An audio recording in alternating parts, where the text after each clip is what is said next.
go live. I'm hungry. I did eat what my sister made for me for lunch. She very nicely did some cooking and it was fine, edible. But I'm hungry. Hello everyone, how are we doing? So, currently the vote has 1 hour left. If you have not voted in Patreon,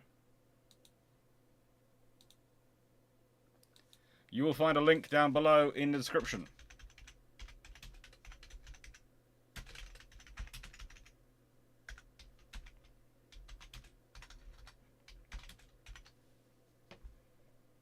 Please go for it. I wonder if I could give some people in the go slow.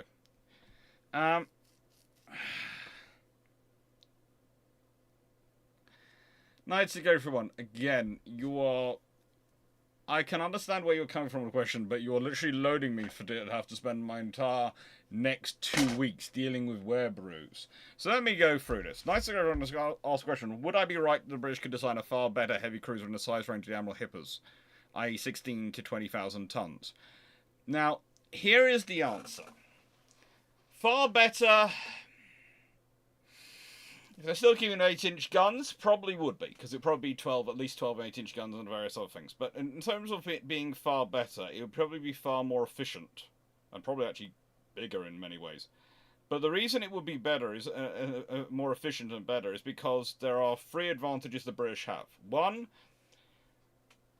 for all their pain and annoyance things, the Treasury and their attention to spending means that the British Armed Forces are rarely able to go for the less efficient multiple option route. If there is a cheaper or more efficient way to do something, they have to do it. 2, the British politicians are kept far away from ship design, so therefore they tend to actually reflect actual need of operations and actual viability.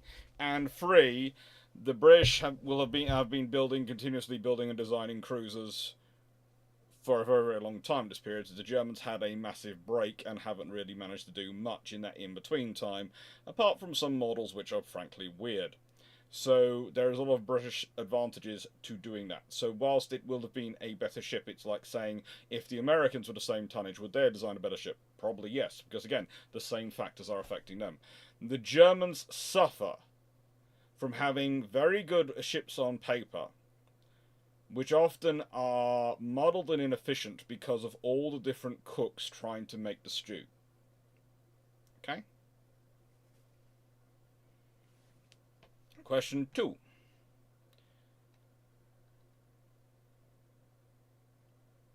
The British had testing plan. You've got no. Could the British design a far better? Again, you're baiting the wereabouts, basically, that kind of phraseology. The British had been working on high pressure boilers. They'd not gone with them because of trying to stabilize for logistics and other reasons in terms of construction, and choosing the point of stabilization being about 1936, whereas the Americans stabilized in about 1939, which point they're farther along.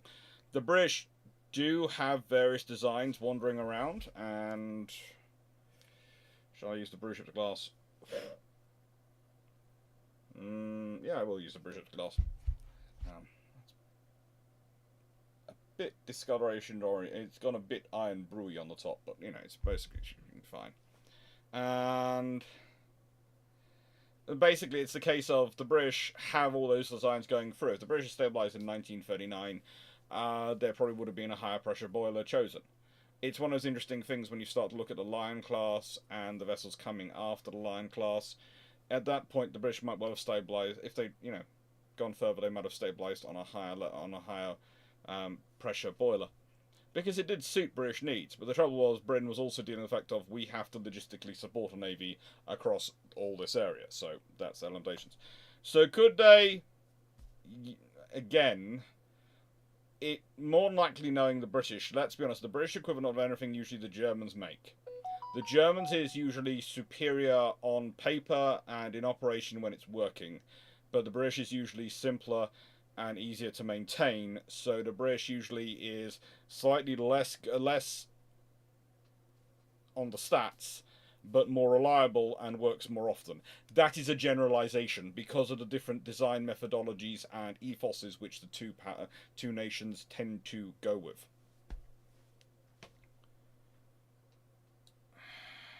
No, I don't. No, I don't want it to go massive. I just want it to go up a bit, so I can see it a bit more. No, I don't want it to go massive. Oh, that's annoying me. Because I can see it better on this screen than I can on that screen, because it's hiding beneath something. There you go, it's a bit better. I'm going to say hello to everyone before I get into the rest of the questions. Again, you have an hour to answer these questions. To decide, go and vote. And there is a link down below. And there's been some discussions.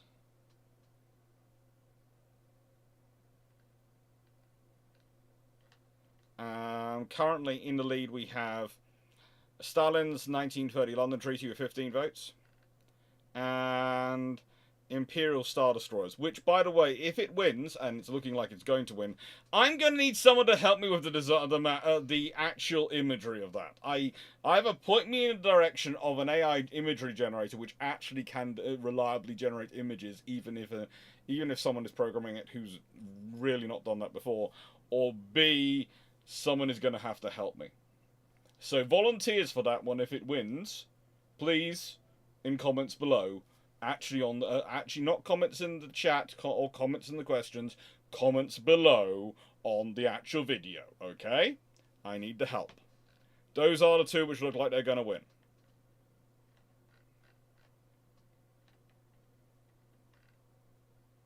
Right on. That's gone for a second. So,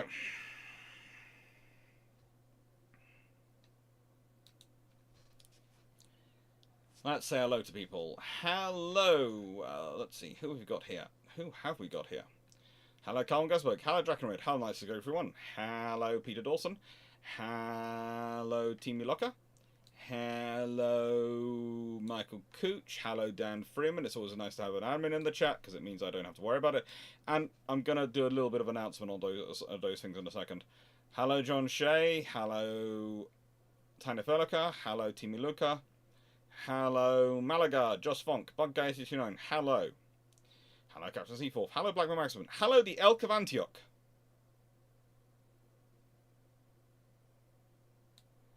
Elk of Antioch, currently the PLA aren't actually working on a railgun, they're working on a Gauss gun.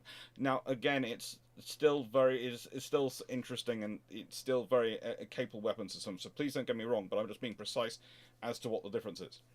The Americans went for a railgun because you have greater control over the velocity and targeting of the weapon.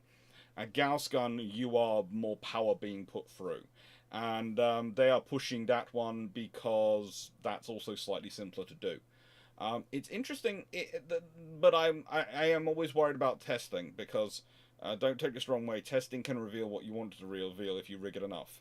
And also, you will often hear, especially from... let's put it this way. You are far more likely to hear about the mistakes and issues and failures in Western testing than you are to hear about the failures in Chinese testing. They have slightly better media and discipline control, but there again, you get slightly more reliable, slightly less, how to put it, issues like all our nuclear missile silos apparently haven't been made properly and are full of water. Or rather, 2/3 of them are in sort of Western gear. So it's a 6 of one, half a dozen the other on the scenario. And frankly, in the end, I prefer the benefits of the Western system. But yeah, that's life. Hello, Leslie. Hello, Paul Amos. We'll catch first half out. Then enjoy the music. Hello, Mark Harkness. Hello, David Goulding. Hello, Paul Bestwick. Hello, Renan. Hello, Guy. Hello, Touchy Michelle. Hello, Hendrik Boofer. Hello, Sonic Nero. Hello, Steve Clarke. Hello, everyone, DeBronk, and everyone. Okay. Testing for results or testing for failures? Yeah, there is all sorts of fun with testing. I am a very, very strict... I will believe these systems work as they are advertised to when they work in a war zone. Look, the example we can turn to is the Falklands War. where if every weapon had worked as was advertised, every aircraft would have been shot down about 3 times over, and all the ships would have been sunk. Pretty much, that is the case. If the weapons had worked as advertised, it would have been a massacre for both the aircraft and the ships. The Falklands War wasn't a massacre for either. It was an absolute nightmare for the aircraft, and it was a nightmare for the ships, but it wasn't a massacre for either. So always be very careful about people who are trying to sell weapons, about how good their weapons are, okay? Doesn't matter whether they're American, British, French, Russian, Chinese, all of them. Arms salesmen are all the same. They are snake oil salesmen. They are, okay? They want to make money. They will tell you their weapon works perfectly every time.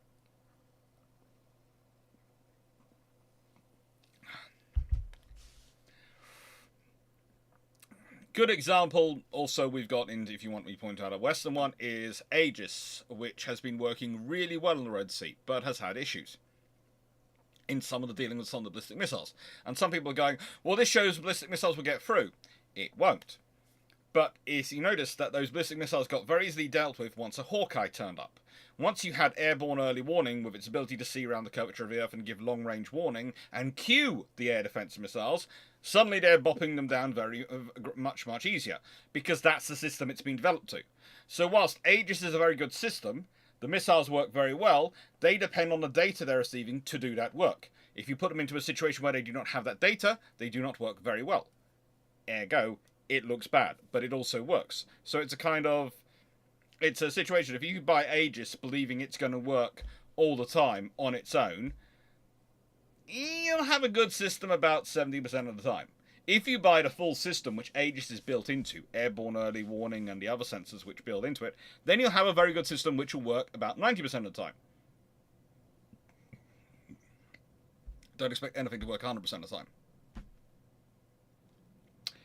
So, Seneca Neri, could a first-rate ship of the line in the Napoleonic Wars solo one of those large naval battles in the Punic Wars? Yes.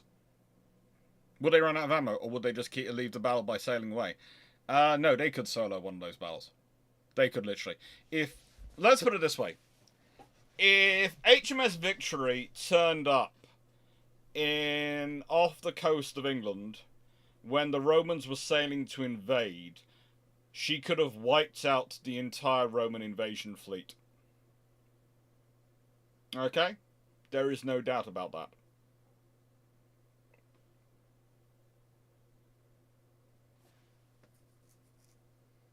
I don't have a Mercedes, Team Locker. I have a Volvo.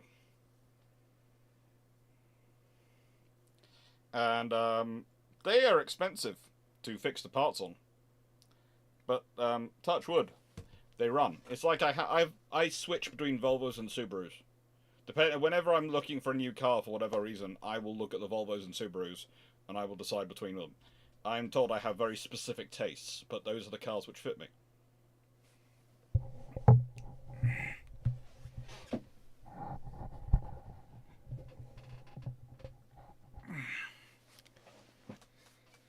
You're thinking of Battle Economist, Seneca Canary. Yeah, one of them could solo it. One of them could solo both fleets.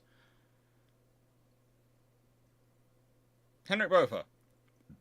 Did N3, G3, K3 designs and cells have an influence on the refit of Japan's navy during the 1930s in your opinion? I think the Nelsons potentially did. I don't think the N3, G3s and K3s. Mainly because the N3s and G3s and K3s they never saw. You know, nicest way, the British never shared their designs with other people. They didn't do that.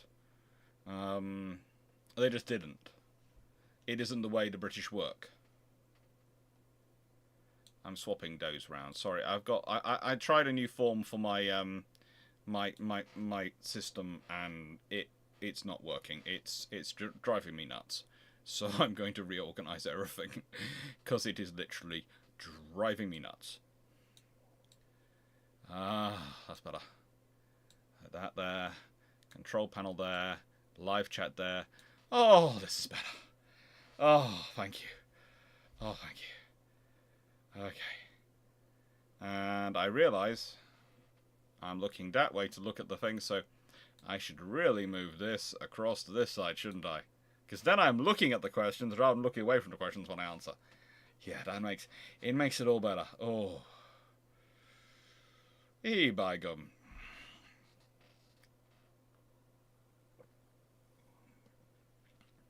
But no, the Japanese didn't know anything about what the Royal Navy were getting up to in their design studies. The Royal Navy didn't share them. I say, where else is the problem of not asking the question of what do we want this ship to do in naval history?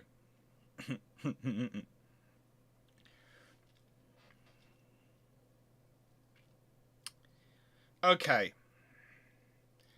I would say you can find it turns up quite a lot. Often when you look at nations and they're building a ship and you're going, is that really value for money? Is that really what you want to build? I would say the French fall prey to it most of all. But I would also say the Russians, Japanese, Americans, Brits all have their fair share of ships. I would say a good example are Nelson and Rodney. I love Nelson and Rodney. I think they're amazing. They are really cool ships. But the British were already coming out of World War I thinking about the future naval warfare being a task force war, in which case they required highly mobile task forces. In which case Nelson and Rodney are the wrong designs. Nelson and Rodney are built because the politicians want battleships, because that's what they've signed up to with the capital ships, and they want them to be the bastions of the battle line. But the only person who's thinking about bastions, and the only people who are thinking bastions of battle lines, etc. like that, are not the Navy, it's the politicians. It's Churchill, it's those people who think of them as unsinkable bastions. And if you look at how they're used in the whole of World War II, if you look at how they're used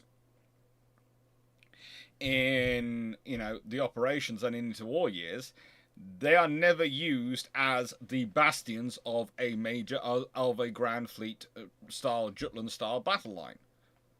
And so, are they really the right ships? Again, this is, let me see where I've got it. I've got it, yeah. These were the other options they considered, the F3s, F2s, and these sort of vessels. And would it have been more sensible to have gone with an F3 variant?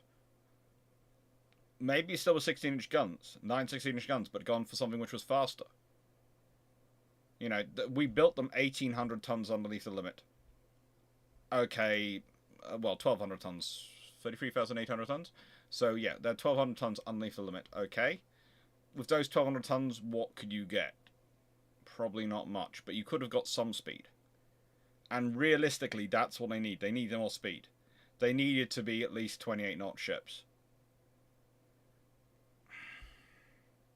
And that's the problem. So, as much as I love Nelson and Rodney, I would give them as a good example of, are you really building the right ship?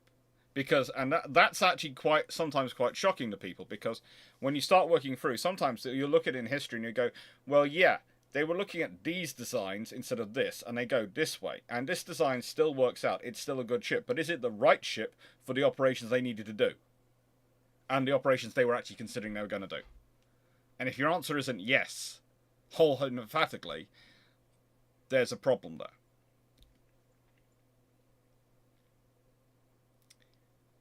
I guess you were going with the mastery fits, Henry Buffer, but basically, the big thing for the Japanese were going for the pagodas was they wanted they wanted the maximum visual range, because they were using they wanted to engage at maximum range with maximum accuracy.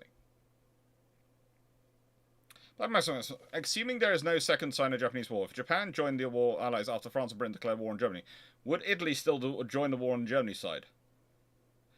That's a really interesting one, and there's potentially it's a no. And let me explain that, because if Italy's then dealing with the Japanese fleet turning up in the Mediterranean, then in what scenario is that good for them? Yes, there's the scenario they might win, they might get. But when you've got Japan and the Japanese and the British Navy staring down the Regia Marina, Mussolini doesn't have that control. When it looks like they're going to win, he has the control. Look at the first moment they think they're going to lose. He loses power. During Hitler, there are attempts to actually remove him. but those attempts are all by assassination by a small group. Mussolini is ousted by his own government. Mussolini does not have the dictatorial powers of Hitler or Franco, for that matter. He's a dictator, but more emphasis on the dick than the tater, in Mussolini's case. And while I'm using that sort of language, I will explain some. There have been some discussions on my channel recently about my view on language in terms of swearing. And I'm going to explain this all again. I am roughly the only boy in 40 cousins in my area, And when I moved down to Cornwall, whilst there are more boys in the generation down there, there are also a lot more girls as well, because there's a lot more of us down there in the various families that we're connected into, and our cousins, out to second and third cousins, because we do know each other and we do have family gatherings and get together. Please note, my little cousins, they like to watch my channel. A lot of them do. Sometimes they watch live, and sometimes they watch afterwards, and quite often they read the comments. So, here's the thing. The rule I've always been taught is unless your life is on the line, you are not allowed to hit back if a woman is hitting you. And I firmly subscribe to that policy. I don't hit any, unless my life is in danger, I ain't hitting back. There are a lot more of them than there is me, and they will blame me if their children pick up words. Might not be me, might not be this channel that they picked them up from, but they will blame me. And so I have all the policies set to the tightest policies. Because there can be a lot of pain inflicted by that many outnumbering one person who will get no support from anyone else because they're not stupid, before it comes to the point at which I can actually do anything to defend myself. And before you say, well, Alex, you can run away. Goodly number of them, I am actually a faster runner than. I'm a fairly fast runner when I want to be. However, at least a couple of them are semi-professional marathoners. I ain't not outrunning them. They will keep chasing me until I fall down. So, no. No, and nope. So that is the reason for the linguistics. So, if you do a comment, I don't care really how you feel emotionally about it. But there are ways to go around it. There's use frigates, cruiser. All sorts of things can be emphasized and used. That's the great joy of English, Scottish, and so many other languages which come from the Anglophonic system. In that, you can, by the emphasis and the way you show a word to be, you can emphasize what you mean it for, to actually be substituting for. Please use those. Okay? I know it's not your issue, it's mine. This is very much my issue I have to deal with. But I'd be very, very happy if you wouldn't mind keeping to it. Okay? Because I'm also the one who goes through the physical pain if it gets through. Which gives me a great incentive to make sure I keep to these standards. Right. Okay.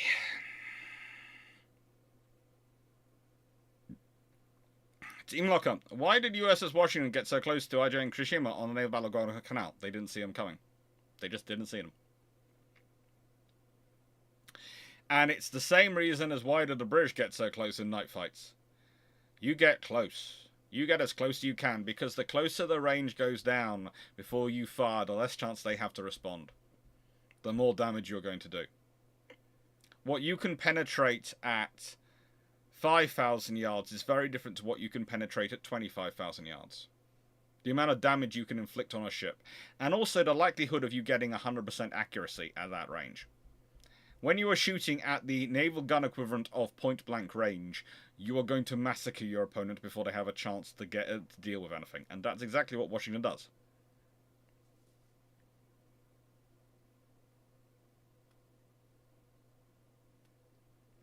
Why would a renown so much smaller in tonnage than Tiger, and what could a renown to Tiger's tonnage have? Well, let's put it this way: Tiger is a battle cruiser. No, Tiger's a battle cruiser. One word. Renowns are battle cruisers. 2 words. That's the point. Tiger is built to fight other battle cruisers. The Renowns are built to be battle cruisers. Because Fisher's back in charge, and Fisher really likes his economic warfare model of battle cruisers. But they retrofit the Renowns a bit. And if you build a Renown to the same standard as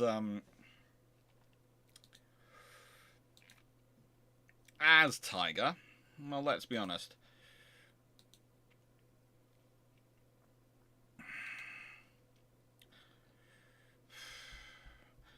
Renown and Repulse were 26,500 tons. Tiger's 28,500 tons.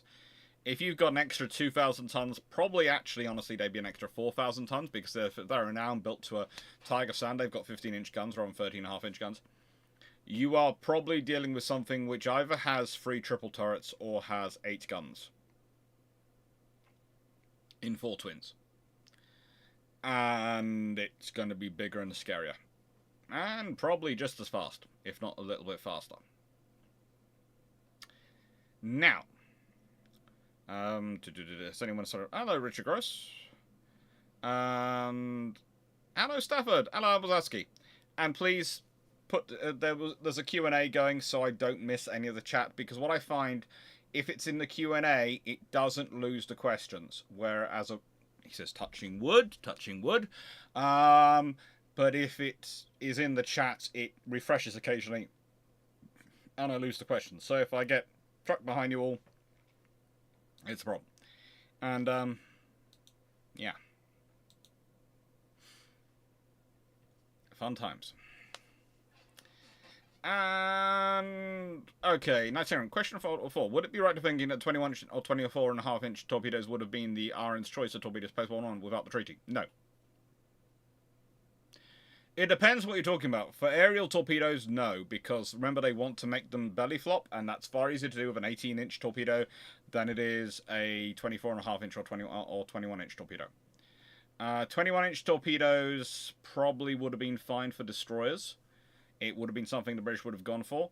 But 24.5-inch torpedoes, they're lovely, but think about in terms of maneuvering them, operating them, and dealing with their weight, etc. on a destroyer-sized vessel. Maybe you might go for cruisers or capital ships to have the larger torpedoes, because you have the larger crews, you can have cranes and things. But again, that's going to introduce logistical issues. And this is a thing what the British are always considering is logistics. They have to consider logistics. They're looking at the entire world. So these are lovely systems, but if you have 5 different sizes, A, that makes it more difficult from a point of view of packing a vessel logistically to send them off somewhere, and B, it means you have to supply 5 different things. So if you have all your destroyers, cruisers, and capital ships using the same ones, and your aircraft all using one type, you've got 2 types of torpedo supply. And if they're roughly the same diameter, worst comes to worst, you can put the shorter range aerial torpedo into a ship torpedo launcher system. It's not exactly perfect, but it's doable. I'm going to grab some food. I'm hungry. If I have that, we'll order something. Actually, before I grab food, I'm going to check if my family are hungry and if they want me to order something, because they had the same small dinners.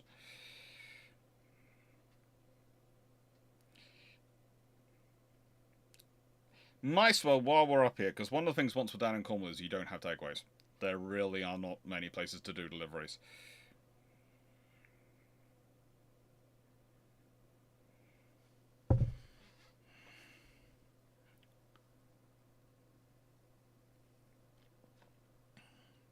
Hi, Senator Efron. What size range for post-World War destroyers in non-treaty setting would the Iron consider? I'd have thought 2,000 plus tons is where the Iron would be looking. Given HMS Swift proved it could be done.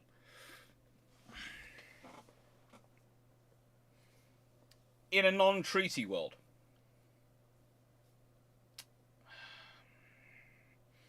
They probably start out at roughly 2, aiming for roughly... they probably slowly grow up to about 2,000 tons. In that, they'll start out testing 2,000 tons. They won't actually reach there for a bit. As a sort of whole fleet.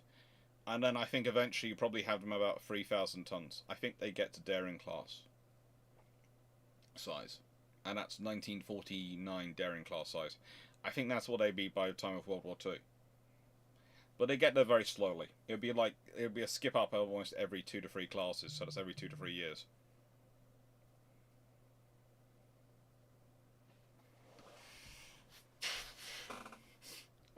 Malga, which of these two would you say have done the most damage to modern warship design? The assumption of wars of choice, or too many people, politicians, meddling designs requirements? Ooh. Well, you see, the assumption of wars of choice is really a political one. So that's a double-edged one. It's which politicians are you picking from? And I would say the big problem you have with politicians is that they want to change things for the sake of changing things. So they can look like they've done something when often you don't need to do something, you just need to build it.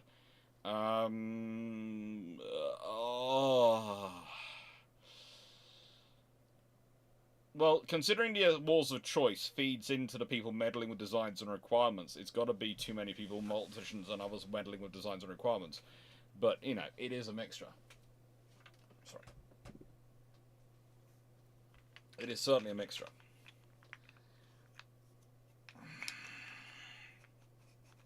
It is Sunday the 11th.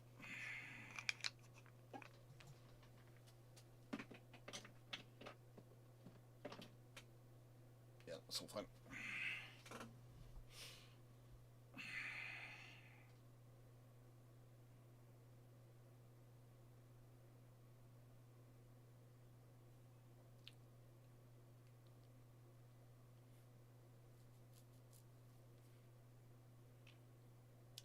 Malaga, answer that one.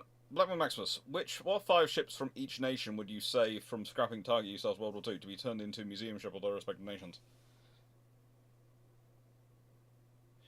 Okay, that's too big for a Bruships question. That's an entire video to go through and explain, because don't take this the wrong way. I have about a top 10 for each nation, and then I'd have to decide.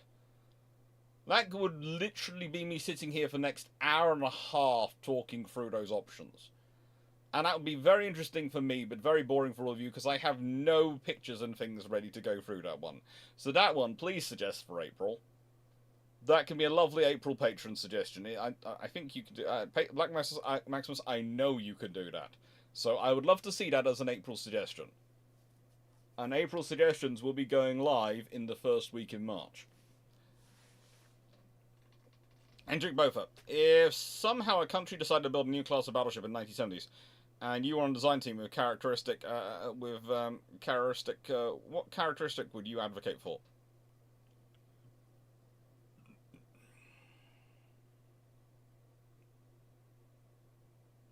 Rate of fire. The 1970s, I'd go for rate of fire. And I'd probably be looking at, because I wouldn't want to go bigger than 16-inch gun, but I might well be happy with a 14-inch gun. And I know this is going to sound like Vickers salesman, but there's a reason for this, okay? A 14-inch gun is about the level which 1970s technology I could make using that similar worked up versions from the 8-inch guns and research done onto the 8-inch automatic weapons. The 14-inch is about the largest I could make into an automatic firing, an auto-firing weapon system. I don't think it was quite a tech level I could do that with a 16-inch gun at that point. And if I could complete the auto and have 6 14-inch guns and 2 triple turrets forward, I would rule this world. Michael Cooch, over the life of the channel, any patron suggestions that caused a what the frigate moment which you first read them, which led to worthwhile research which you'd otherwise not have undertaken? Not really. I'd say the biggest what the frigate in terms of is the questions which I keep getting, which keep being put up, and someday will probably make it through, but I hope not anytime soon, because I'd really not like to deal with it while I'm moving. Is the garden shed questions, mainly because of the sheer scope. Once you start going, you first have to figure out what the garden shed, your definition of garden shed working in your office is like, Dan Garden. And some people have had some very interesting garden sheds that are quite massive and have done all sorts of things in them, including building a whole aircraft. And then you have to work through, okay, how does that feed into that? How does that feed? And a number of small inventions which build into things, and small things which are done by solo projects. So it's just in scope, it's so massive, and the more you look into it, it's kind of like Sweden. The more you look into it, the more museums you find you have to visit. I mean, literally, we're looking at that one, and that's going to be like 24 days of non-stop museums.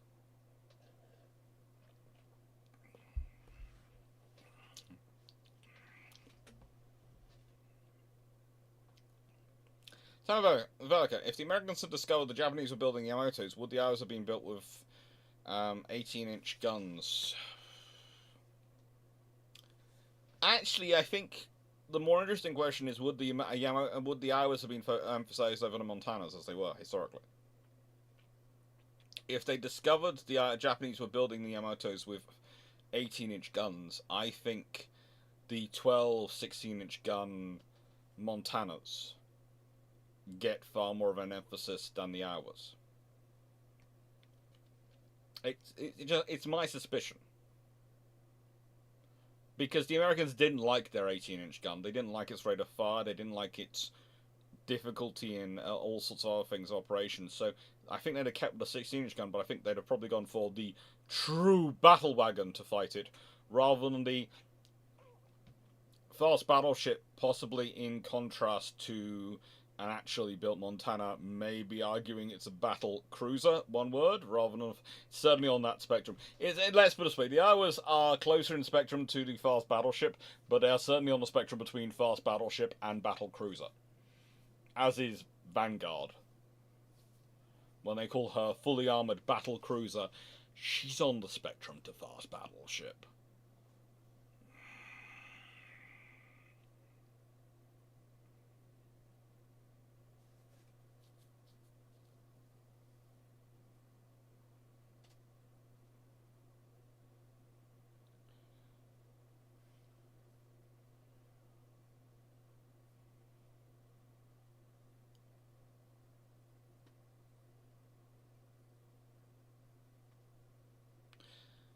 Black Maximus, what if the French Revolution happened after the year without summer instead?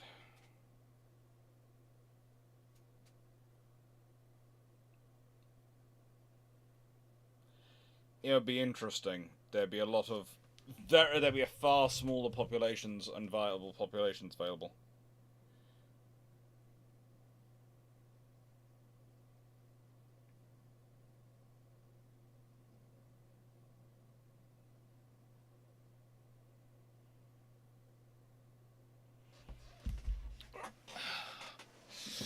So, just dealing with the...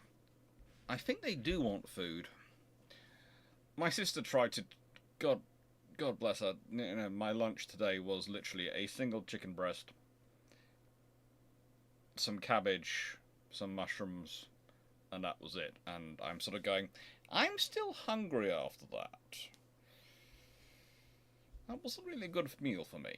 But she did cook it well. I don't think anyone was going to give anyone food poisoning. Paul Westwick, regarding the nail rods, should they have been built with the triple 15-inch turrets, so same weight and more speed? This also has the added benefit of road sea testing the triple turret for upgrades. It's not so much the triple turret ready for upgrades. You wouldn't necessarily upgrade Warspite and all that lot with triple turrets, but you could upgrade them with the 12-inch, with the 15-inch 50s. That's the thing. It's the 15-inch 50. It's the improved gun, not the triple turret. You'd also probably... It's unlikely also you'd then go with a 14-inch for the King George V, so if you've got a 15-inch 50 in service, you'd go with that and just keep repeating that, because that's a drop down from 16-inch. And also at that point, the British Navy has sand eyes on the 15-inch to such an extent that it would be almost logistically insane to go anything else.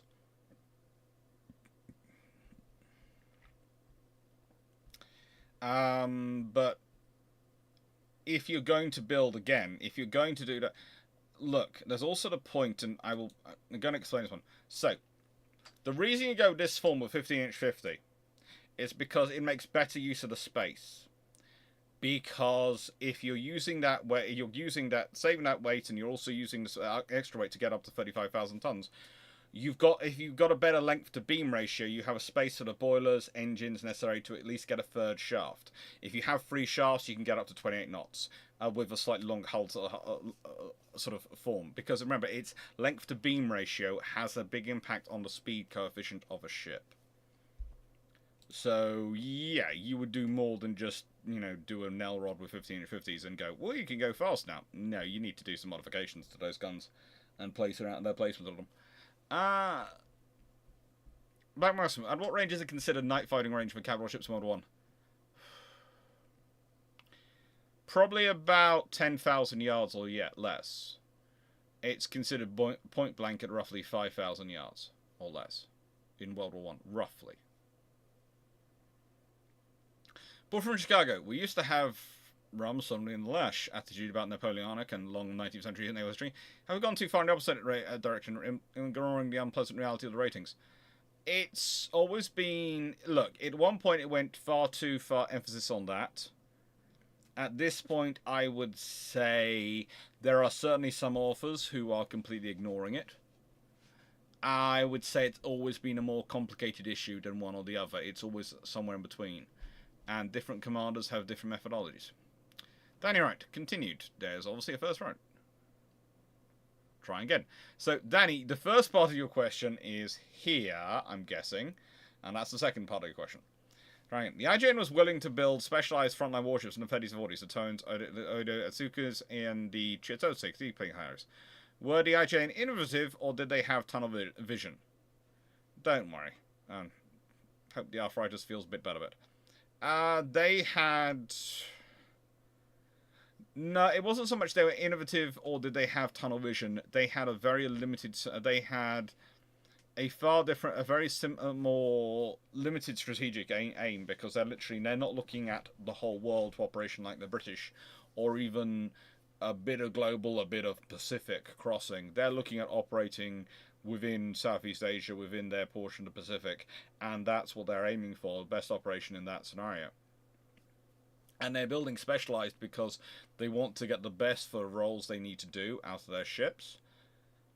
But the thing is, they also don't have them in enough numbers to really do that. So they go down the specialist route because it produces the best ships for that role. But the trouble is, when you go a specialist route, is you don't always have that ship available to do that role when you need that role to be done. And that's a problem, because then others have been specialized so much away from it, they can't do it. But when you and Draco do a trip to Japan in the future, what food items are you most looking forward to?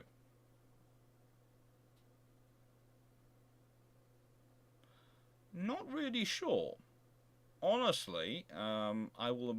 Knowing me and Drac will be both avoiding anything which isn't cooked, because we are both Neanderthals and like to like all our food cooked heavily. But no, I am looking forward to going to a proper Japanese restaurant where they do the whole flipping thing and cooking on the hot plate in front of you and prep it to order. I do want to go see that. But that's mainly because I just like the artistry of that. I enjoy the food as well.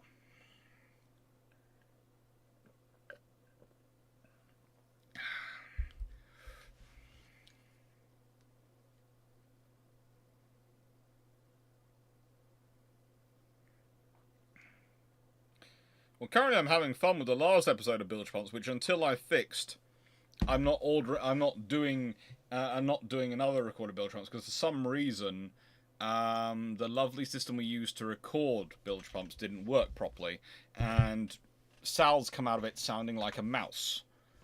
A very quiet mouse. I'm trying to fix it. I think I will have now figured out to fix it, and don't think it will happen again, but it was annoying. It was very annoying.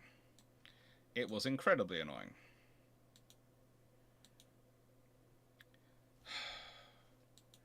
But it happens. It really does happen. And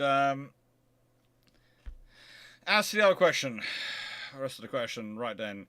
Can you confirm from public source about a week ago US ships downed a Yemeni anti-ship missile drone by point defense, or it could well have been drowned by point defense? It seems to have been. It seems to have been down by point defense, yes.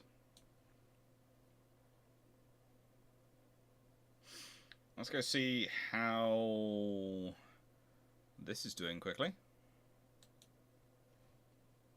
Oh, I'm not moving that because I like that where it is, so I'll move this. Wrong thing moving. Right thing moving. Oh, I'll just go there.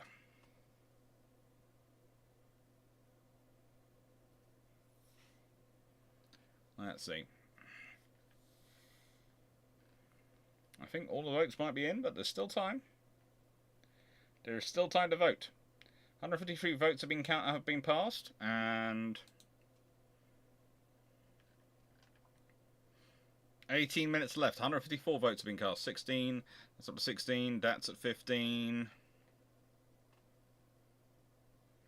It's one of the things I do emphasise with these votes is you do have to read the whole way through to find all the ones you like. So.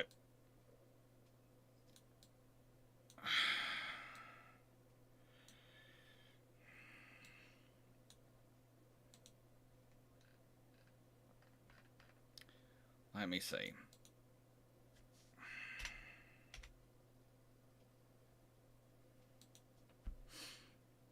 But in terms of the anti-ship missile being down by a point defense system,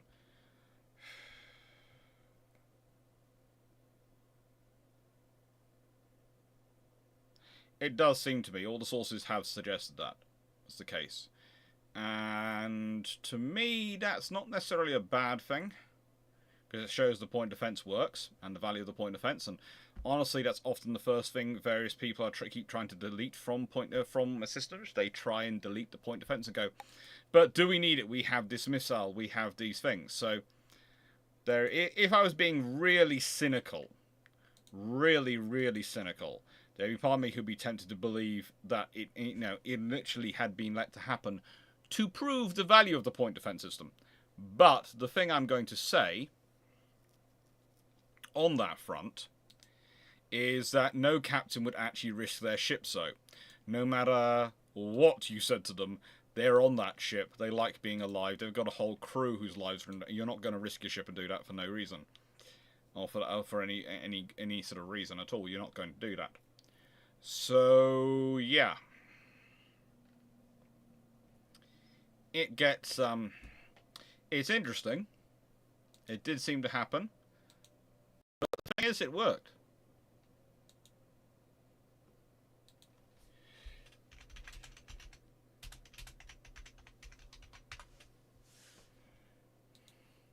And that's the important thing. It worked. If it hadn't worked, we'd have been in serious trouble.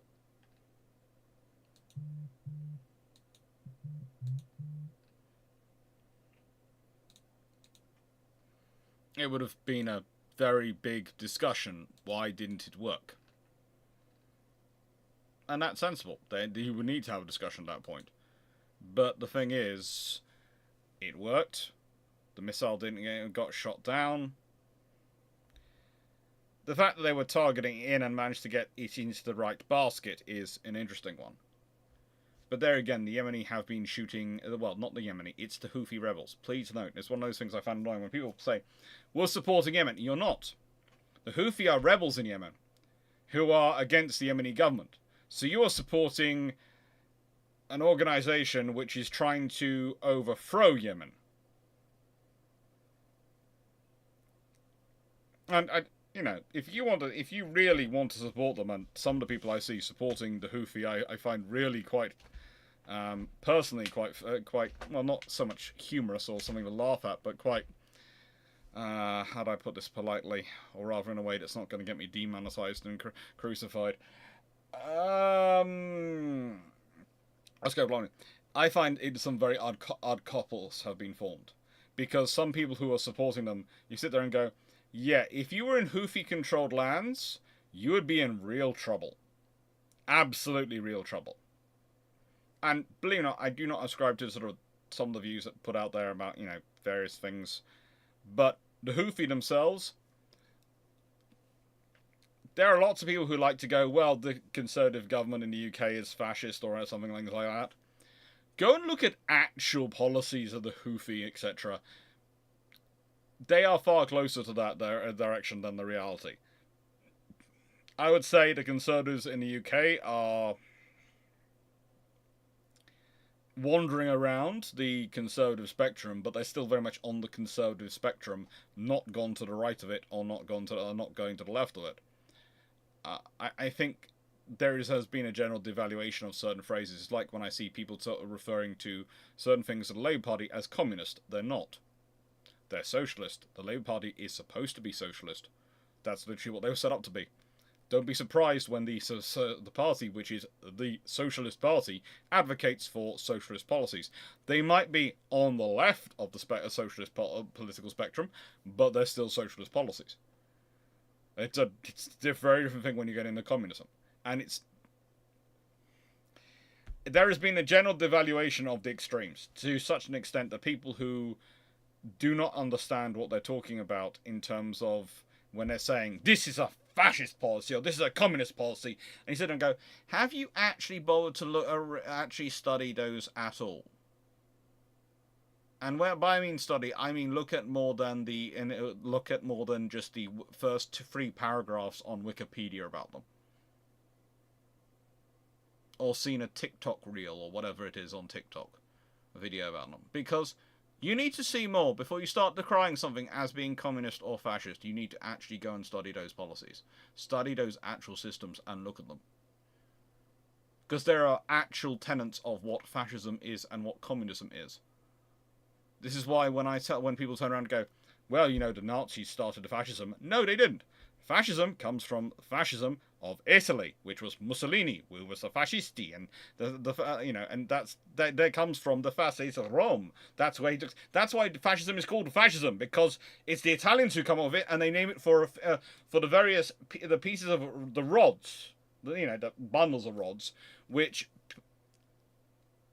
they used to be carried in front of dictators and other magistrates in the Roman Republic. That's what it's named for. It doesn't start with the Nazis. And let's be honest, the Nazis are interesting in their own views, because they take fascism and they turn it into their own brand or something. So they're actually a brand within fascism.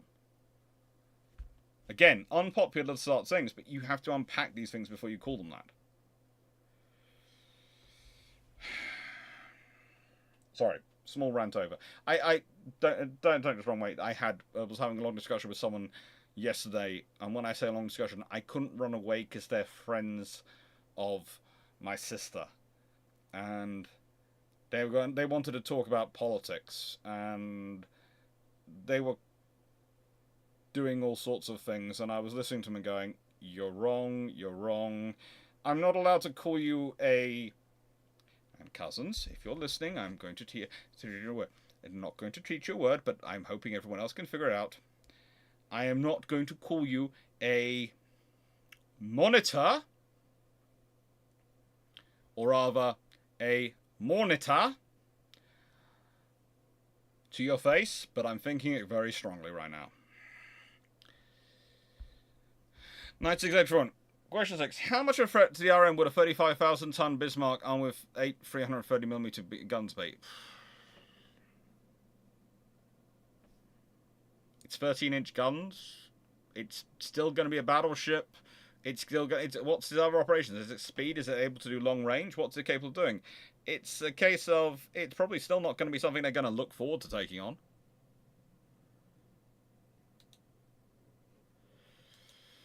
It's not going to be their ideal choice of, yeah, we would really like that to come and fight us. We would really like that to come and fight us. They're going to go, well, yeah, we prefer not to deal with you, but okay if we have to.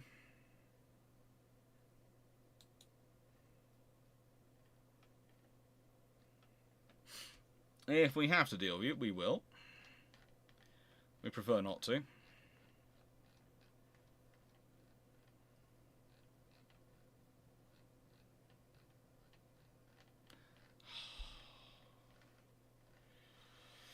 Sorry, if I'm visibly wincing in front of you, it's because I fancied a McFlurry, and the McFlurry is not working at the McDonald's again.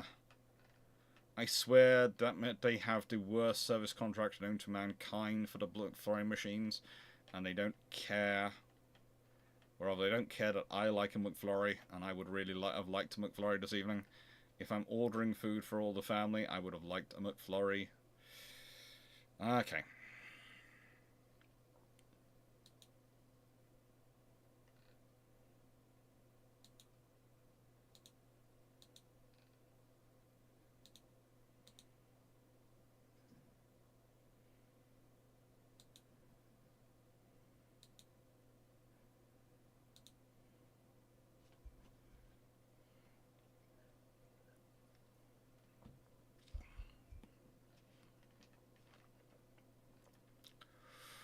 Mm-hmm.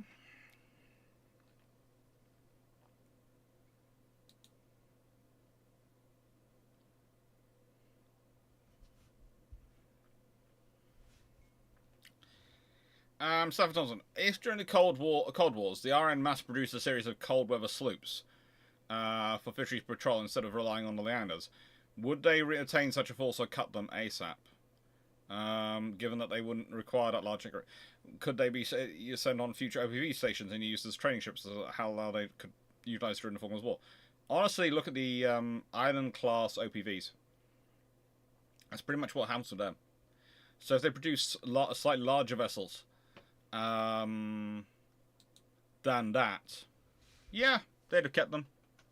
They'd have still used them because, well, they'd be new ships and they'd allow some to cut something more expensive to run.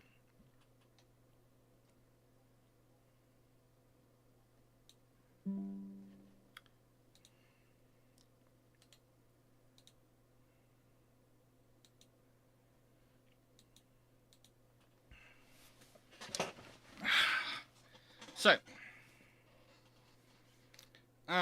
with the foreknowledge of what happened in the Falklands War, what would you change on Type 42 destroyers with attack weapons of the UK had access to, or give or take 1,000 tons of displacement?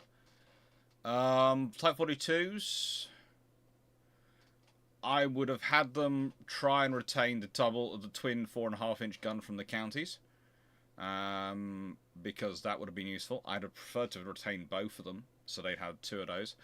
I'd have liked to have had a Seawolf launcher as well as a Sea Dart system. And if I only had I was only allowed 1 gun on that extra tonnage. Probably I could only fit 1 gun on that extra tonnage.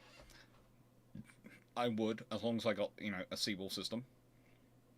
So what I'd probably like to do is like to have a Sea Dart up front with the big gun, and have Seawolf 6 launcher sitting back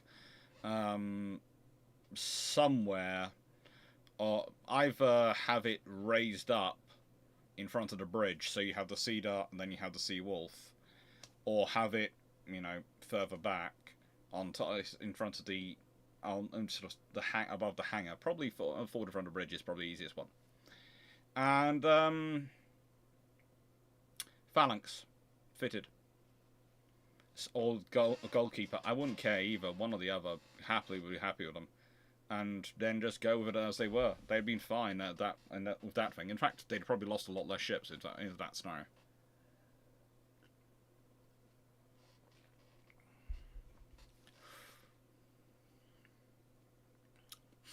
Andrew Bofa, if Japan had built a class of battleships with 4 quad 14-inch guns instead of Yamato, do you think it would have been better at fighting multiple capitals like Yamato was meant to be able to do? Honestly, the trouble is, can they build them? You see, one of the reasons why I object to the Yamatos because they're so massive that they cause them trouble. But they're also not. Japan can't really build enough to actually do what it wants to do with battleships. And going for 18-inch guns. Well, the thing is, if they go with 14-inch guns, and in your scenario, 4 quad 14-inch guns, 16 14-inch guns, they'd have had absolute firepower, but they could have also, if they'd really wanted to, if they knew they were going to go 14-inch guns, they have the option of signing up to the 1936 treaty, the Second London Treaty, and actually agreeing with the British that everyone can only have 14-inch guns. And that would really scupper the Americans. That would cause the Americans endless trouble. Because the Americans have been planning on 16-inch guns for quite a while at this point, so if they are forced to go down the 14-inch route. I know the Americans officially started off looking at a 14-inch and then switched to the 16-inch route, but let's be honest, the reality was the Americans really wanted to carry on down the 16-inch route, And if they'd been switched to go to forced to go to 14-inch route, it would have caused them a real fun. So I don't think the battleships would have been any better, but or any more viable to do that than the Yamatos. But I think the politics of it could have been interesting for them. Magnus, what could have prevented or at least lessened the steel shortage in the US that delayed and doomed projects like USS Kentucky without reducing projection in other areas? More investment in the infrastructure and maintaining the infrastructure. More investment and maintenance of the infrastructure. Captain Seafault, relative to their contemporaries, between Hood and Iowa, which is closer to a battlecruiser and which... Hood is a battlecruiser. Okay? Hood is a battlecruiser. I have this debate many times, and I'm just going to go through this. Right? Britain has had a concept for fast battleships. When they were looking at the Queen Elizabeth class, that's what they were looking at and considering building. It has that level of subdivision, that level of armor coverage, all those things. Hood is a battlecruiser. Look at its percentage armor coverage, look at its subdivision. It is still a cruiser. It is a battle cruiser. It is not a battleship. It's not a fast battleship. It is a battle cruiser.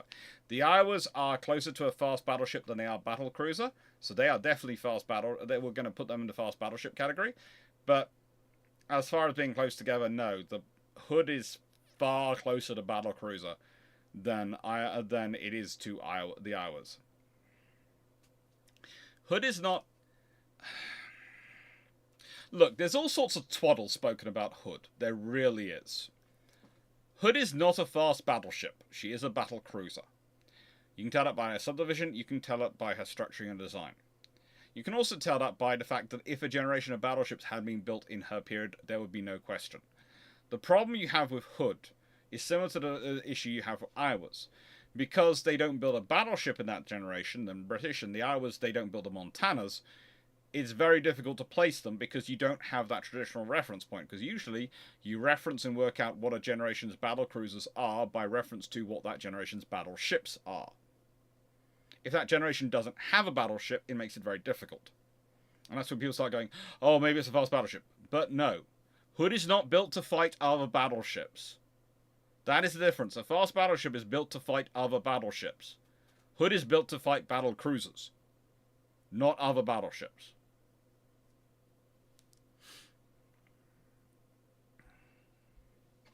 And Hood originally started out, because of Fisher's influence, as a battle cruiser, i.e. a 8-gun version like the Renowns. And that's what the Admiral class really started out as an 8-gun Renown style ship. And they get evolved on construction because of Jutland experience. They do not get evolved, or you cannot evolve from a battle cruiser into a fast battleship. You cannot skip that far down the design tree. And that's why what really eventually dooms the Admirals. And even the G3s aren't fast battleships. They are battle cruisers. They are battle cruisers which are certainly leaning along the spectrum towards the fast battleship line, but they're still very much closer to fast battle cruisers than fast battleships. And that's even more true once you see these solid lumps of steel that are the N3s. And it's a case of, if that's been built, if the N3s are built as well as the G3s, there's going to be no one sitting there question, I wonder if the G3s are fast battleships or battle cruisers. I would really want to... They're just going to look at the N3s and go, yeah, they're battle cruisers. They are. Why? Because there is no way in anything of kind of hope they are built to fight that. They are built to run from that. There is no scenario where they fight that. They are built to run from it. And that's the question. When you're looking at Hood, here is the question. If it's a fast battleship or not. If Hood is trapped in a fight with a Queen Elizabeth class, what does it do? Does it stand and fight, or does it run away? If it runs away, it's a it's a battle cruiser. If it stands and fights, it's a fast battleship.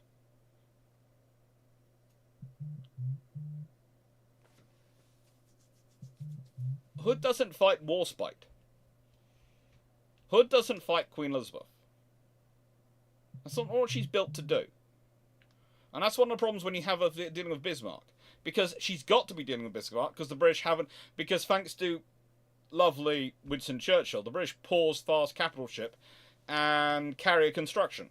And if they haven't paused fast carrier and capital ship construction, you can guarantee A, it would probably have been 2 King George V's there, not Hood, because Hood would have been a refit, and B, there would have been an aircraft carrier there. So the Battle of Denmark Strait would have been 2 King George V's, which would have been in operations for at least 6 to 8 months by this point, and an aircraft carrier. In which case, I don't think Bismarck gets away from that scenario, because 2 fast battleships versus 1 fast battleship, the advantages are with the 2.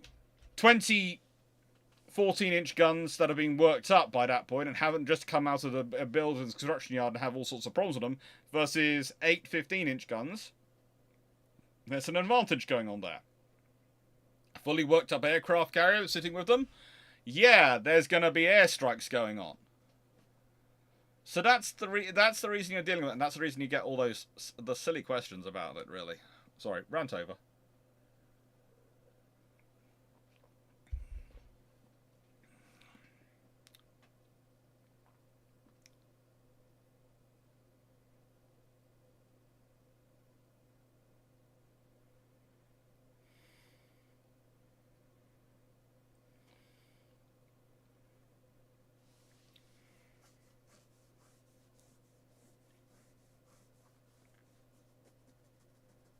There we go. Would Bismarck even have gone out in such a scenario? There is an honest answer to be made, question made of if all the King George V's have been commissioned, which they could have been by the time Bismarck makes it into service and actually can go on operations. Does Bismarck come out? Because under that scenario, if the British have got those in service, A, Hood has probably gone in for refit because they've gone from having 3 fast ships to having Renown and probably the 5 King George V's, so 6 fast ships. So Hood and Repulse could well both be in refit. Because I think under that scenario in wartime, Repulse is sent in for refit as well. In which case, those could well be nowhere near there. And you've got you've got basically the King George V's providing it. And you also might have a Lion in service as well. And that's another thing. If instead of a pause, they put a hurry on a Lion, you could well have a Lion and 5 King George V's providing the fast ships, watching that area. I don't see Hood coming out. I don't see Bismarck really coming out in that scenario, because the worst thing for it would be to find itself facing either Lion or Temeraire.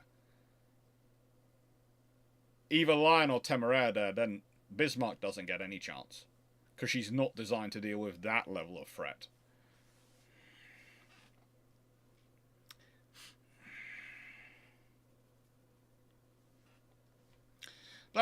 Maximus, top 5 ships World War II that, if not sunk, you would like to be museum ships. Hood, Ark Royal.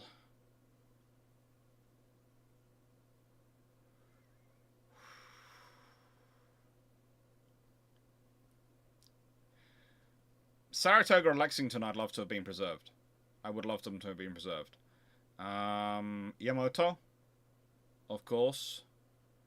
And probably one of the Japanese carriers. I'd say I'll be nice to them. I'll go for a Magi. Wrong Kaga. I'll go for a Magi. I know. Akagi. Kaga. Wrong. Brain. This is the trouble spending them all. This morning I was doing some work on on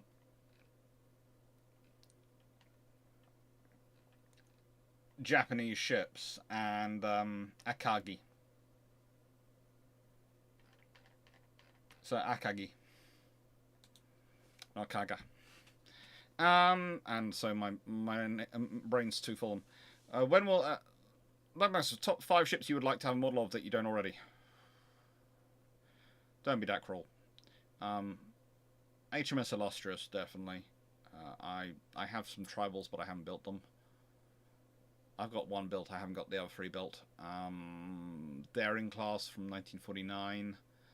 All sorts of things I'd like to have models of, really. I'd like to have a decent model of Warspite.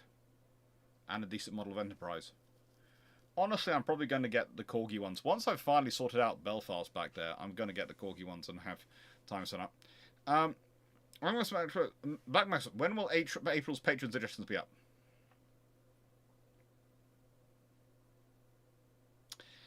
I might put them up next week because I would like to get to the idea where the suggestions are running at least a month before. So if I have them run in February, then I can get the voter work done in February, and then I can have it all done, and I can then do Mays in March and that sort of thing. So I have plenty of time while doing the build. It's probably sensible.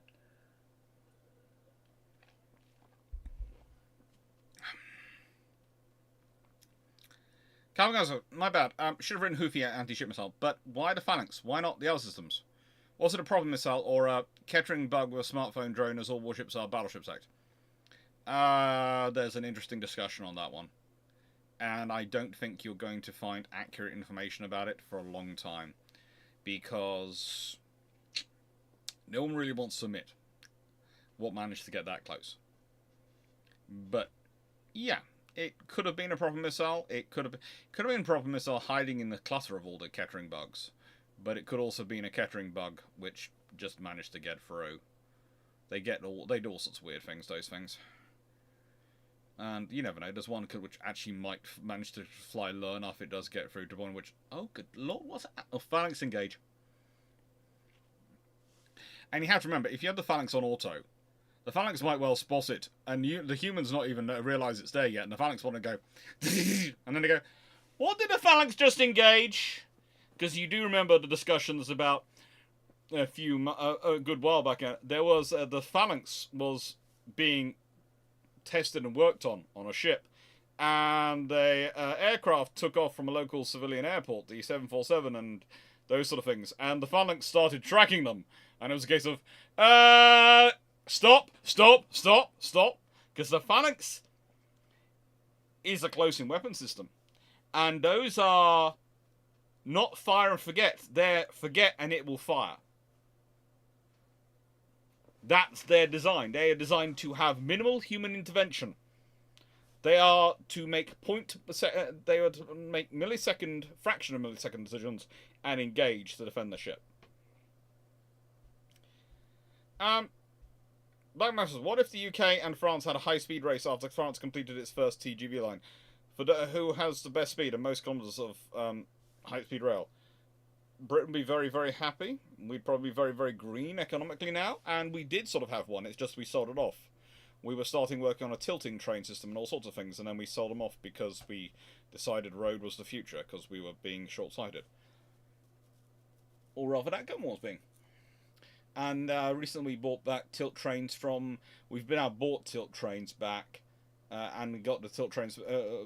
having spent money buying tilt trains from the Japanese, who we sold all our research to. And they developed it. Please don't go... There are people that don't go, oh, we're just buying our back what we developed from the Japanese. No. The Japanese poured in research and turned it into what it's become. Yes. But it wasn't that much on, but they did do it, the effort. Whereas we didn't... We sold it off, and we are now having to buy back the completed version. And there's a big difference between we've got all the research and all data and actually turning it into a practical system. There is a big difference.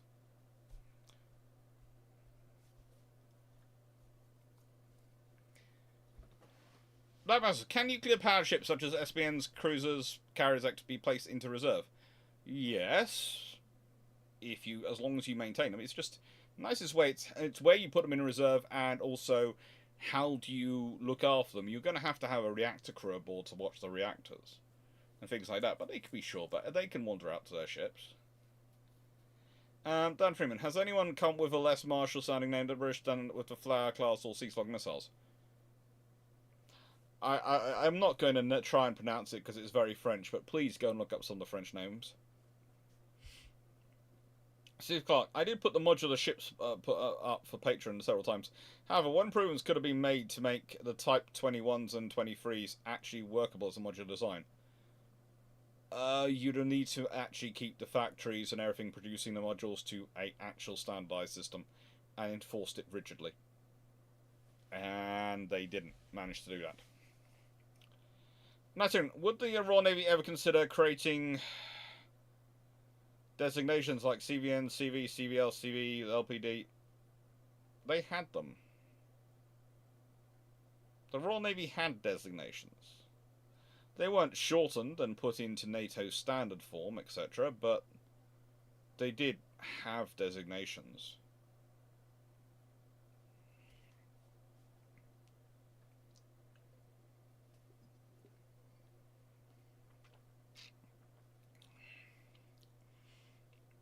Maxus, what is the earliest the Royal Navy could have put small tube boilers in their capital ships? King George V class before the Queen Elizabeth.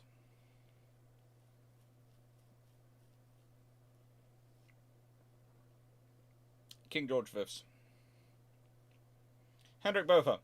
How much weight would a King George V class gain if it was built with 3 quad guns? How likely would it be to given given 1616s post-war?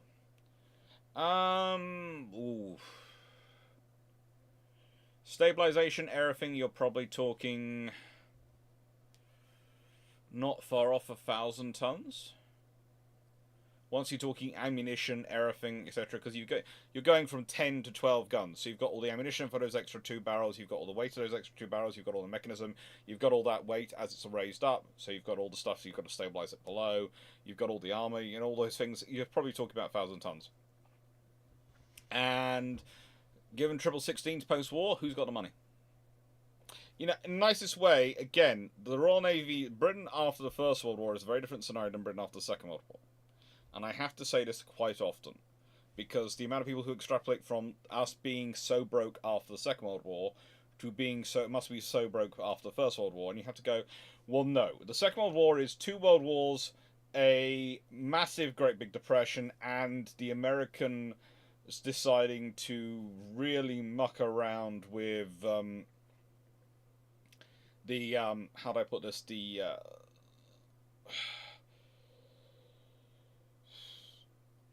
systems which the war economy has been built on. Okay? For want of a better phrase. There are certain sections of the systems that are called one thing and other. All the systems, and replacing it with the Marshall Plan, but in many ways they make it too late and Britain doesn't get the Marshall Plan. That's one of the things. It's one of the interesting things. I had a long. I was time viewing Twitter this morning. I was wandering through it while I was doing other things. I had it scrolling as I couldn't move. And some of the things you see on Twitter, especially around the NATO stuff at the moment, and people going, yeah, you know, the European powers only joined in Afghanistan, etc., because they wanted our aid. I sit and go, Britain, Germany, Italy, these countries are doing stuff for American aid? No, they're not. Largely they're doing it because it's in their interest to support America, because supporting America, as long as America is supporting their interests, it works well to support each other. It's mutual support. If you have issues with that, then there are big problems.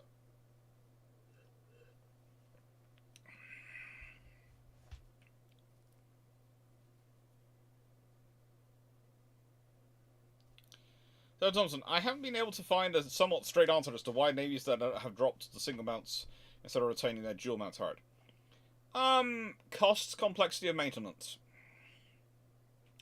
Basically, it's that the amount you're using them doesn't justify. The idea is the amount you're using them at current times doesn't justify the complexity and therefore cost of maintaining a dual system versus a single system. It's a very much wars of choice ideology, and it's as terrible as that is.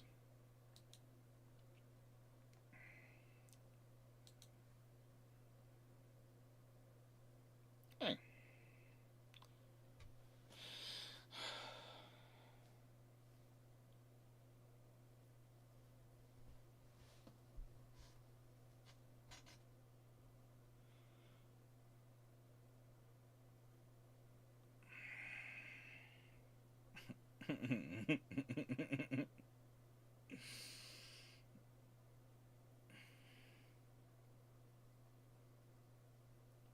No, secretly, why would a reactor crew be needed aboard? There is a cold shutdown for nuclear reactors. Because of safety. You always have even if you have a cold shutdown, you still maintain a crew to watch the reactor. You do not you never. If you consider even the nuclear reactors of the submarines which the British have in storage, because they're working out how to shut them down, even those submarines always have a crew in the reactor watching the reactor. Even though all those reactors are cold shut down, yes, they are all permanently watched and inspected daily. It's not necessarily the same size crew as you would have on a ship which is active, but you always have those personnel watching those reactors. You do not leave nuclear reactors around unattended.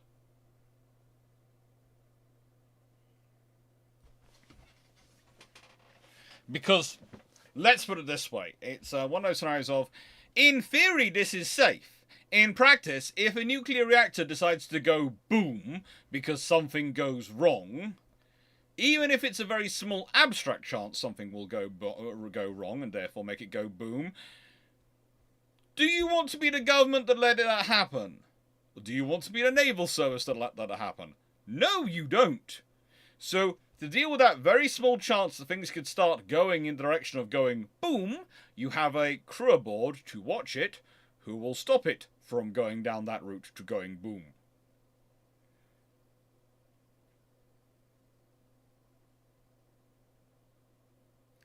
And I was asking, yeah, in short, it's good enough if you're using if you're not. Let's put it this way: with the single gun mounts versus the doubles, it's good enough if you're dealing with an enemy who doesn't fire back, and if you're always going to be able to pop somewhere to replenish your ammunition stocks of your VLS systems. If you need slightly more rate of fire because you need those guns to be active in other roles, let's say air defense and other things, you probably do want the double mounts.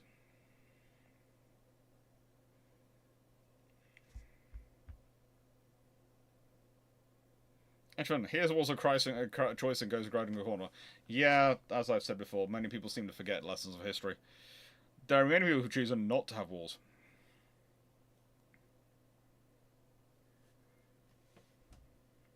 Black Master, if the Invincible class was 35,000 tons, how many aircraft would they carry in the Falklands War? Honestly, if they're 35,000 tons, you are talking about an extra 13,000 tons in displacement. So they are more than 50% larger. So you probably expect an air group of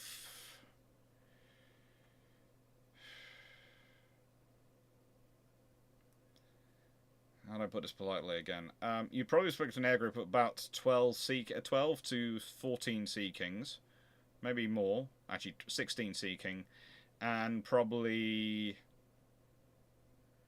24 Harrier. So you're probably looking about an air group of about 40 aircraft. And the reason I'm saying that is 12 ASW Sea Kings for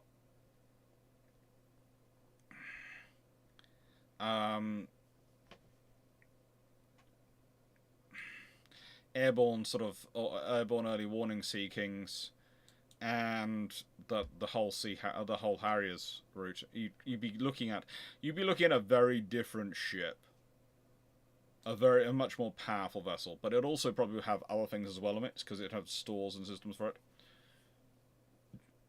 You could do a lot in 35,000 tons of an Invincible class. Language. If the G3s had been built and received a refit in the 30s, what is likely result of a G3 versus Bismarck battle? Depending on when they have the refit in the battle, they could have had radar. They probably will have radar fitted. If they've got radar and they've got... If they're built, they have 16.5-inch guns.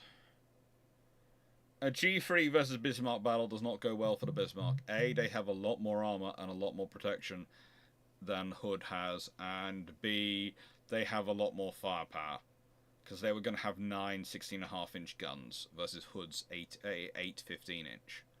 So you're talking about an extra gun, and it's a bigger shell from the get-go.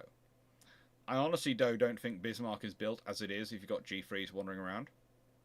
Because in a world where your battleships have got 16.5-inch guns, And the British have got lots of ships with 16.5-inch guns wandering around, which are G3s. You've also, if you've got the G3s built and you've got the 4 of them in service, and let's say the treaty therefore reflects that, and the gun limit is 16.5-inch guns rather than 16-inch, and sort of the G3s are made to model and size, because the British will have Hood and G3s in service, so you can't have a 35,000-ton limit. In a world where that's the case,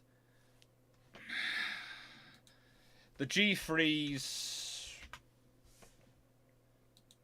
were going to be roughly 48,000 tons in standard. Let's say someone is truly pushy and manages to push through 45,000 tons standard displacement limit. Bismarck is going to have to be a lot more powerful to deal with that world, where there's a lot of 45,000 ton standard displacement ships going around, and so are Yamato and all the things. And that's if they don't go with the 50,000 ton standard displacement limit, because they could go 50,000 tons, because technically 49,000 tons in normal, that's probably about 1,200 tons off standard displacement. Probably, I'm doing rough maths in my head, and yeah. It's always an interesting thing to me, because there's a whole discussion and debate as to what guns they were going to have. And all the sources I read closer to time say 16.5-inch guns. And then quite a lot of modern books seem to presume they would have had 16-inch guns. And the presumption seems to be because Nelson and Rodney had 16-inch guns, so therefore they must have been developing a 16-inch gun for the G3s. And no. They weren't. It's just everyone's assuming goes, they must have been getting the same gun as Nelson and Rodney. No, they weren't. The British didn't like, again, and before people just think about the British. The British go up in 1.5-inch stages. So the N3s are going to be 18-inch guns. The Queen Elizabeths and Admirals and Renowns and R's are all 15-inch guns. 16-inch gun is really 1.5 inches up from 15. It's not. It's 16.5-inch. That's the gun the British were developing. That's the in-between gun between the 18-inch and the 15-inch gun, and that's what the British were working on. And the Americans go to 16-inch guns. The other powers, some of the other powers jump to 16-inch guns, but the British don't. The British jump to a 16.5-inch because that fits with our system. But yeah. The war is fun. So basically, if Bismarck is running into 2 G3s with 9 16.5-inch guns each, then Bismarck, if in her traditional historical form, is not going to have a good time. Especially if they've been given a renowned style upgrade in the 1930s. Because if they've had a renowned level upgrade in the 1930s and they've got 16.5-inch guns, then Bismarck is going to be crying.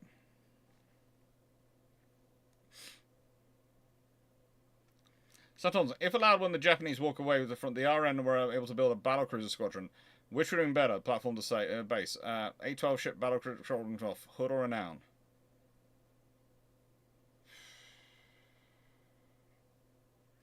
Renown if you could go for triple gun turrets, but why would you do that? Why would you build a battlecruiser squadron at that point? But basically, the battlecruiser's days are numbered. The moment you have aircraft carriers actually is viable. Because the moment you cannot guarantee on speed getting you away from conflict, that's the point at which the fast battleship becomes the sensible route. Nigerian from question 8. If the Edinburgh class subunit is built with 16 6-inch guns, how are Crown Colony and Swiftridge class affected? Probably they have 12 6-inch guns because they have 3 quadruple turrets. Probably. Well, the Crown Colonies possibly start out with 4 quadruple turrets, but they might stick to. They did start out with 4 triple turrets originally, so they might go with 3 triple turrets, 3 quadruple turrets, because that would save weight and on them. After Argentina invades the Falkland Islands, the UK gets 4 strike cruisers called Lion, Princess Royal, Queen Mary, and Tiger. How does this affect the war and other nations? Does the UK keep them?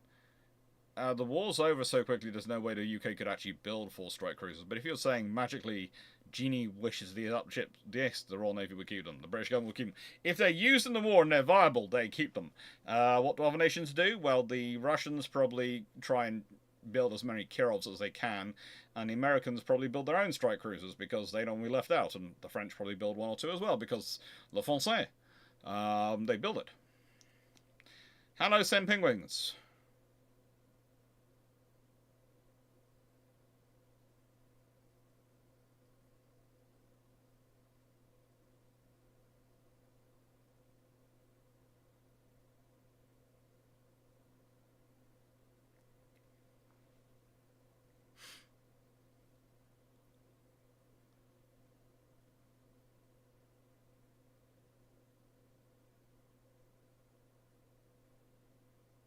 Yeah, the same thing. It's the American and British systems for training their nuclear crews are absolutely exhaustive, and both are very, very high standards of training and quality control.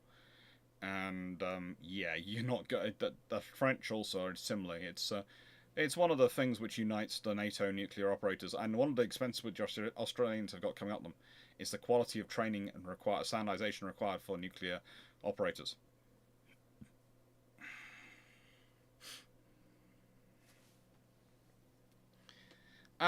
Stafford, Clarke, would you agree that the Canadian government missed a chance by not having HMS Quebec as a museum ship on Lawrence berthed up on the Citadel from on Chateau de Frontenac? Um,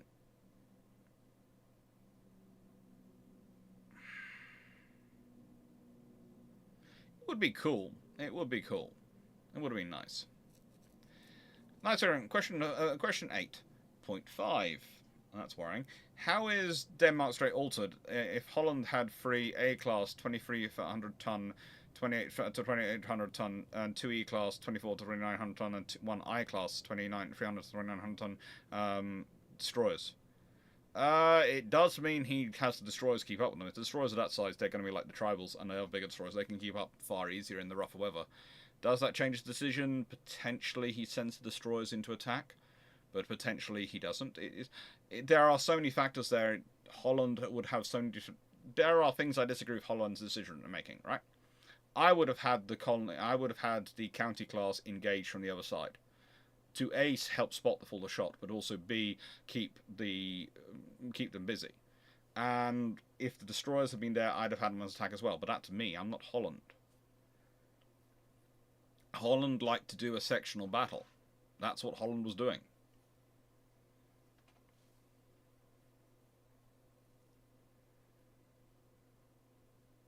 Nice turn. Question 9. Yeah, so if Bismarck was built as a 35,000-ton ship with 13-inch guns, how did the French respond? Probably with 13-inch guns. Or try 50-inch guns so they have something more powerful. The nicest way, they're going to build the same as they did. Because the French, whilst the French would claim they're building as a response to this power and that power, the real thing which dictates the French response is the fact that they have a limitation on their infrastructure.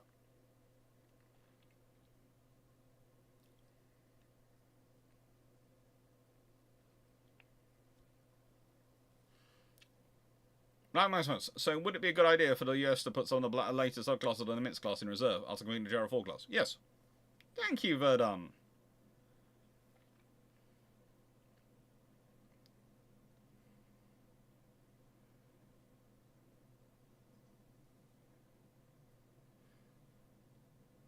Plus, hindsight to Holland.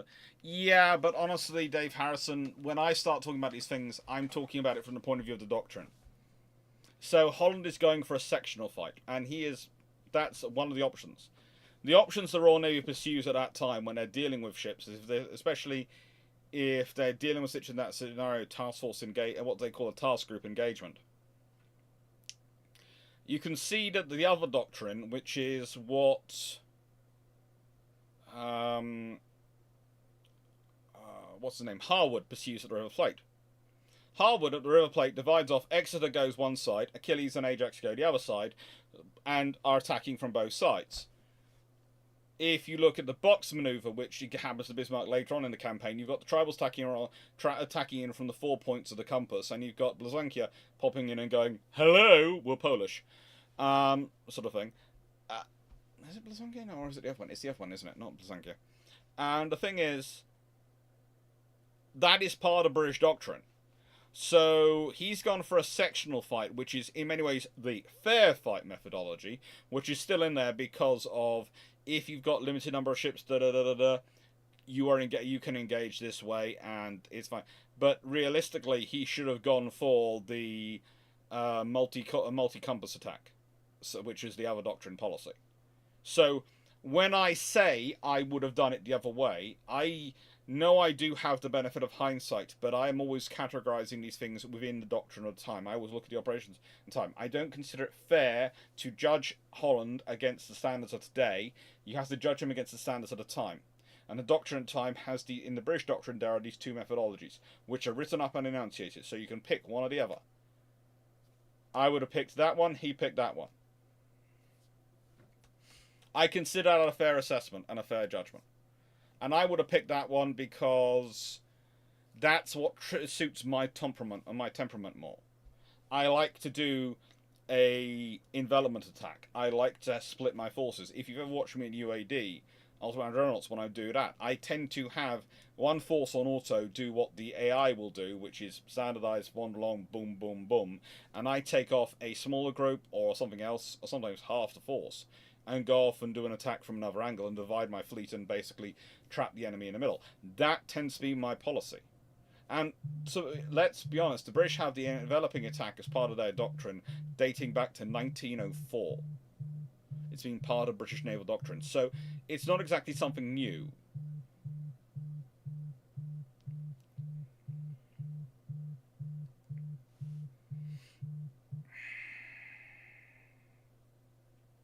Henry Buffett, if World War II started in 1947, then ship-to-ship missiles have been developed by most countries. Does this reduce the value of battleships and increase the value of small vessels? It depends on the size and capability of those vessels, of those missiles. And again, the thing is, a battleship will probably resist one or two, will take multiple hits. A smaller vessel might only take a single hit. So there is some value, and the smaller vessel will be able to hit. But just again, the point I would always make is, remember, torpedoes are the equivalent of missiles in their age. Okay? They are the thing which allows a small vessel to sink a battleship. You still have battleships. And yes, you could still have missiles, but the battleship might be able to carry more missiles, aim them further, bigger missiles, and those things. So it's going to be half a dozen one, six of the other. It's not a simple scenario.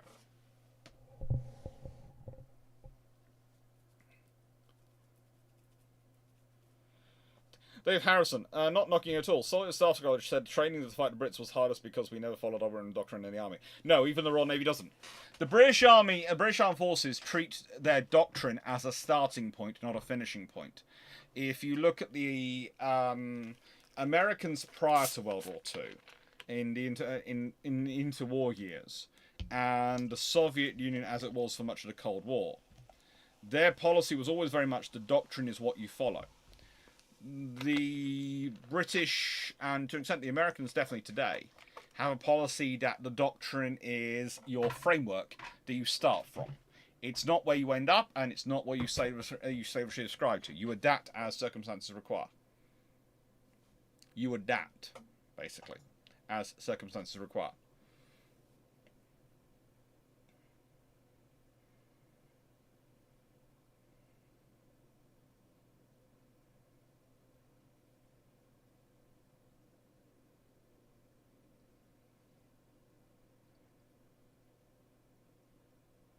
That's it, everyone. How much? 9.5. How more scary are the troubles? They are 2,884 tons to 3. They're gonna be a lot more powerful. Scary? I don't know. More scary than they originally are? Who knows? But they're gonna be scary. They're gonna be more powerful. They are probably going to have. Well, they could even have triple turrets at that tonnage, but they probably have at least 4 twin turrets, or 4.5 or 4.7-inch guns. They're probably carrying about 10 torpedoes, maybe more, and they've got reloads for them. And not like they had the system as they were, but actual proper reloading systems. And actually can reload the torpedoes without so much difficulty at sea in the issues you're dealing with.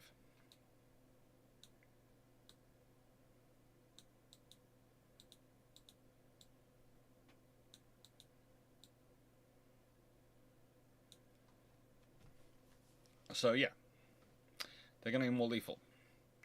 And as always, I am going to say this. I don't say this, and I try and say this in every video because it really does true. Thank you to everyone who watches the videos. Thank you to everyone who likes the videos. Thank you to everyone who subscribes. Thank you to everyone who's a member of the channel. Thank you to everyone who does the Ko-fis. Thank you to everyone who does the patrons. Thank you to everyone who does the super chats, the super thanks, all those things. Thank you to everyone who chats away in the chat, because you're what make this channel possible. And I was talking the other day a bit about the logarithm and how it works. And chat rate has a big bearing on how your lives seem to be straightened through the logarithm. So if you can achieve a chat rate of 6 or higher, that's considered something good. Oh, food's arrived. Thank you. Please fix the ring doorbell. I will fix the ring doorbell. Mr. Delivery Man is not very happy. Why is the door? Well, he was supposed not to ring the doorbell. He was supposed to just beep you. Okay.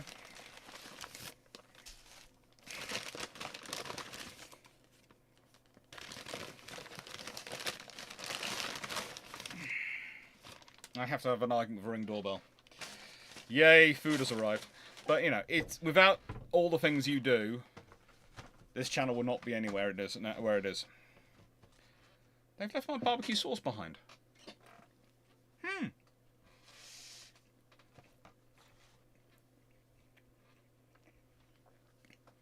Such a terrible, terrible first world problem. No barbecue sauce.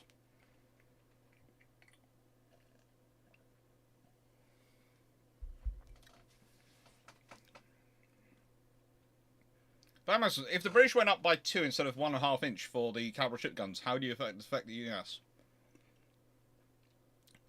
Well, it would mean that the Orions were 14-inch guns, ships. Which is going to mean, for the Americans, they're going to be equaling them in terms of firepower, rather than having a slight advantage over them, because they're 13.5 inch. Queen Elizabeths are 16-inch gun ships. It's going to cause massive troubles for the Germans.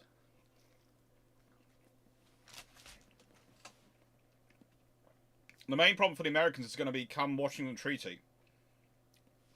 They have 3 Colorados and so, which have 16-inch guns.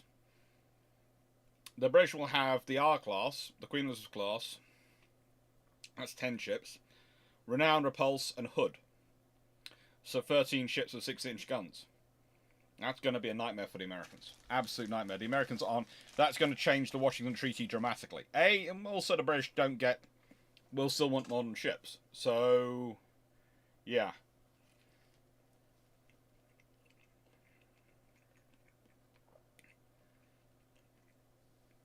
The Americans won't be allowed to build up to match that. They'll probably be allowed to complete some of their 16-inch gun ships. But, yeah, that's just a nightmare for the Americans.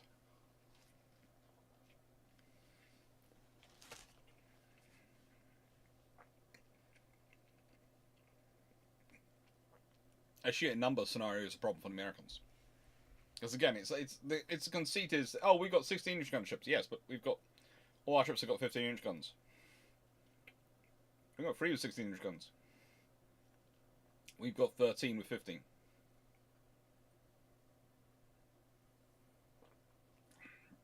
Because the British had 13 with 16-inch guns in 1920, in the treaty period. And let's be honest, at that rate then, the Ends would have been playing with 20-inch guns? Probably not, actually. Probably both MG3s would be 18-inch guns. Also, the Queen Elizabeth class would be that much heavier. And that much bigger. And as would Hood, Renown, Repulse, all those things. So, yeah.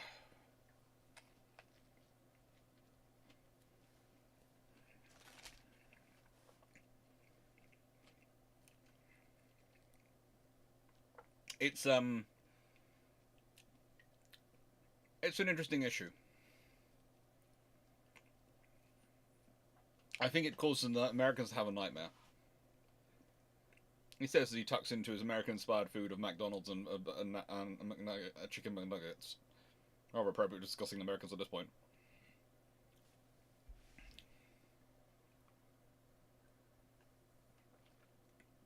I say, 9681, was it inevitable that Bismarck would get 15-inch guns? Infrastructure-wise, it's the viable one they can go for, they can get at the time. But in a world where you've got 16 or 16.5-inch guns as standard on capital ships, I don't see the Germans settling for 15-inch, so I see them trying to jump higher. But that's going to take longer and have its own efforts. So the thing is, all these things are going to have trade-offs.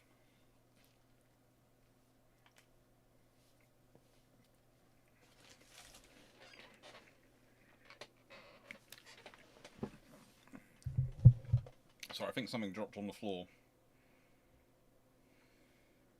Oh, yeah. That can't be left down for doggies. Because doggies will eat that, and they can't have a piece of gherkin.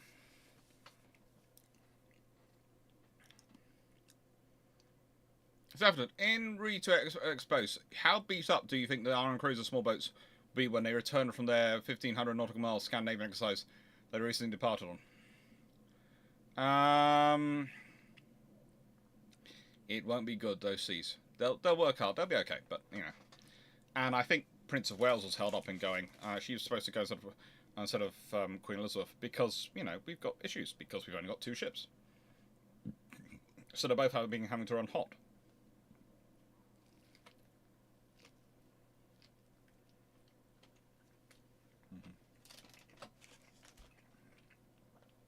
I have to be careful with that angle of the camera. It used to be fixed. That's not. And the reason I'm having this is, as I explained earlier, my lunch, because things went wrong in the oven, etc., was about 2/3 of a chicken breast and some cabbage and some mushrooms. Not really that much food. I would have survived on the snacks I have in here if it hadn't been for my mum and sister also being unwell, so I ordered them food as well. And the request was for McDonald's, so that's where I got them. Strange enough, McDonald's in the UK is fairly good if you're gluten-free. Because you can select all the items and they will literally just give you what you ask for.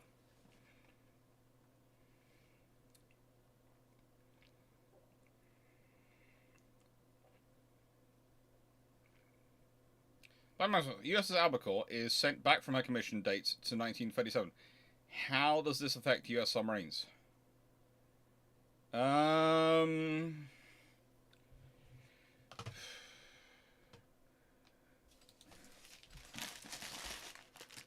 Let me check what generation of technology she has on her.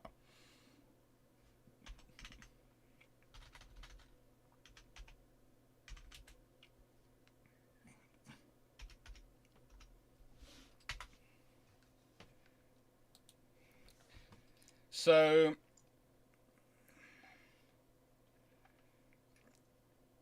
teardrop hull, yes. Nuclear reactor.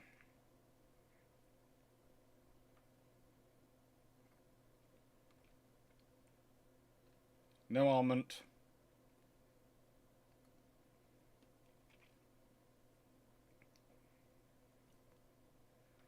Well, she's got diesel-electric generators, which are absolutely massive. Those are most quickly can be transferred into things. And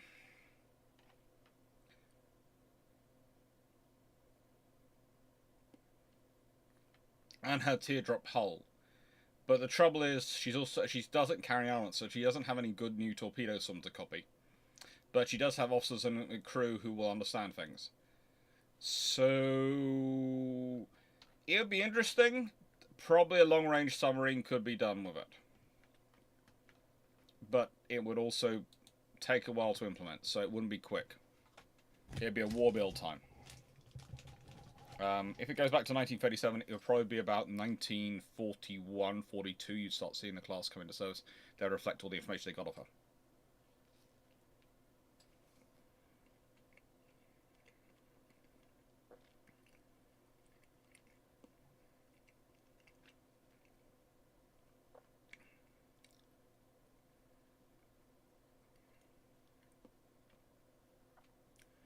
True, Stafford. It does. It also shows you what kind of systems you're dealing with. Because if you think about it, the tribal class didn't have the tons and tons of computers and other things they had to have for them to operate, and the other systems they have to have these days, which are standard for these days.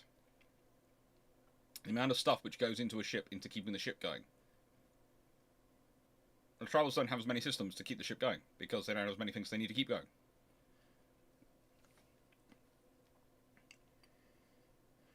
Henrik Bertha, I've seen a design study for a 250,000 ton seems overkill, but could a carrier of a full-size AWACS plane gain a meaningful advantage? Honestly, Hawkeye's fine. The difference in sort of operational capability between a Hawkeye aircraft and a full-sized, let's say, converted to 767 AWACS, in terms of the ability it actually gives a carrier, is not that much difference. Because a carrier is a different system than a land-based air defense system anyway. 767 operates as a node for all sorts of things, whereas an airborne early warning AWACS operates more as a module. So 250,000 tons is overkill, and it's also a very big problem to deal with and construct. So no, but honestly, optimum size, depending on what you want. If you want a full-size Calabar carrier, you're talking about 100, 110,000 tons at the moment with current technology. That's right. Should infrastructure be a factor in Bismarck's demise? It always is. Infrastructure is your limitation. You could have no financial hard ceiling. Your infrastructure is going to be your hard ceiling then. Magnus, if the UK built 2 more Queen Elizabeth carriers, what do you think their names of them would be? Ark Royal, and probably, considering that's gone to that way, that's gone that way.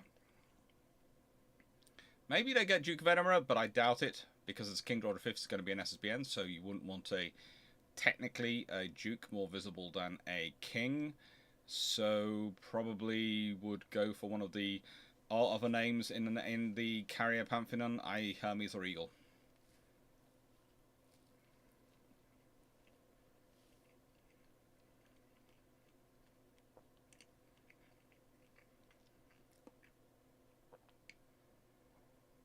Next one, do you agree that built-in comparables of Pandora's box will be opened by laying and building her? Once you do, you've crossed the Rubicon and there's no going back after. It would certainly change things. I'm not sure if it's a Rubicon, but it would certainly change the standardization of things. Captain Mandrew, did navies fly airborne early warning helicopters from destroyers, or only flat tops? The British are the ones who mainly operate them. And we mainly fly ours from from the carriers, but that's because we don't have that many of them.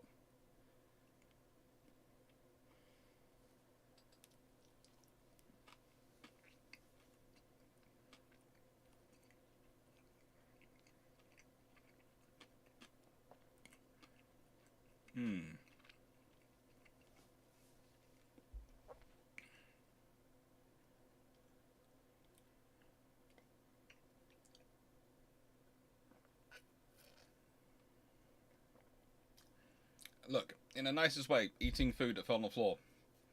There are some things I might consider. But in our house, and this floor, very much gets doggy attention. So it's even less hygienic. But also, do not give your dog gherkins. I cannot emphasize this enough. Do not give your dog gherkins.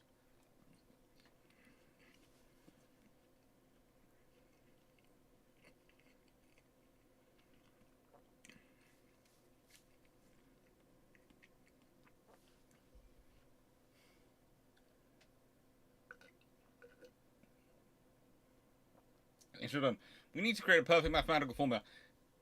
At the moment, my sister's cooking ability is not really the problem.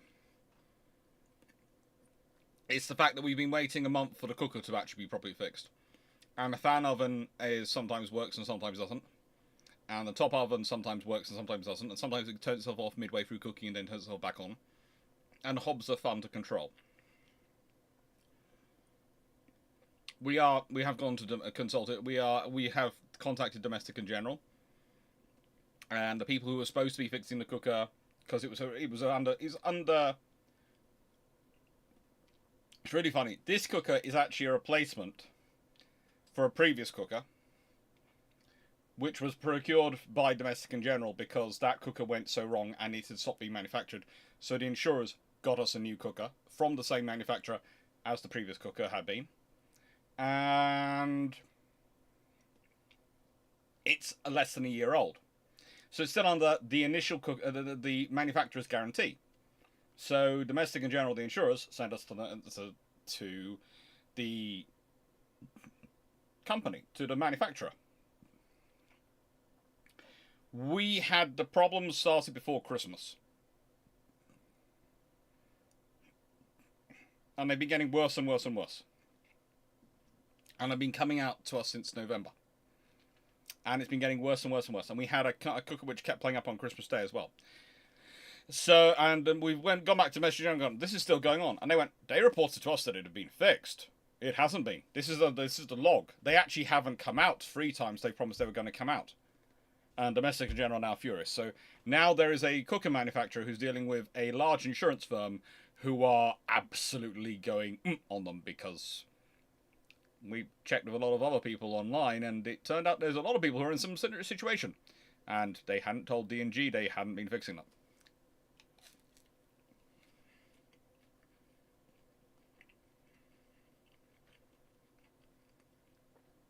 Good Lord, have I caught up with the questions? Or are you all being nice while I'm having some food and not putting questions in?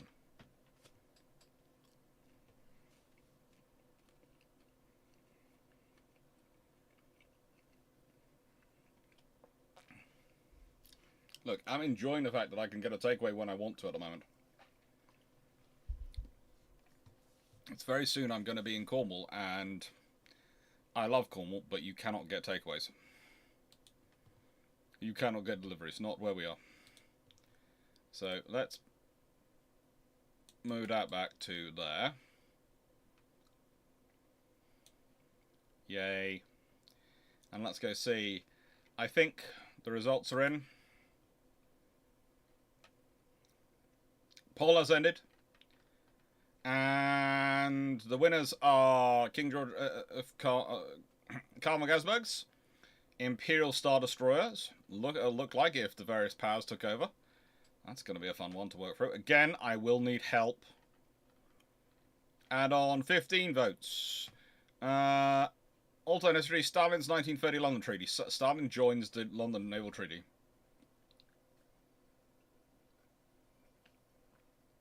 Panic.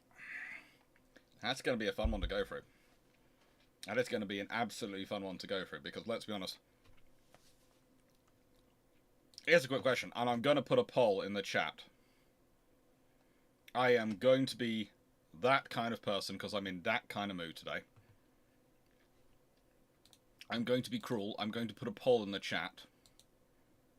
Go quickly to the live chat. Add a poll.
Starting poll.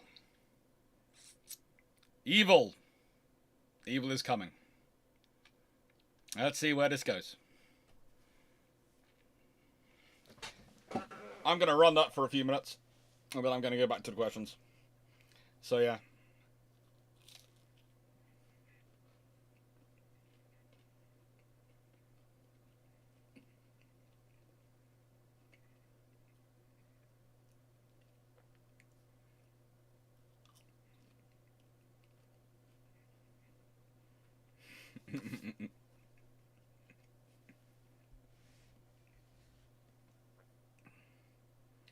Same thing. There may be worse things to give a dog than gherkins, but blue cheese comes to mind.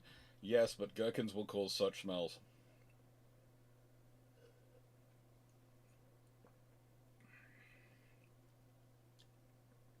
Still call me Gaz anytime. I will do if I got a KVG.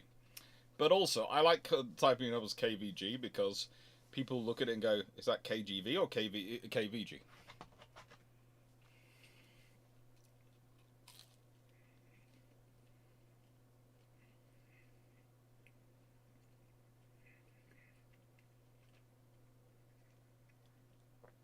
The trouble is, Melanie, they have a whole system. We have a whole proof and record of what they wanted, of that they was coming around and all the things, and they didn't turn up.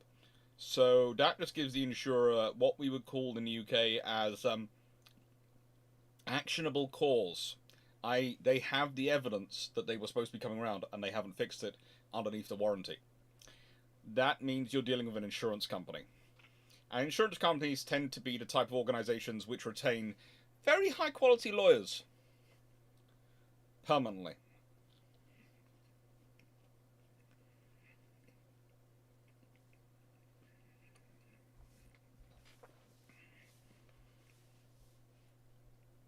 Like most of us, narrowed down April's questions for zeros in the Mediterranean, IGN carriers at night, and new one, it should be a museum.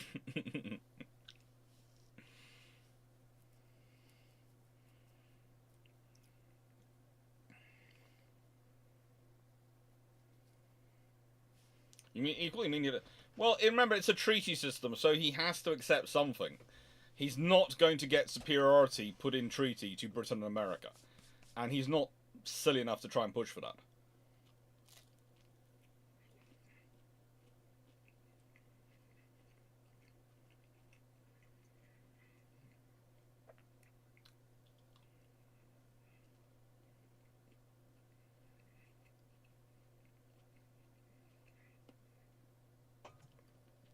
And ooh, the lag on the broadcast is something about 5 seconds. Yeah, there is a bit of a lag. I try and keep it as minimal as possible, but there is always a bit of a lag.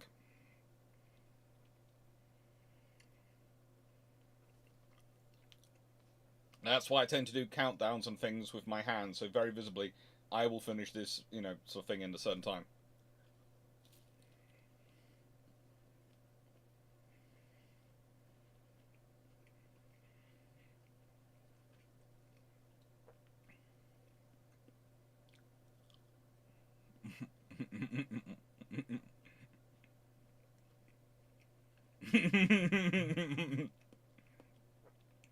Dave Harrison, gherkins and any form of pickled cucumbers are absolute food hell. Even my missus and sister-in-law are Polish. We always have them in the house. I have many Polish friends. I understand what you mean, and yes, they are always around.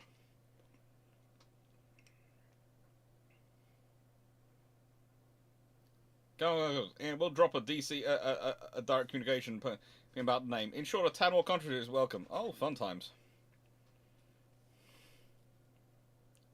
Remember, I can stop asking the shit. Don't stop. It's just, in the nicest way, I really hope it doesn't win in the next while we're moving house because I need time to organise that. And if I'm rebuilding houses and that race, for that period of about 3-month period, it's going to be a case of please don't win, please don't win, please don't win.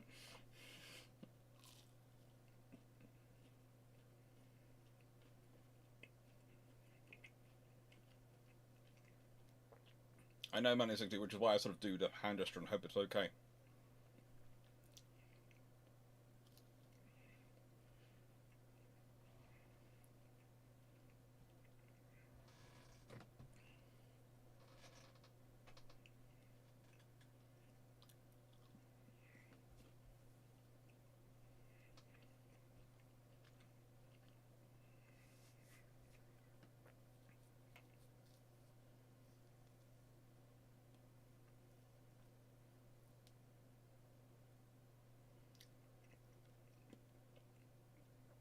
I agree, Ronan, but the trouble is, in the UK and the system, especially if this is why having insurance is quite sensible.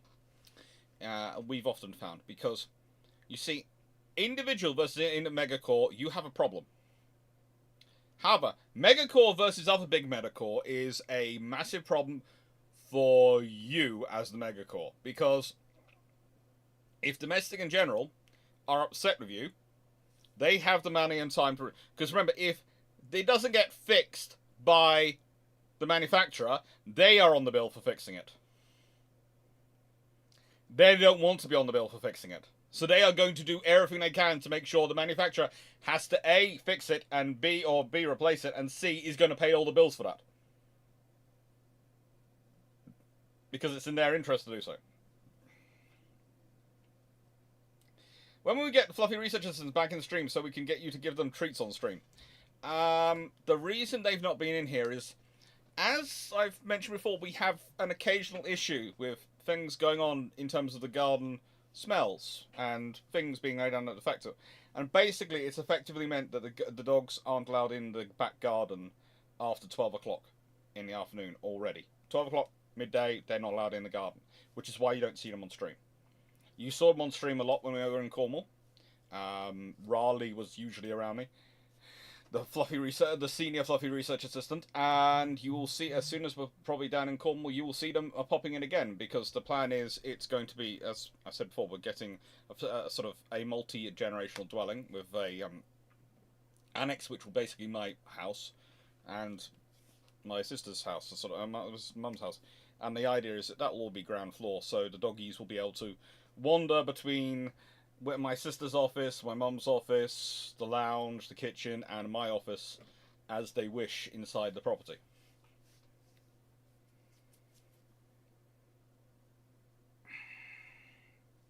Right then.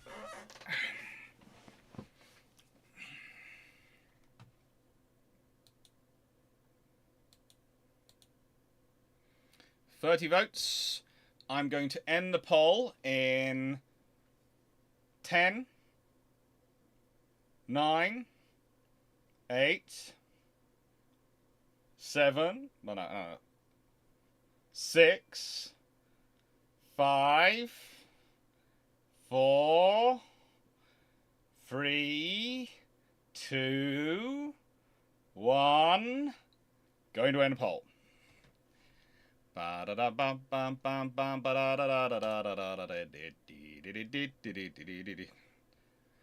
poll result: 48% of you think Stalin will want to be equal to the US and UK. 21% for Japan. 20% Japan between France, Japan, and between Japan and France and Italy, and 0% think French and Italy. Well, here's the interesting thing. This fan funding's pulled up, so I don't forget. Thank you. Questions. Here's the really interesting thing. How's that going to affect Japan? How's that going to affect France and Italy? Are they going to want to be less than him? It's going to all be fun. It is going to be really, really fun. See what I mean about the questions and how it slowly sort of moves up, doesn't lose them? It's good. This is why I like running it this way.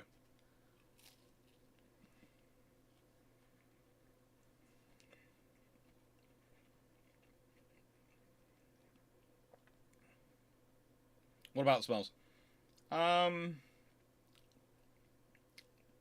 It seems to be the fertilizer our next door neighbour puts down, is our instinct, and it seems to affect the asthma of mum and sister and make the dogs go be not that well.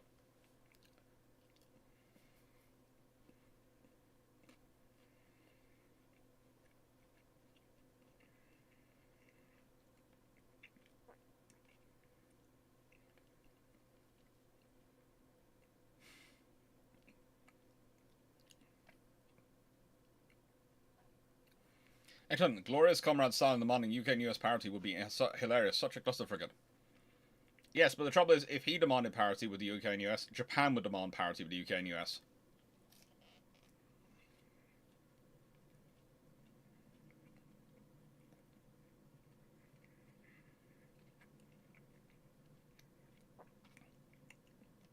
And if he gets parity with Japan, then both Britain and America are going to want more ships to deal with the start of the Soviet fleet.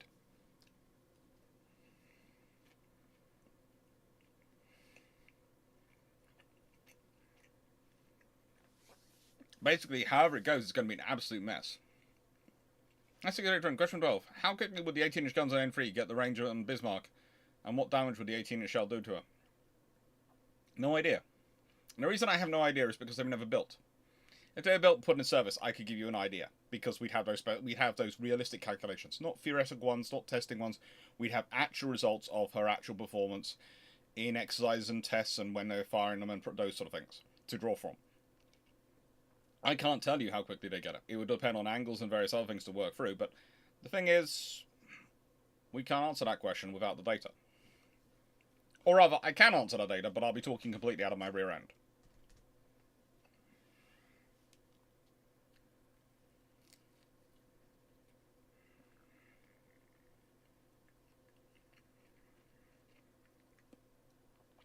Henry Bofa.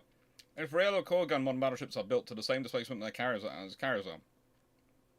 80 to 110,000, could modern navies crew them? Would they return on battleships boost recruitment? I'm not sure if it could boost recruitment, but yes, they could crew them. But also, you have to remember, a modern ship would not require the same amount of crew. A modern battleship would not require the same amount of crew as a World War II one. Just wouldn't. Starters, the engines would be gas powered probably rather than for most nations. Might be nuclear in the American circumstance, but there again, you're actually building a ship which is designed to go and exchange fire with other people. So the Americans usually are fairly smart and don't want to go nuclear for one of those things. For an aircraft carrier, which is you hope to keep back a bit further, you have nuclear power. For things which are supposed to go and exchange fire with other things, no. So you probably have gas powered, in which case you definitely don't need the same engine crew you used to have. You're going to automate the guns to the greatest possible extent, so you're not going to need the same amount of crew for the guns as you did. So the crew requirements are going to be far less. You're probably going to talk 300 to 400 crew maximum.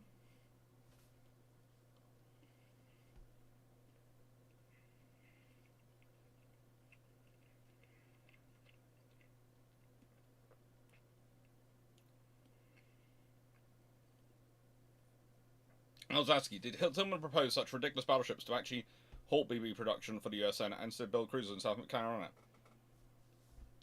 Not halt production, no. But you have to remember, America was in a qualitative race, not a quantitative race. If you achieve the technical pinnacle of what could be built in a qualitative race, you've won the qualitative race, you don't need to build any more. They're not in a quantitative race with the British.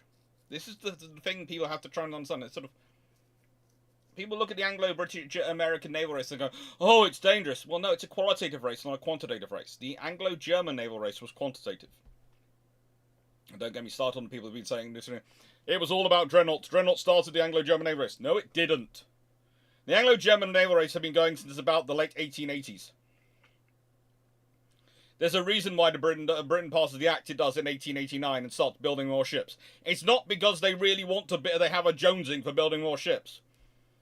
So, nicest way, there is a good 15, 16 years between the naval race starting and Dreadnought being commissioned. So that does not start the naval race. That starts the Dreadnought portion of the naval race. But the thing is, it's a qualitative race between the Britain and America and Japan. It's not a quantitative race. As long as you have it going on, you don't actually have a problem. Because a qualitative race is about who has the snazziest piece of gear. Which is not the same heat as who has the most. Because who has the most is a fighting technical element. Who has the snazziest gear? Well, yeah, you might have the best battleship, but we have 6 of ours, which are not that much behind you, and you only have 4. No one's got any heat in that. And you're going, well, we've got 4 ships which are better than your 6, so, that's even. It evens out. But it's not got the heat as, we've got 6, you've got 6, we're building 8, sort of thing. Doesn't have the heat in it. So it's different. So Tillman's basically proposing the summit of construction, so that they build it, and then they can build cruisers. Because they don't need to build anymore once they build the summit.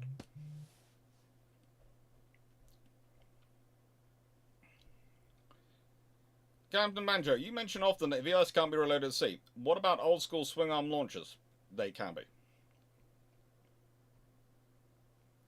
Mainly because you have a magazine system, and you usually have a system for getting the missiles into the magazine from the deck, and so you basically just need to get it across, get it into deck, and it will load it into the magazine.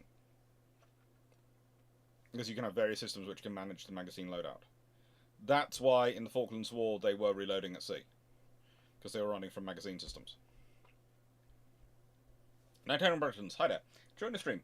Had Britain held Singapore and repelled the Imperial Japanese army from Malaya, what do you see happening potentially in terms of chain event actions battle act? What becomes the plan for arrest to Southeast Asia? Presumably Sumatra remains free of Imperial Japanese army conquest. Yeah, well, basically, Singapore becomes a new front line. You're very unlikely to have any strikes on Australia. You're very unlikely to have the issues in Burma, etc., because you've saved Malaya.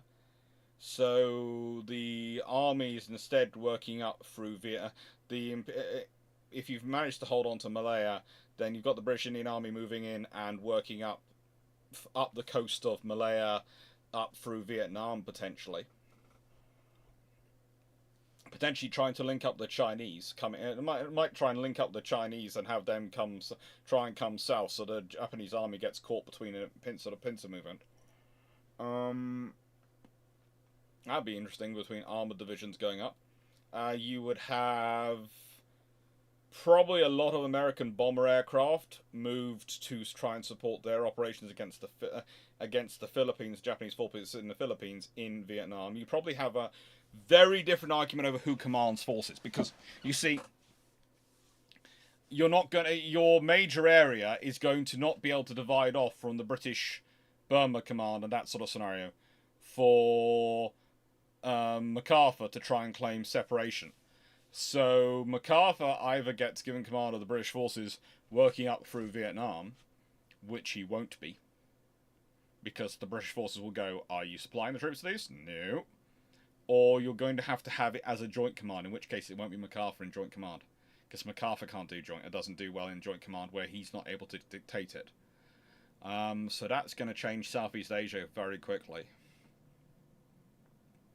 And honestly, if you have Singapore, then you have a major base there, and, well, let's put it this way. Instead of the British Indian Ocean Fleet being based in the Indian Ocean, they're going to be based at Singapore, which could bring to all sorts of things in terms of operational actions.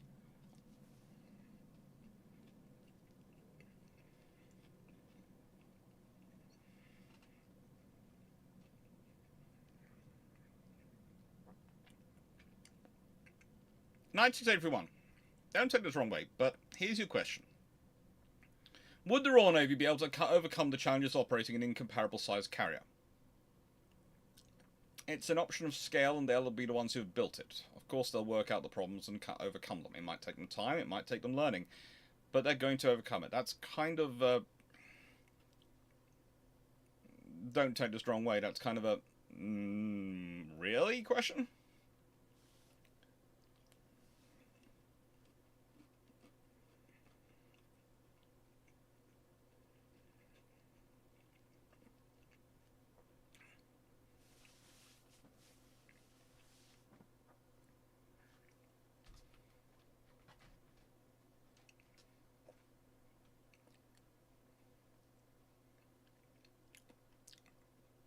General Slim and Admiral Somerville in command. It's so awful. Oh, it would be terrible.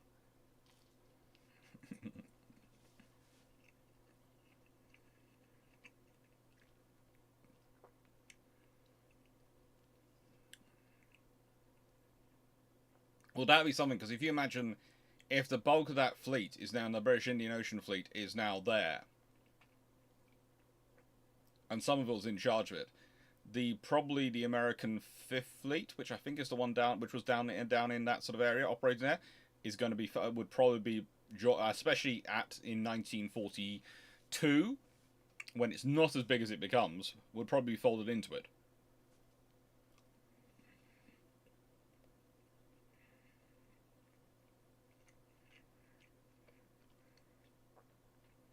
I don't know, how would the Battle of Denmark Strait go different if... I have no idea. Again, I'd have to run simulations to try and work that out. I also have to work out what exactly they were building and what exactly they dropped, how they made the efficiencies of 35,000 tons rather than the size they originally got. Because let's be honest, Bismarck is originally Well,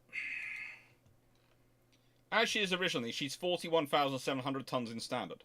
So for her to be 35,000 tons in standard, she has to drop nearly 7,000 tons, 6,700 tons. So yeah, for that to be the case and to change her guns, etc., you have to do simulations. You'd have to work that through. If I told you the answer off the top of my head, I'd be talking again hot air.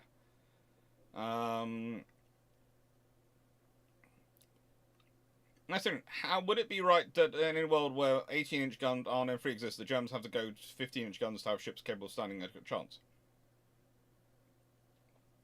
Yeah. If there are 18-inch gun battleships wandering around, because let's be honest, if the treaties haven't come into existence till after the N3s have been launched, and now you've got 18-inch gun battleships and 16.5-inch gun battleships in service, there is no chance. There is no chance for you starting off with 15-inch. And probably they're going for 16-inch or 16.5-inch. And they might even try and go for 17-inch, or even might push straight for 18-inch. The Germans might try and push straight for 18-inch. They would probably still have 11-inch Scharnhorst and Gneisenau, because let's be honest, 11-inch is the limit of their infrastructure when those are built, but they're going to be pushing for a far bigger gun.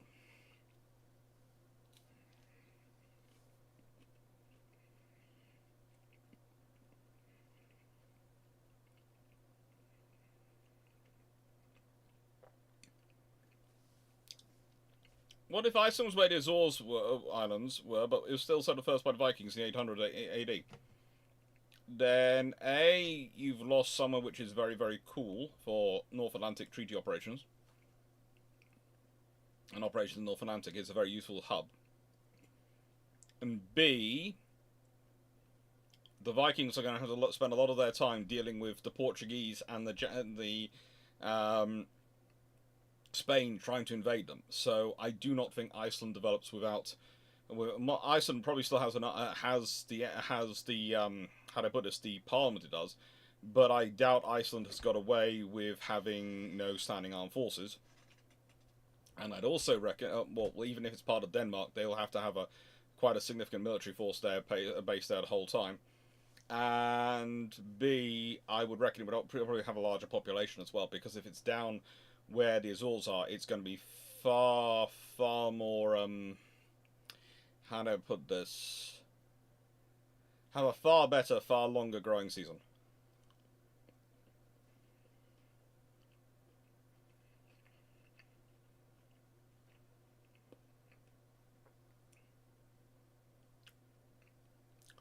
Nice to everyone. Okay.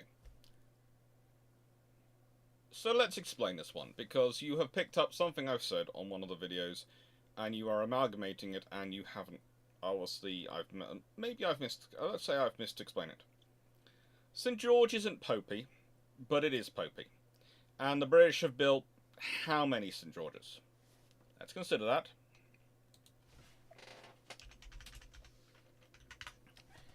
HMS St. George has turned up in the Royal Navy on, well, let's be honest, that's 6 occasions. And that's not including the shore established in 1939. The last of those was Edgar class in 1892, scrapped in 1920.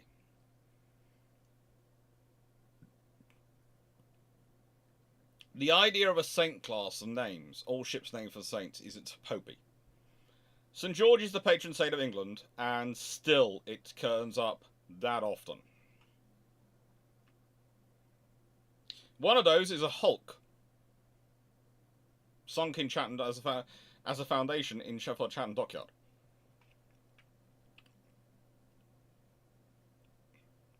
They've basically been first rates. They've been a captured ship. They've been all sorts of things. But they aren't that common.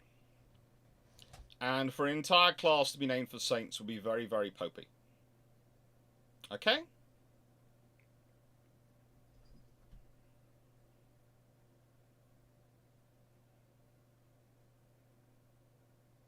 It's just not the Royal Navy to build an entire saint class. That's what I was saying was popey. Using St. George, maybe, but St. Andrew, definitely not. St. Patrick, No. That's the patron saint of Ireland, and they won't be going there. It's just the idea, the four saints people go through, and it's a case of no, it's just not. The other saints are even less used.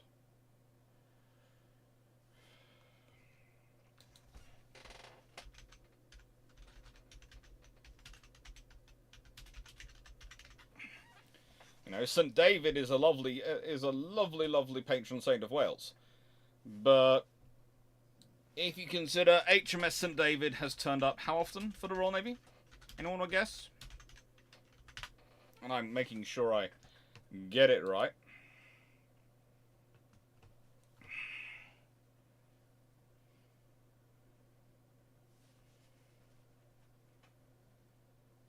There was one in 1667. There have been a whole series of tenders established in South Wales. Those were in 1948 and 1956. They were a motor minesweeper. You know, they've used as a tender, basically, for HMS Cambria, which is a shore establishment. It's been, you know, they're just, no. It's not. And people are trying to push it for the N3s. No, it's just not happening. It's just, no. The British don't go with saint names, and are certainly not naming a whole class saint names.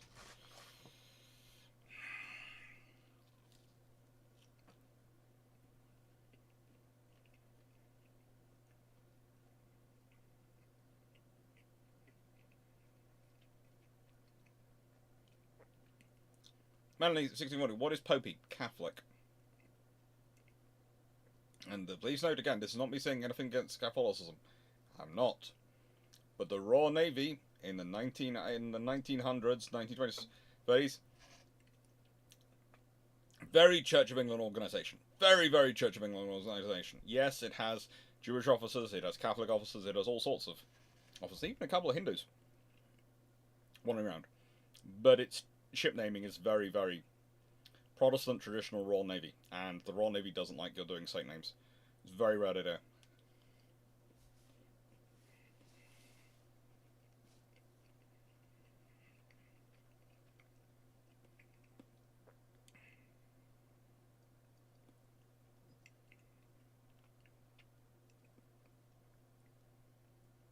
Blackman says, what if the Great Kanto earthquake happens in 1941 instead of 1923?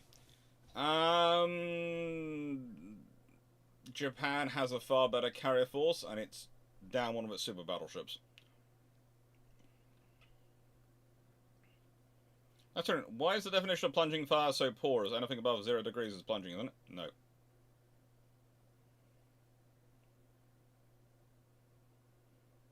No. Usually plunging fire is anything from 45 to 90 degrees. So, there to there. Some navies, they consider anything down to 30, anything above 30 degrees to 90 degrees to be plunging fire.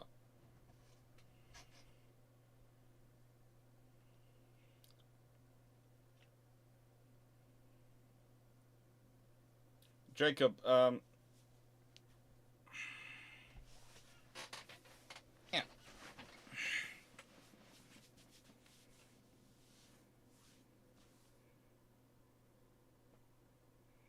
Saint names don't work for the Royal Navy in that scenario, and they really don't.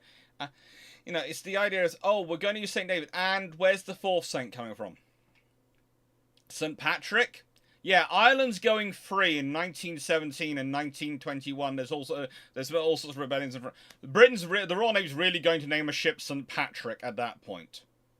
Oh, especially as the Ulstermen who have stayed loyal and have decided to go with and broken off Northern Ireland to stay part of Britain. Yeah, they're really in favour of St. Patrick as their patron saint, aren't they? They are really in favour. No. So it's the whole thing of saint names for those ships. And I remember one person had to go, well, you know, there's the song When the Saints, but that was popular. It wasn't popular in Britain until post-World War II. It's only released in America after the battleships are actually cancelled. So, no. It's just not. Well, it's not. Take care, Danny, alright?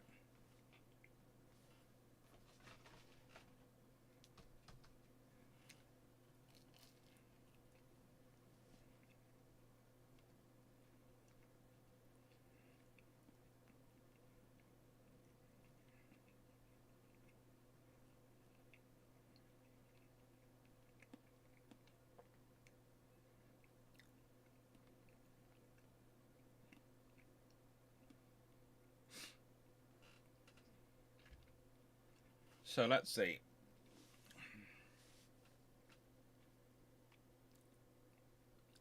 Nice turn. Answer that one.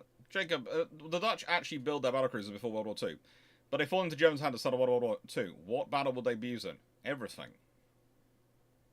The thing is, it's difficult to see how they do fall into German hands because the battlecruisers are not going to be built in Netherlands, so they've had to be built and completed. And if they're built and completed, then they're going to have crews and be in service. And yes, they might be fitted out in Netherlands, but they're going to be in a floating order and able to be moved. So they're not going to be in the Netherlands.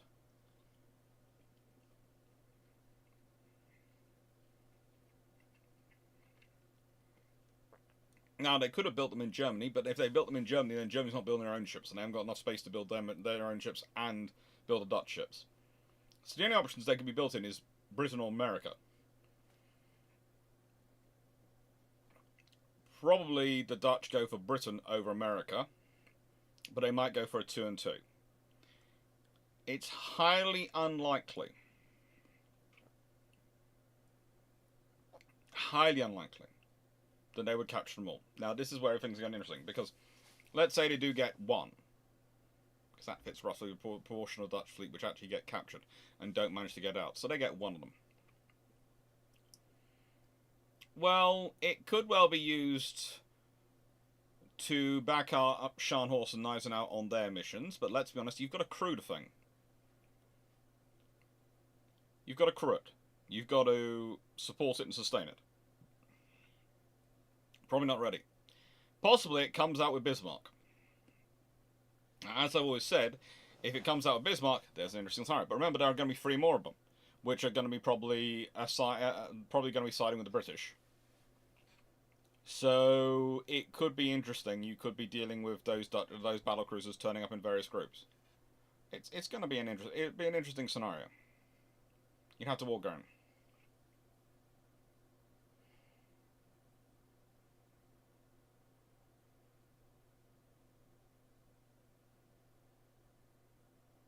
Listen, isn't there an argument that while the theory that the Hood suffered a hit under the arm belt is how the shell got inside the plunging fire played a role, but not in the way many think? Not really. There are various arguments around it, but also, a nice way, plunging fire does not include shells which actually are tunneling through the water. Or actually technically below water level when they're doing it because of the way the waves work. So, it's an interesting... I refer you to Drakenfel's video on the topic. I more and more find myself as time goes on agreeing with his views. It seems to fit all the evidence that, and even when I try and look for evidence to disprove it, that evidence tends to work out in a way that supports it. It's quite confusing. But it seems to actually hit upon a good idea. Which is unsurprising with Drak, because he is a very good historian.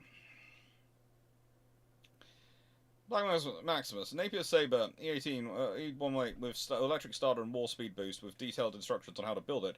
Sent back to 1939 in UK. How does this say has changed the war? Woohoo! You should see the fighters that the British are fielding in 1940. I mean, literally, the fighters they'll be fielding in 1940 will be amazing. You will probably have a version of the Fairy Fulmar produced with it, or a Fairy Firefly come about early. So that would be an interesting scenario. You'll have a souped-up Spitfire built around it, because you're going to. It's just going to be astronomically interesting.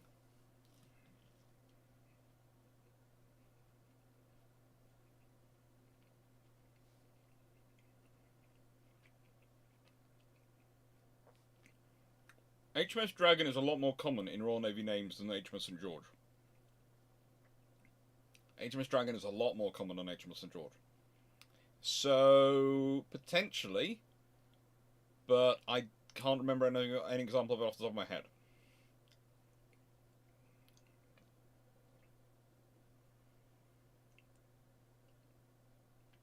Nice one. So why was the 1943 Monitor class hull only able to take the two twin auto-loading 6-inch guns turrets? Because that's what they designed. Well, also there was budgets and other things in them, but that's basically what they were fitting it with. Because also those turrets weighed more.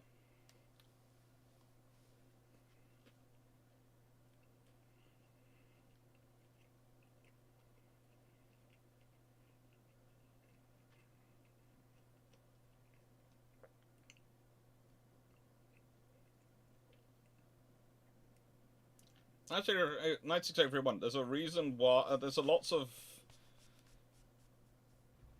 Let's put it this way. You're asking quite a loaded question on that one, because are there other cases of Axis capital ships that were never going to survive once the Allies had them in their crosshairs? They always have a chance of surviving. Bismarck has a chance of surviving. If she turned back after Denmark Strait, if they'd fought the Battle of Denmark Straits and headed home, they could well have got away. Could well have got away, but they didn't. It would have been difficult, not impossible, but difficult for the British to catch them. They headed straight home. If you come out solo and you manage to get yourself in a scenario where you're being attacked by a pack of enemy capital ships, you have very little chance of surviving once that pack finds you. Doesn't matter which ship you're in. Doesn't matter if you're in Yamato or Bismarck, Warspite, Iowa, doesn't matter what you are. If you're in a scenario where you are dealing with multiple enemy capital ships and aircraft carriers, being able to focus in on just you and you alone, you're not going to live. So it's not so much that case, but you know.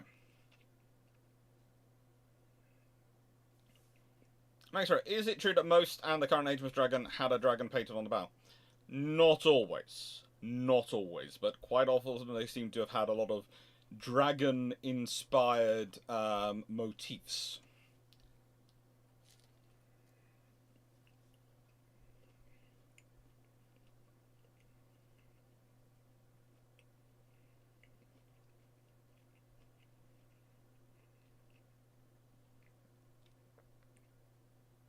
Jacob, why wouldn't they build them in the battlecruiser Netherlands? Honestly, yard construction space to build us about something that big. They have a theoretical capacity, but one of the things they're looking for when they're building, they're looking at designs, and this is one of the reasons the things that I got into and discussed. One of the things we're looking into when I was talking through, I think it was their World War I era battlecruiser ships they were looking at.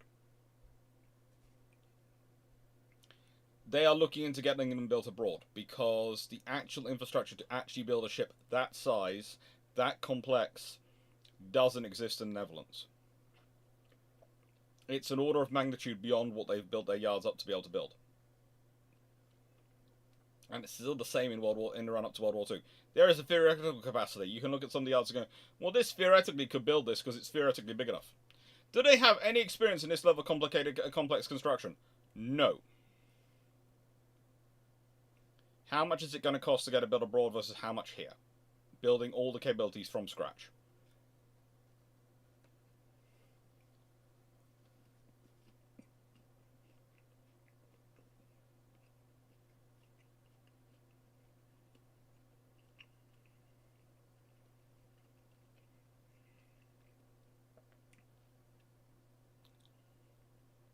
Dave Harrison, Black Maximus specifically asked about the version of Napier Sabre which was actually fun, which was very good, and Napier Sabre were actually quite good engines.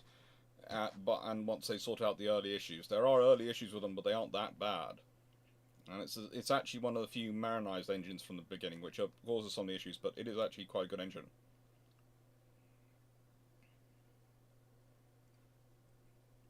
Next turn, question 21. Would the 9.2-inch armed county class have had all the qualities of the historical design? I.e. the thicker arm adoption of... you haven't given me a second part of your question yet, so I'll wait for that to come through before I can really answer that one. Geoguide. The 1930s RMA battleship construction program was supposed to replace the R's and the Queens. No. 1930s, the King George V were going to replace the R's. Then the Lions were kind of come in, and to an extent they were going to replace the Queens. But you also have to remember the British were planning on building up to...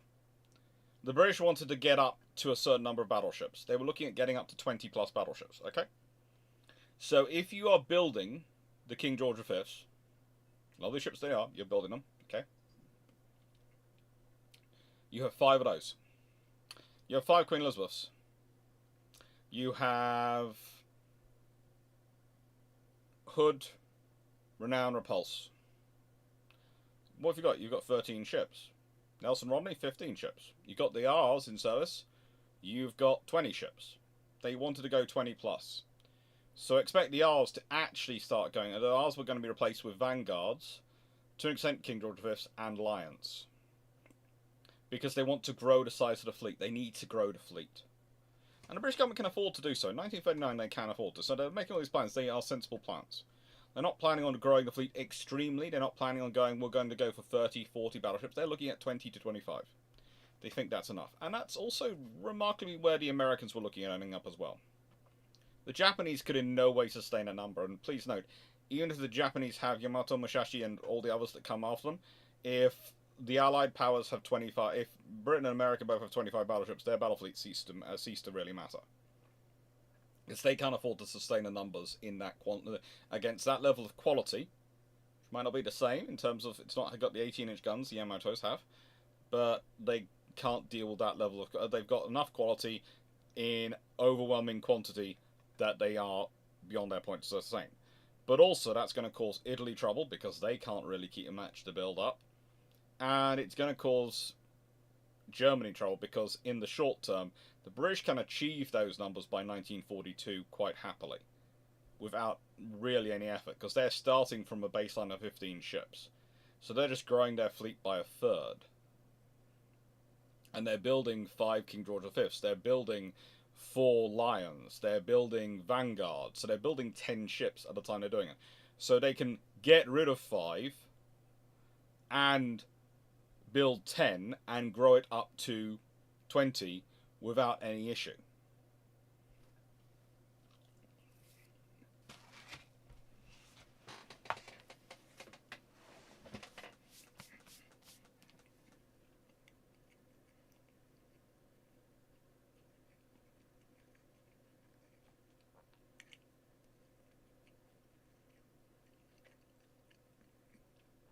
Just funk. The Dutch wanted not only the battle cruisers in 1913, but an entire new batch of other ships, all part of the grand plan. Sorry about that. I thought I'd swallowed it, but it turned out in my hand. And yeah, that's true. And they're planning on building most of their ships themselves, but they couldn't build the battle cruisers themselves. Not if they were going to build any of the other ships as well.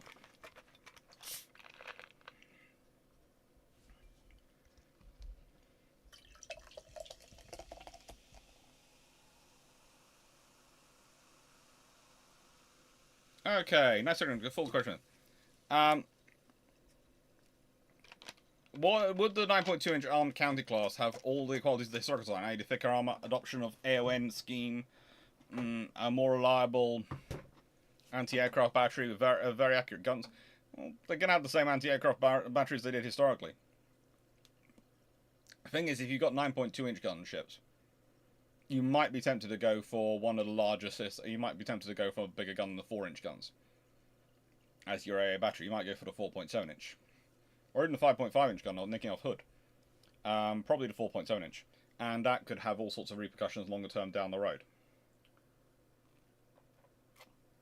because your 4-inch guns are in effect your secondary as well. So they're your AA armor and your secondary. Makes sense with an 8-inch gun because 4-inch is half that. With a 9.2-inch gun, well, you don't have a 4.6-inch gun. You have a 4.7 available off the shelf, which has an AA version.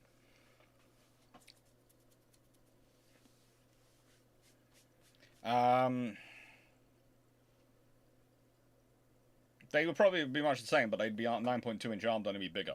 They would have to be bigger to have the 9.2-inch guns stored on that tonnage. So you'd probably be talking about a 12 to 14,000 ton ship. Black Moses, what happens if the Royal Navy battlecruiser lost at Dogger Bank to the Germans having their battleships out in force, but being sandwiched between them and the first sounding? Well, right. First things first, that's going to happen is Queen Elizabeth is going to be called back immediately. She's not going to be allowed to go anywhere. The battlecruisers which are off operating elsewhere are going to be called back, because you have to remember the British have more battlecruisers than are at Dogger Bank. At Dogger Bank,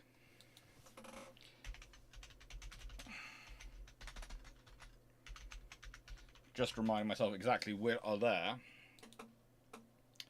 What exactly do the British have there?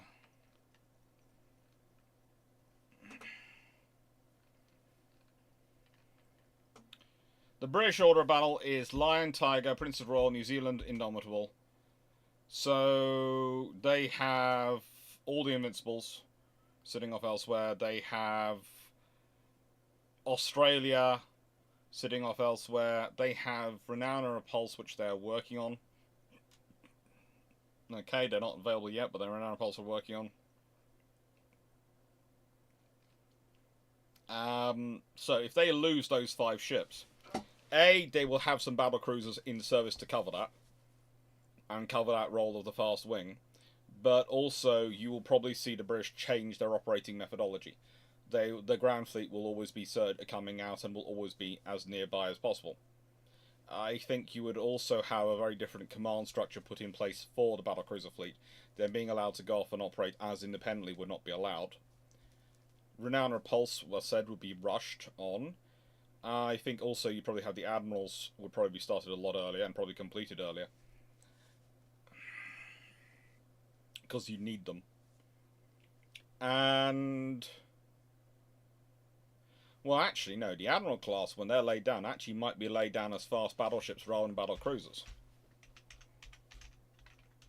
Let's see, because...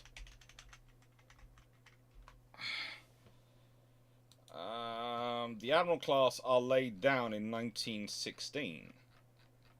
They're all laid down in 1916. So, if they are laid down in sort of after the battle, not just the Battle of Jutland, but also the Battle of Dogger Bank, and Dogger Bank was a great big loss for the British, the odds are the British go with the fast battleship design, because they did actually consider... this is one of the things which causes sort of fun with the Admiral class, because people go, well, they were considering doing a fast battleship at that time. They did. They decided a battlecruiser was better for the future of their warfare plans, and you have Fisher heavily leaning on the scales to tilt it in favour of the battlecruiser. But if you've lost your battlecruisers at Dogger Bank, where they got trapped by battleships and battlecruisers, and you've lost battlecruisers, let's say, at Jutland as well, then the people are going to look at them and go, well, is this just reality? Is that as fast as you build it, you want to build a fast battleship because you need the survivability? Because there are obviously times where they're going to get trapped and they can't get away from battleships. So they need to have some ability to take some fire until they can get out of dodge, to buy them time to get out of dodge. In which case, things change. I think one of the interesting things for me when looking at the fast battleship designs that come around that period is they're the beginning of the desired triple guns. And so that could really cause an interesting scenario. Let's say the Royal Navy rushes through 4 admirals with 12 15-inch guns each. Well, that's going to have an impact on things. They'd probably be, instead of being hoods, very, very lovely, 32 knots speed.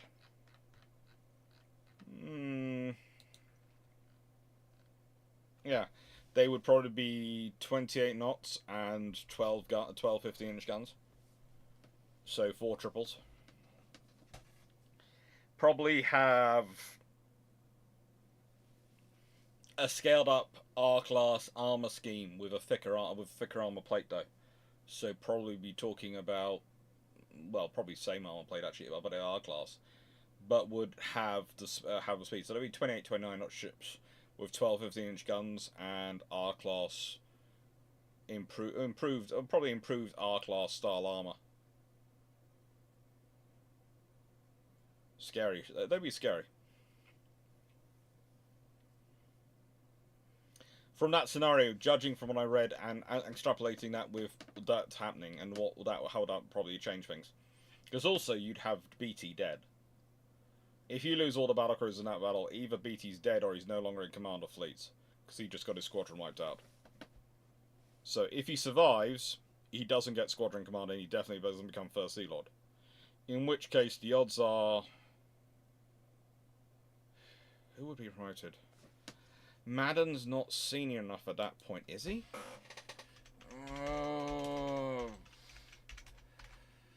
Is Madden senior enough at that point?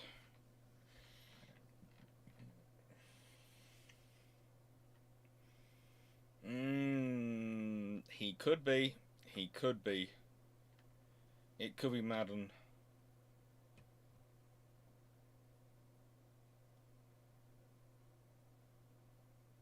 Because he gets second in command of the Ground Fleet in December 1916. And he becomes full admiral in 1919. So without BT causing issues in terms of pushing for promotion, which is one of the reasons which leads to Jellicoe not being First Sea Lord, etc., and all those things.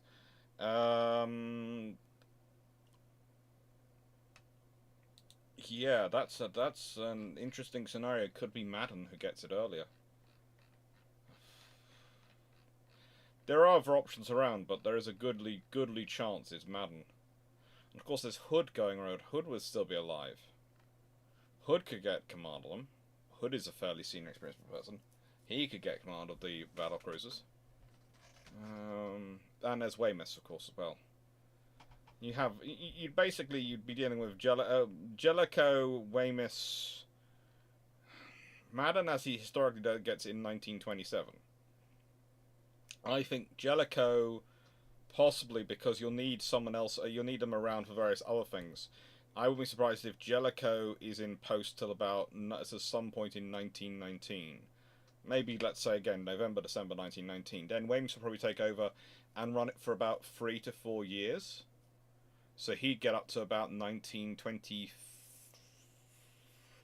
probably 1923, and then Madden would take over. And Madden would probably run it till about 1930, as he historically did. That's my instinctual suspicion of what would happen in terms of the promotions.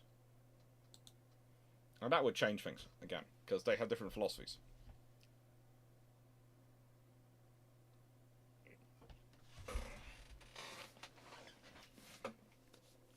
No, sir, if Admiral Dudley Pan was going to saying Hood would last another 15 years in 1939, then Hood was going to be run until 1954. That's a goodly chance, you know. There is a goodly chance of that. Hood would be staying around for a while, but also, I think what he was more saying was you needed a Hood-style capability of ship until at least 1954 in his ideas in 1939, and that makes a different point because it's saying we either need Hood or we need to replace Hood.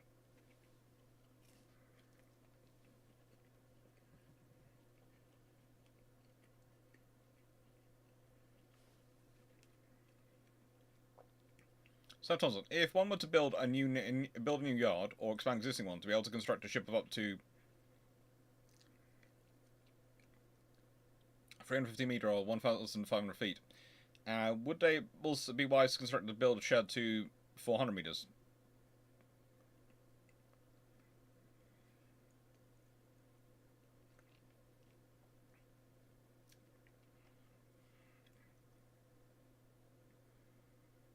Probably you'd want something around that size because you want something which takes significant module size. You're probably talking module size of roughly 25 meter. So if you have 50 meters, that can give you a certain amount of. If you've got 100, you've got 50 meters, you've got 100, you've got some clearance to be able to store that in the shed, put that in a crane up, and lift it to where you need it. To need to put it on the ship. You could do that along the side, but that's more complicated. Well, no, it's not more complicated, but it's. The thing is, how do you bring it in? The shed. You can do that, but it's easier if you have some space at each end, etc., to maneuver things around.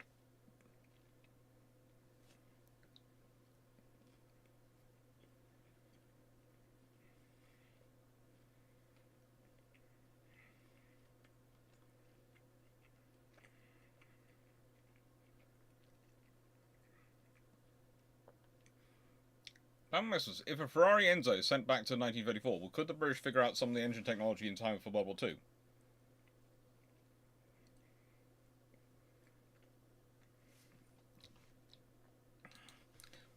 Considering the amount of... I'm just looking up the exact number of computers in a Ferrari Enzo's engine.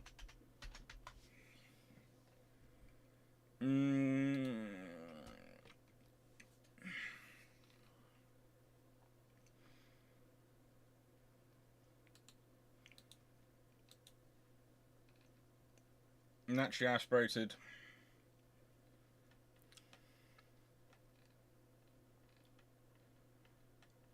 It's a gorgeous engine. It truly is.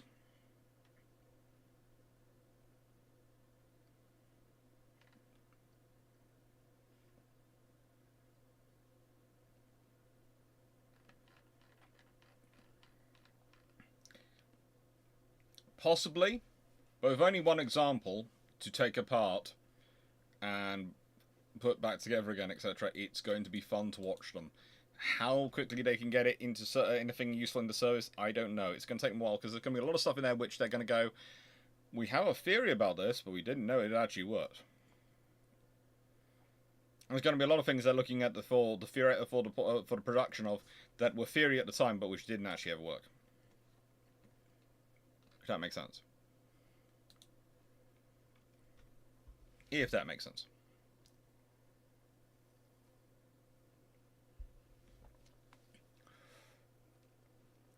How likely is it that Hawkins class follow-on, this is from 9681, were planned to be named the County class from the start?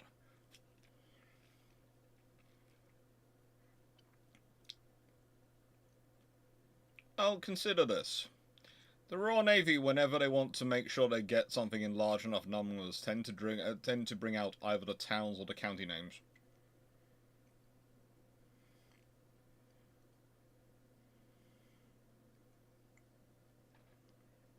Because no one likes to cancel something which has a constituency. And town class and counties tend to have constituencies.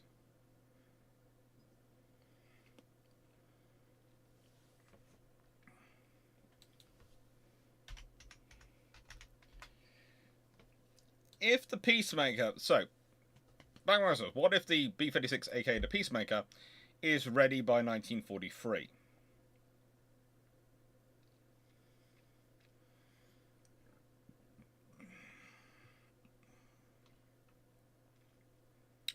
Well, if it's ready, it's had a very quick development. But honestly, having it... And I'm going to, for everyone to watch, I'm going to put up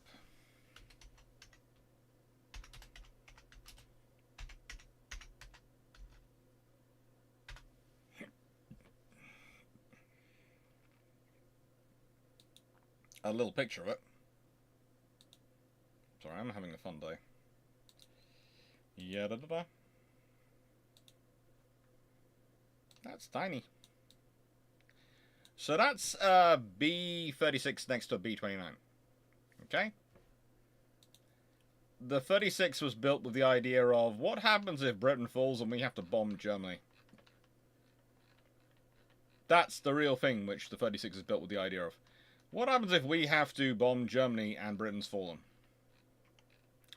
This is why it has a combat range of 3,985 miles. A ferry range of 10,000 miles.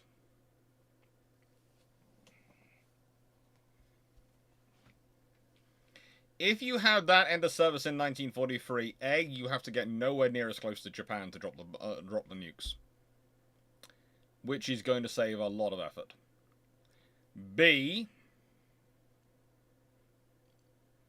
it also has, if I'm not mistaken, an even higher operating altitude than the B-29.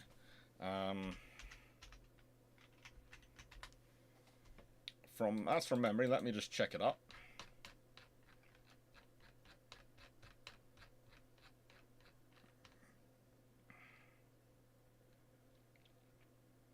B-29 service ceiling was 31,850 feet.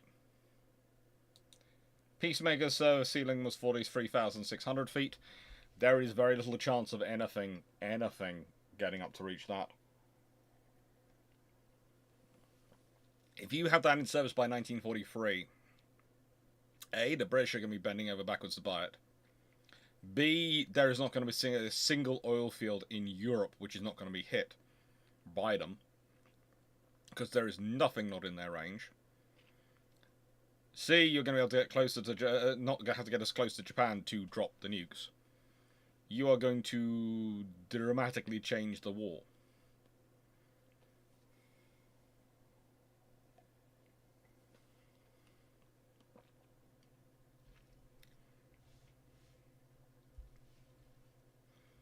Bug Guy 1029. If the USN goes with the Montana class over the R class, if they discover the true size of Yamatos, do they stick with the planned 28 knot design, or do they try to go faster by design? Well, let's be honest. If you found out about the size of Yamato's guns, you're also going to find out about their speed. And the Yamato class could do a maximum of 27 knots. So 28 knots is probably enough for you if you've got 12 16-inch guns. They might go with the long Tanner design. They might try and upgrade them to a long Tanner, because if we consider the long Tanner would have been a bit faster. It would probably have got a little bit faster.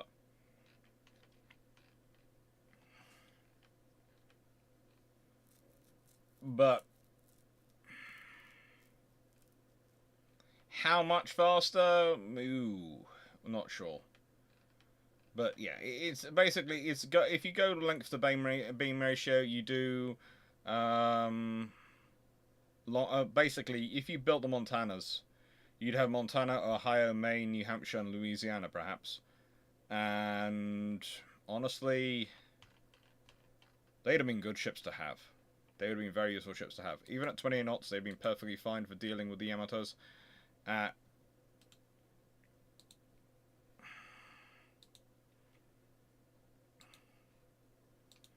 I know I keep talking about them, so I'm going to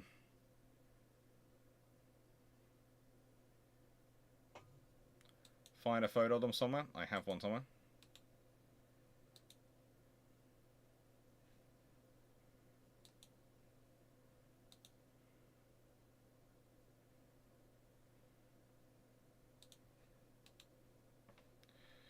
I have one somewhere.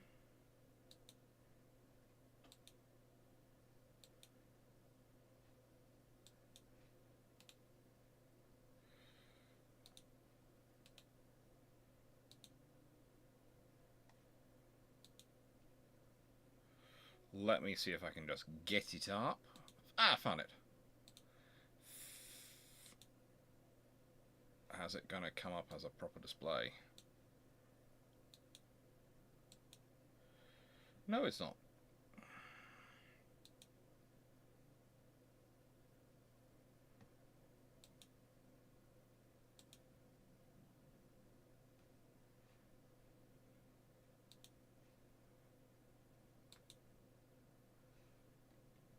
That's no help at all.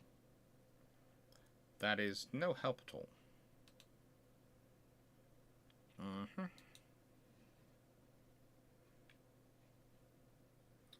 Yeah, I'm going to try. Okay, I'm going to nick one from Wikipedia. There's got to be one I can nick from Wikipedia somewhere. Picture of a Montana from Wikipedia. Come on, Wikipedia. Click, click. Yay, Montana search. There we go.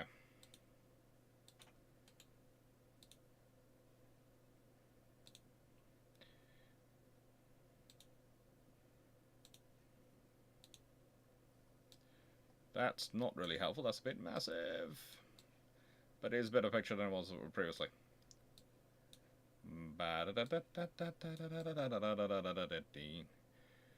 Yep, there we go.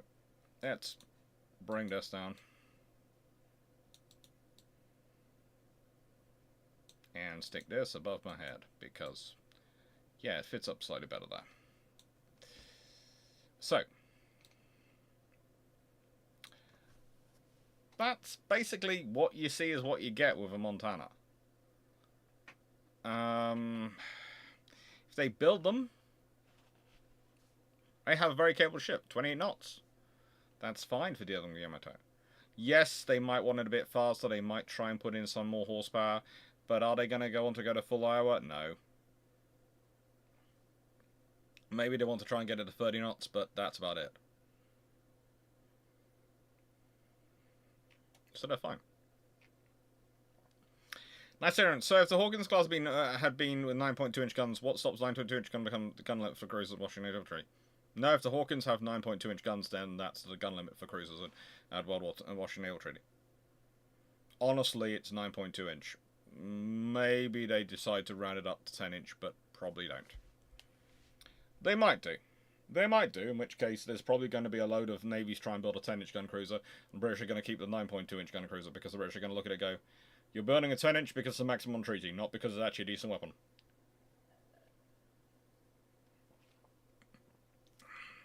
And let's be honest, the actual firepower difference between 9.2-inch and 10-inch is going to be negligible, but the rate of fire difference is going to be massive in how it aggregates up.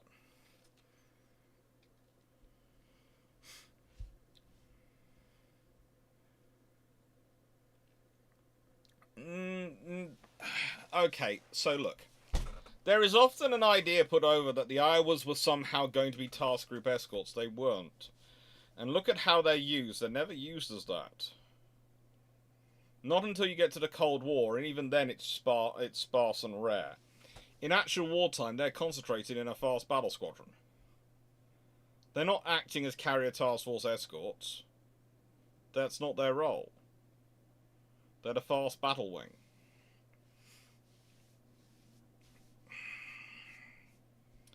It's the idea that they were building them as carrier escorts, etc. No one in 1940 is ordering a capital ship as a carrier escort. The British have the idea of task force hybrids, but that's not because of escorting each other. It's because they think of them working as equally valuable capital ships together, not the capital ship escorting the carrier or the carrier escorting the capital ship. So that's where the idea for Force H, etc. comes from. And the Americans haven't got to that because the Americans don't really think around those sort of ideas. Because that's not the scenario they're dealing with.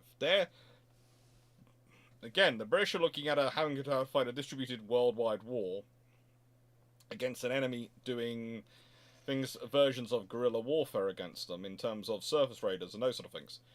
So the British are going to think about that sort of capability. The Americans are thinking about fighting a war across the Pacific against the Japanese. It's a far more conventional war. You don't have to do so many weird things. Tanafelica, was good enough? Good enough? Yes, he was. He was actually a fairly good and very competent officer. He made some very strange decisions, but he was competent enough. Night Secretary Front, anything interesting coming up in your audience recommendation feed this week? My audience recommendation feed? Well, let's see. Oh, by the way, Rin Penrose still does show up on the days I produce shorts. So on the days I produce shorts, that's when Rin Penrose seems to show up most. So I've decided it must be something to do with the shorts and the information that those come through. But let's go to the analytics and see who's showing up. Anyone interesting? Anyone I wouldn't expect to be in my audience overlap? Channels that my audience watches. No, they're fairly normal. Animarchy History. That's one I don't remember was here last week. Always cool.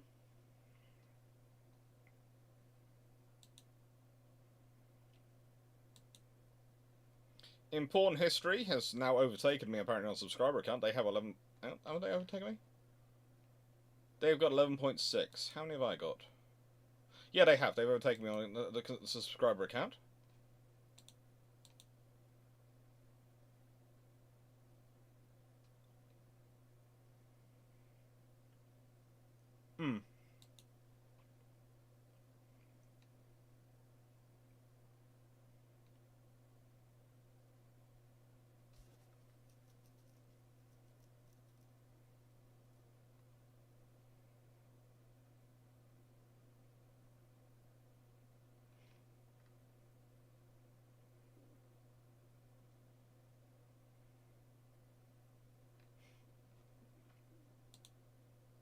But no, it's interesting. Who else have I got?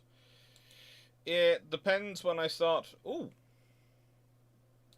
That's when I was reckoning. Call Me Chris is turning up quite a lot.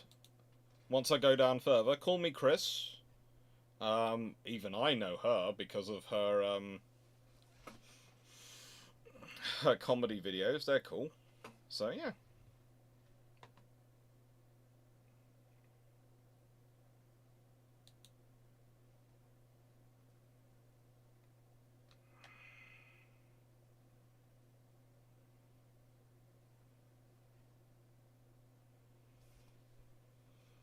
There's some interesting videos doing some quite well at some points.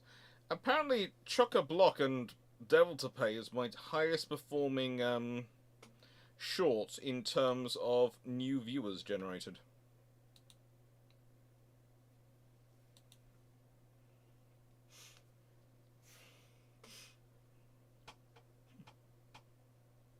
Hmm.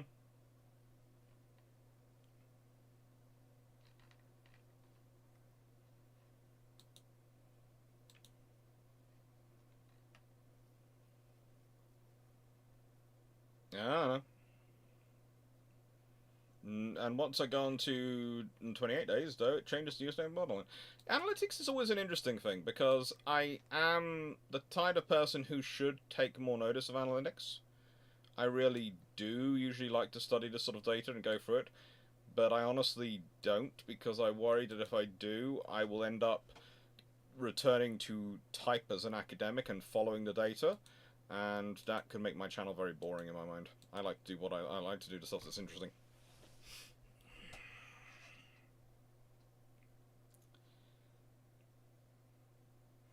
Nice and great fun. Question 24. So if the whole German 6.8-inch gun-armed cruiser response is a myth, then is the need to replace armor cruisers the only reason the Hawkins class got built?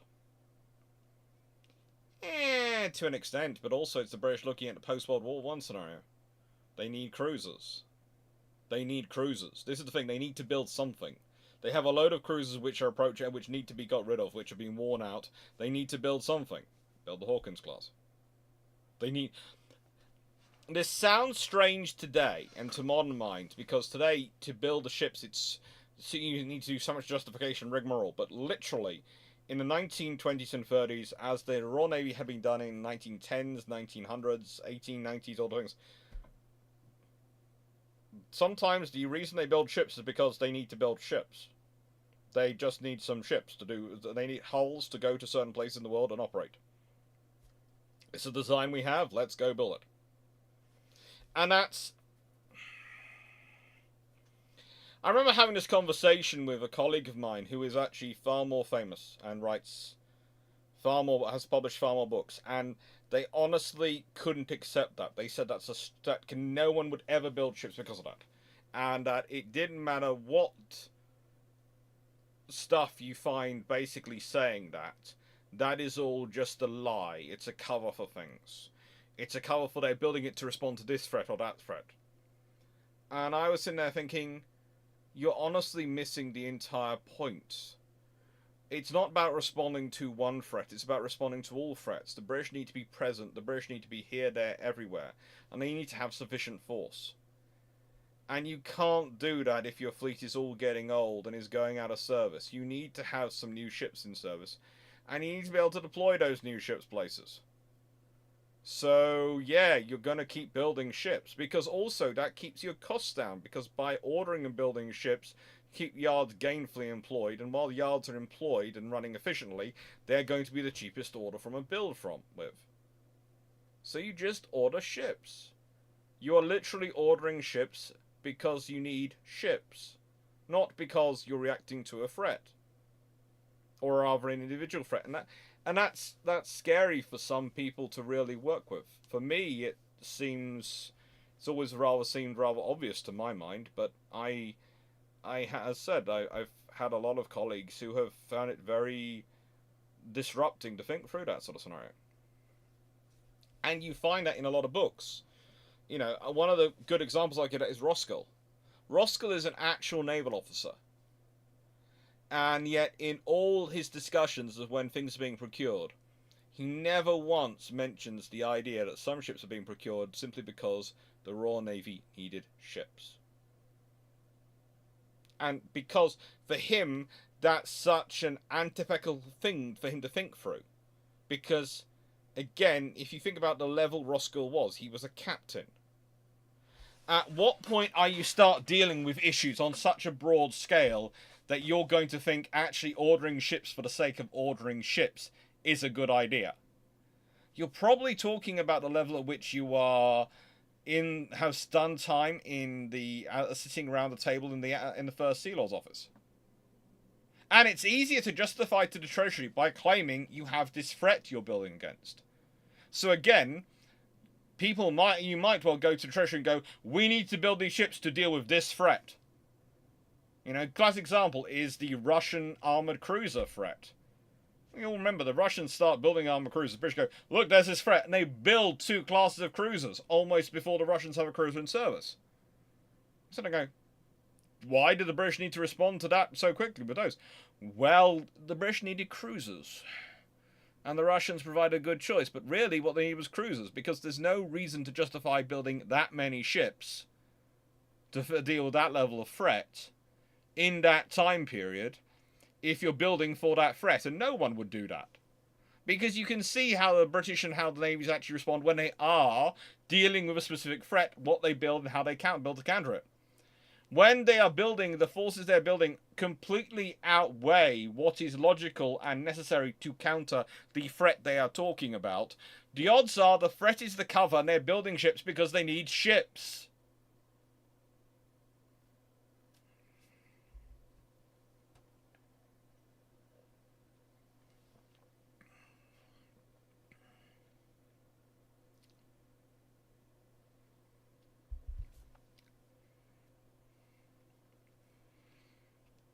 Renan, Seaman Stuffy, Fleet Logistics, opens up a warehouse in July 1939 and finds a clone of the entire World War II production run of the Double Wasps and their spares.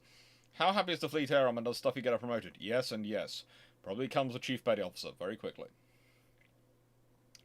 Night Cigarette for one. How are the counter class DGs Type 82, Type 42 different in 1949? Darings are 3,830 to 4,820 tons.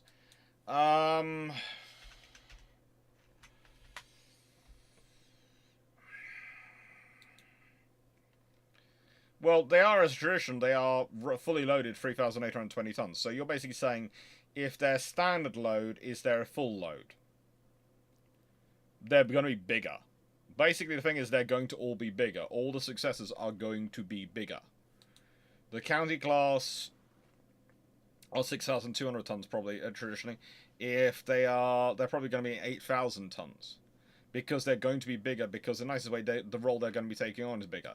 The Type 82 will be even bigger. You'll probably be again, 6,300 ton standard, so they were roughly the same size as the counties, so they are probably going to be bigger again. And the Type 42 was actually a drop down of roughly 2,000 tons in batch 1. From the counties, so if they're a drop down again, they're going to be about 2,000 tons heavier. Because if the counties are now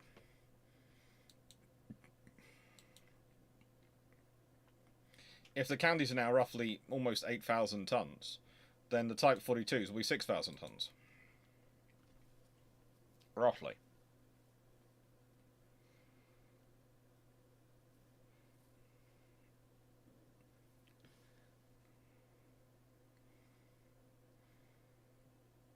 Bad guy to thought the guys were to counter the Congo class since they could go 30 knots. Not really. Again, the Iowas aren't built to counter the Congos. Again, how do I put this? If you want anything to claim is built to counter the Congos, that's probably the Alaskas. And they are large cruisers. They are large cruisers. But they are large enough cruisers that, frankly, if you're looking for a carrier escort program for the US Navy, that's the Alaska class. This is the other problem if you're going, the Iowas are carrier escorts. They're not. The US Navy's building a carrier escort. It's the Alaskas. That's what they're there for. They're there to shred anything which is big enough to fight, which is small than them, and hold off anything which is bigger than them that surprises the carrier by getting close enough to actually surprise the carrier. That's the Alaskas. The Iowas are the response ships. Basically, you'll be fighting in action against an Alaska while the carrier group is wandering away, and the rapid reaction squadron that's going to be coming in of battleships to respond while the air attacks are underway is going to be the Iowas, steaming at full speed to come and respond. And maybe they get there before the Alaska's sunk, maybe they don't. They don't mind. The Alaska is buying time for that task group to get away.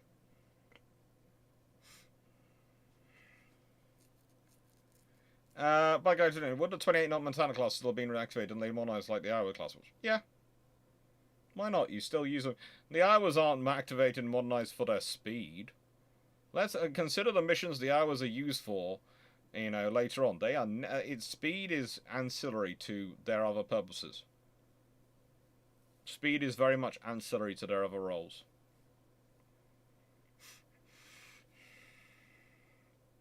So the Americans had known about the Candy-class cruisers' heavy class AA ability. Would they wanted that for their own cruisers? Probably, but that then would have been a weight trade-off. There's a reason why the British turrets are as heavy as they are. Because they can do the high-angle firing with their guns. And then they make the ones for the Mark II turrets for the cut price counties, and they can't do that. And they still weigh more. I don't like York and Exeter. I think they should have just been normal counties. I find their existence pains me. This is nothing against their crews or their service. They did well. But the fact that you pay for a vessel which is not as good as a county-class cruiser, but almost costs you almost as much and costs you almost as much in crew as a county-class cruiser, and the idea was that you would be able to save lots of money by getting them, and you only get 2. And you're supposed to be able to get 5 of those for 4 counties. Instead you get 2, and they cost the price of almost 2 counties. Why you're not building a full fat county, I do not know. Black Masters. What happens if icebergs in VMO Sea State 7? Icebergs in Sea State... Icebergs in Sea State 7 are an absolute nightmare to deal with. But they're also, always have to remember with an iceberg, doesn't matter if it's sea state 7, what it is very little is above the sea, most is below the sea. If it's cold enough that it is staying put, it's not going to sink, that it's not going to melt, you're fine. But also with the salt water, etc., and erosion of the massive sea state, that could well cause it to break up and become lots of mini icebergs, all sorts of things. Basically, it's going to depend on the iceberg. Is the honest answer. Calvin Gusberg, need to build ships to build ships. Is there a rhyming today in today's Bert class? Well, let's be honest. The Americans have a never-ending list of commitments, and they need to have ships. And they've got ships which are aging, and they need to replace them. And the thing is, keeping the Burks going is the only system they've got that can replace those older ships, which are starting to include older Burks. They're replacing older Burks with new Burks. Without the treaties, what size would destroyers reach by 1939? Probably 2.5 to 3,000 tons. Probably you're looking at daring class destroyers of 1949 and 1939.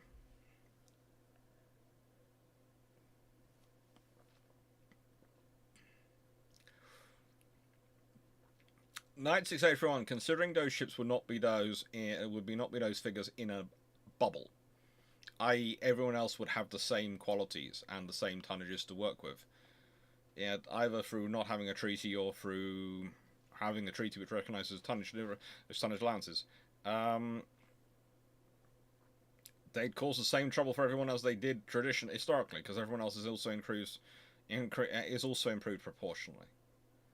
It doesn't, unless the British somehow get a special exception to the treaties that allow them to build their ships much heavier than the others. It doesn't cause anything different than they did historically. Okay? It's just not, because everything else is built in proportion. It's going to cause you'd have to invest more in infrastructure, but that's fine. It's going to make those ships individually more survivable, probably, but you're also going to be also everyone's weapons are going to be designed to deal with ships which are that much more survivable and that much more powerful. So it is not going to change anything fundamentally, because everything's going to be roughly the same, just in a slightly larger size. Nice one. For the IGN, how quickly would they recognise the threat posed by a 9.2-inch armed county class? As quick as they recognise the threat of an 8-inch county. Basically, it doesn't matter if you're in an 8-inch limited world and you've got an 8-inch county in service, that's a threat. If you're in a 9.2-inch world or a 10-inch world and 9.2-inch counties in service, then that's your threat. It's not going to be a case of how quickly. The moment you are dealing with it and looking at it as a likely opposition, it's your threat, and you've got to work out how to counter it.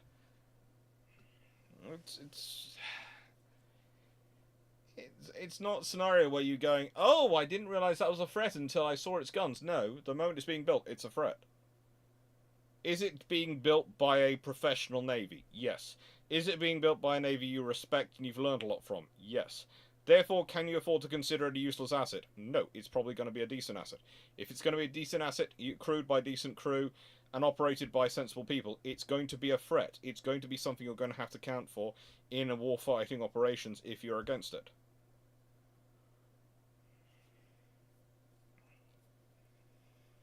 Mark Musmus, anything you're looking forward to in the UAD 1.15 update? Not at the moment.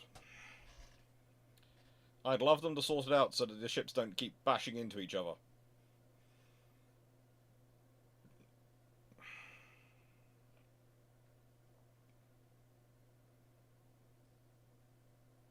Stafford, Britain's already ordered the next batch of Type 26.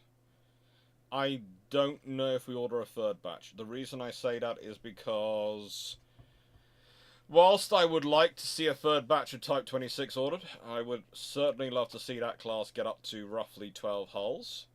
We are going to need the Type 83s to be started as soon as possible, because we need to grow up our air defense assets. Because as the Type 45s have shown, they are really, really in demand. And as the Queen Elizabeth class have shown, having only 2 ships does not provide us with enough firepower. So you need to build more. You need to build them quickly. So I think the Type 83s are probably going to take precedence. But, you know, and that's the yard. Basically, we have 3 yards which do construction of warships. One constructs submarines, one constructs the high-end warships, i.e. the Type 26, the advanced anti-submarine frigates, and the destroyers, and one constructs the lower end frigates and probably the patrol vessels as well, as it's going to get at some point, because Appledoor's iffy at the moment. Well, no, not that iffy. It probably will keep going, but it's now Harlan the Wolf, and it's how much work are they actually going to get on other projects and what Harlan Wolf's going to be doing.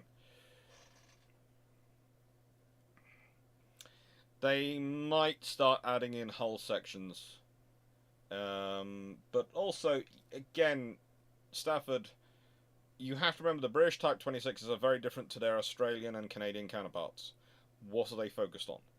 The British Type 26s are shamelessly anti-submarine warfare specialists. Because that's what Britain wanted them for. Because Britain has carriers, Britain has Type 83s with general purpose, Type 41s, etc. general purpose. They're all going to have general purpose capabilities. But the Type 26s are shamelessly oriented around anti-submarine warfare. The Australians have been trying to get a Type 26 frigate, which was basically going to be an air warfare destroyer and an anti-submarine warfare frigate combined in one hull. That's an issue. The Canadians are closer towards that general purpose escort, but more sort of going for the Type 22 model of jet sort of escort, and it's a very good model to pick from for Canadian crewing requirements. So that's the problem you're looking at. Would I like to see the Type 26s, the British, be made bigger and have more space for VLS? Yes. Do I think it's going to happen? Do I think the British government is going to be able to afford for it to happen? Probably not. Not unless they have more in service than 8. Because think about this. If you're cutting a frigate in half, adding in a section in the middle, and then putting it back into service, that's not going to be a quick procedure. That means you're going to have that ship out of service for a while. You can't do that when you only have 8, when you need them as much as we do.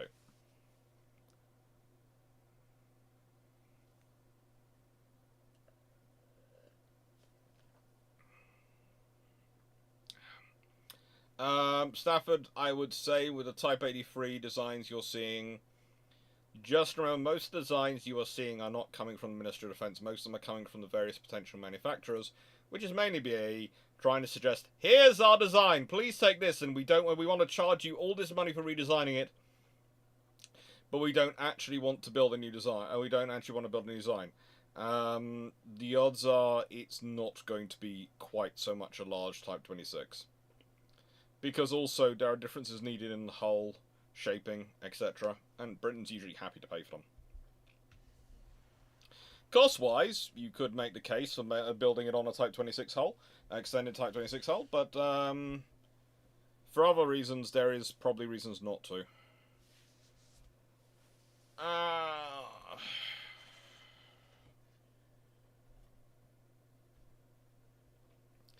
So top 3 favourite fast food: Chinese pizza and probably a nice something barbecue. I only get McDonald's because my mum is really obsessed with her apple pies. So whenever I get I always ask if she would like an apple pie, and if she does, then I get a McDonald's because then she gets the apple pie. I like the McFlurries. I have to admit, I do like a McFlurry, which is why I was annoyed, because that's the thing I look forward to in McDonald's, McFlurry. Nice ignorance. So, with the Decadent pom-pom mount proposed for G3N3, would it have been an impractical design?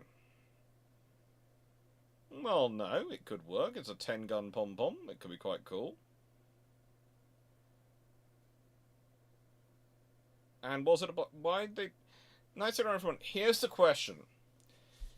What benefit did the Royal Navy gain for bluffing over a 10-gun pom-pom? What does it... What's that bluff... What's the value in that bluff? Oh, we were planning on going to build a 10-gun. We built an 8-gun. Okay.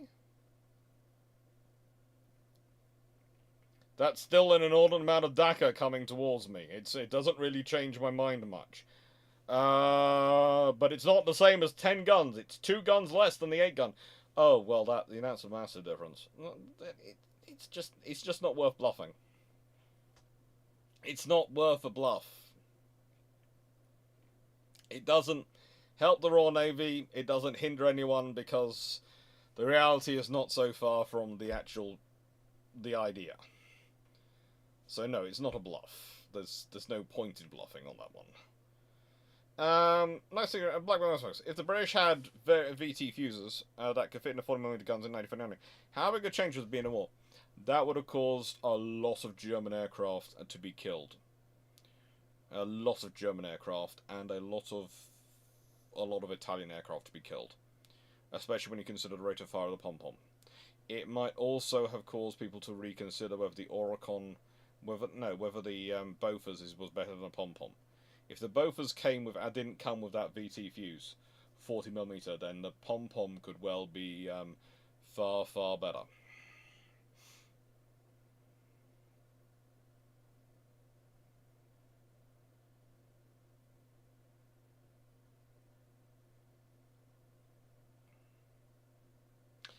Nice to everyone. Why is a carrier small nature courageous going to be acceptable loss early in World War II?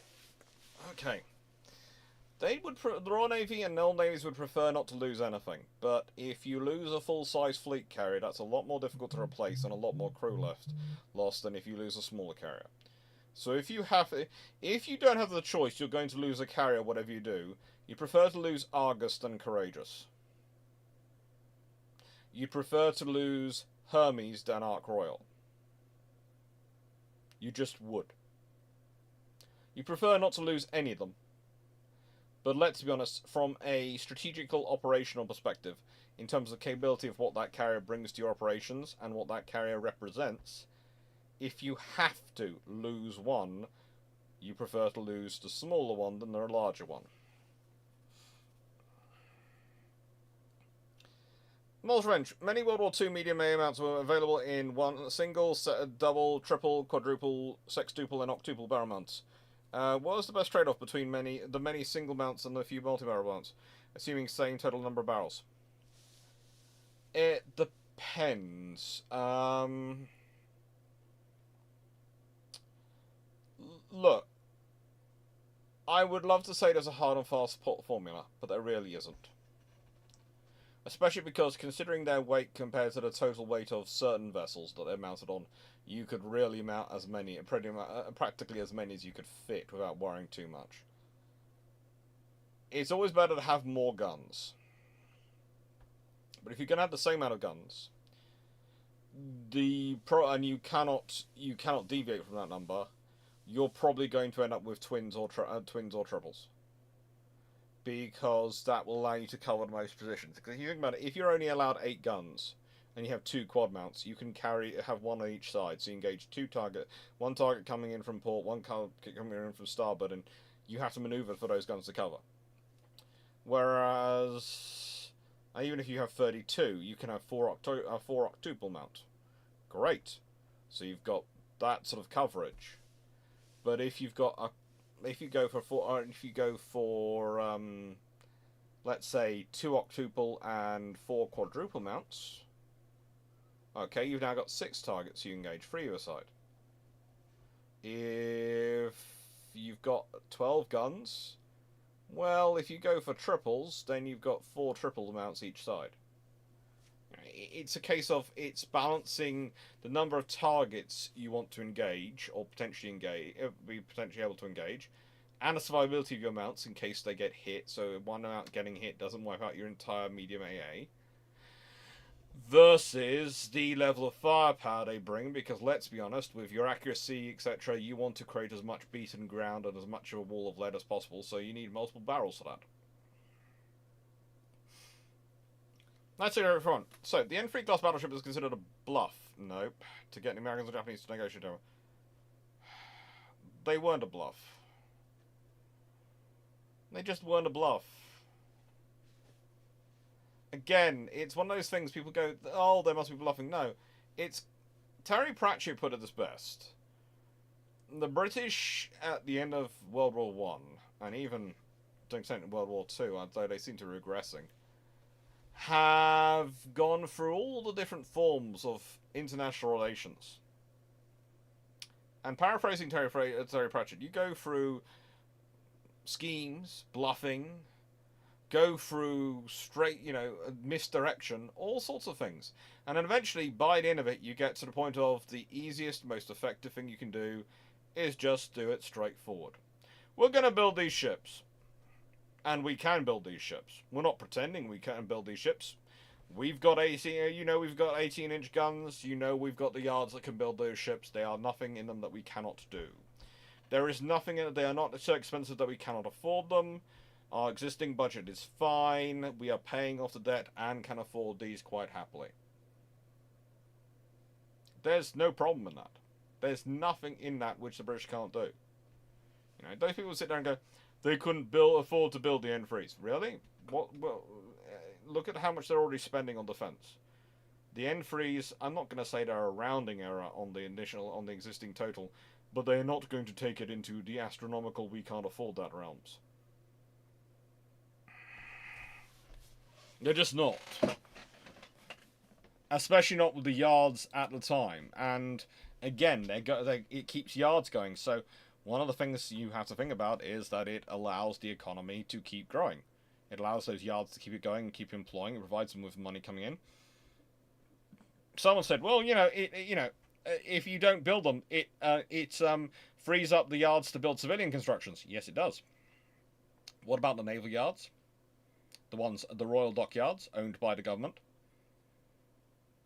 You're paying them to do nothing. If we consider the G3 class, where were they being built? Well, they're going to various yards, but they're being spread about, and it's the same with the N3s. They would have been spread around to different yards. The G3s were ordered from John Brown, Swan Hunter, William Beardmore, and Fairfield. The N3s would probably have been ordered from Portsmouth, Plymouth, the naval dockyards that could build battleships, maybe Cameliads.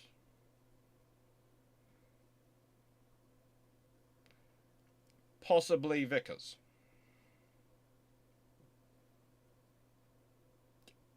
There you go.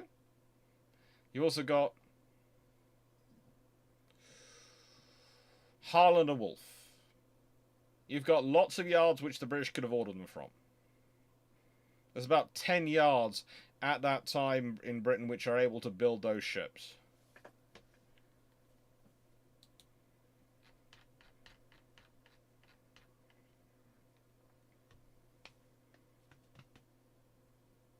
And I forgot Armstrong Whitworth.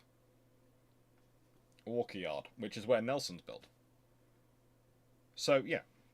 There's yards around which can build those ships. It's employment. It's what Britain usually does. If you're bringing and demobilizing a whole load of a whole load of personnel from the armed forces, you need to make sure they've got jobs to go to in civilian life, otherwise you could face trouble. So keeping them employed is useful.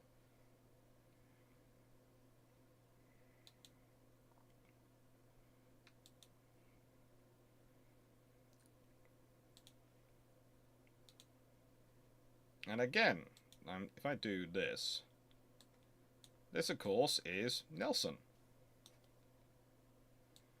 Now, the thing you have to consider is, what is so massively different between Nelson and Rodney? That means that the G3s and N3s couldn't be built. That they're bluffs.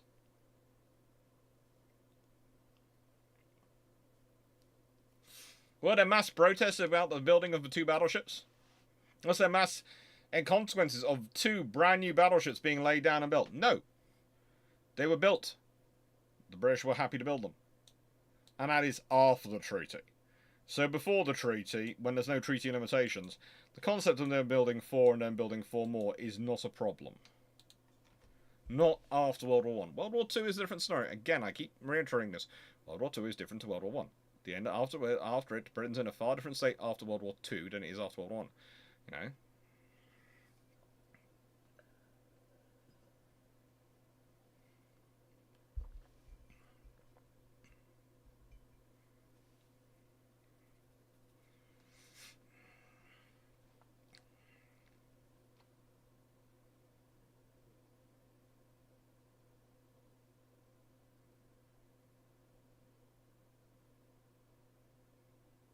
Stafford, you are... No.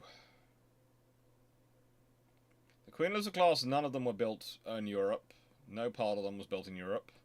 They were built around Britain, and parts were assembled from around Britain, but they built Britain.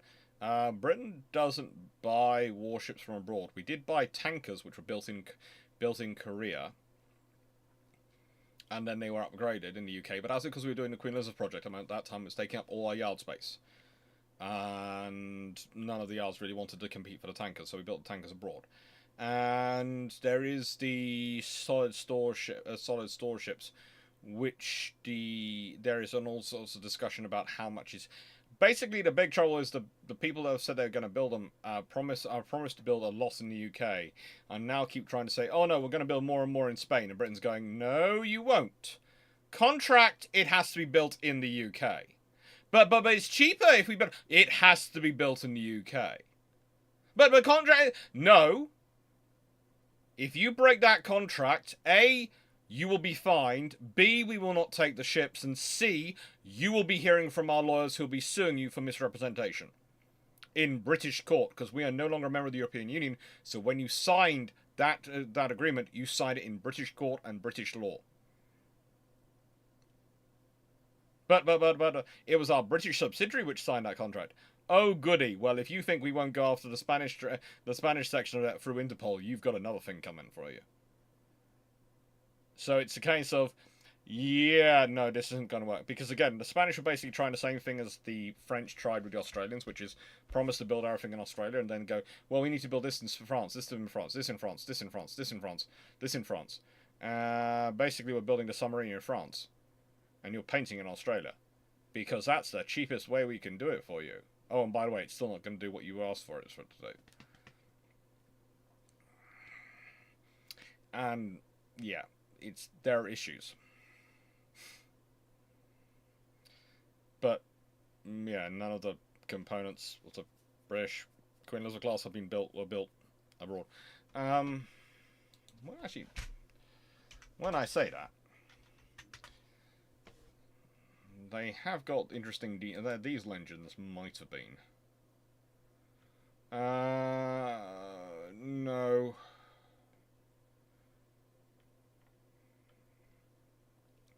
They are Vostilla, but yeah, that's.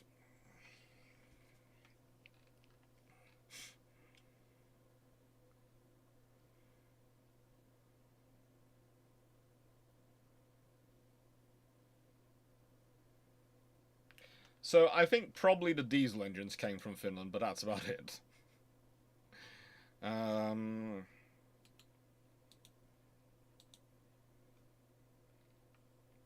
Not sections of the actual ship. I think the diesel engines themselves. General Election, a General Electric power conversion unit are based in Rugby and Kids Grove. So yeah, they're based in the UK. So that was produced in the UK. The radars were all built in the UK. Guns, I think. What's the Phalanx manufactured in the UK? It basically the only significant item I can find, which is manufactured abroad in the ship, is probably the diesel engines, because I think Vostilla built them in their Finland section. But there again, they are standard 40 megawatt diesel engines, so you buy them. They bought 4 of them. They needed 4. Yeah.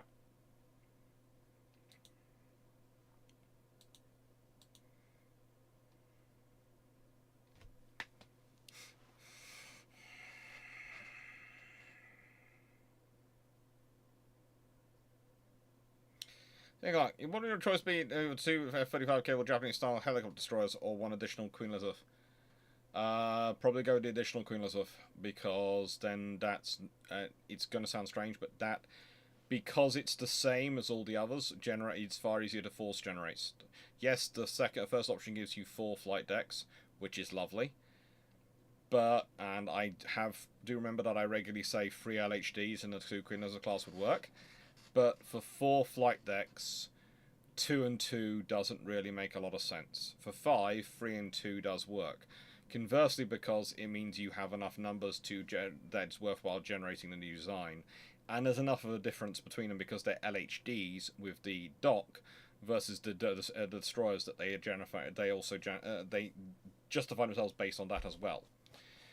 So basically, if you go with the Trieste class, an improved Trieste class, 3 of those are justified because they bring a dock as well as the flight deck, and therefore they bring that unique capability. So they justify having a differential class. But Japanese aerial destroyer, aircraft carrying destroyers, or baby carriers as I tend to call them, no, it just doesn't justify itself. It's better to have the Queen Elizabeth class.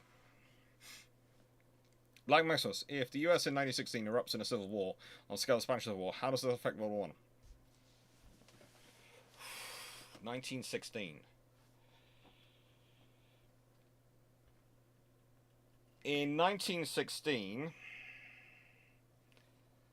it probably means that Canada is going to be dealing with a huge number of issues on its border, as will Mexico. Mexico might actually be tempted, therefore, to invade in order to try and get back their area of Texas and New Mexico. But there again, I think in nicest way, they try and get back Texas and New Mexico, I think they might find themselves dealing with the Texans.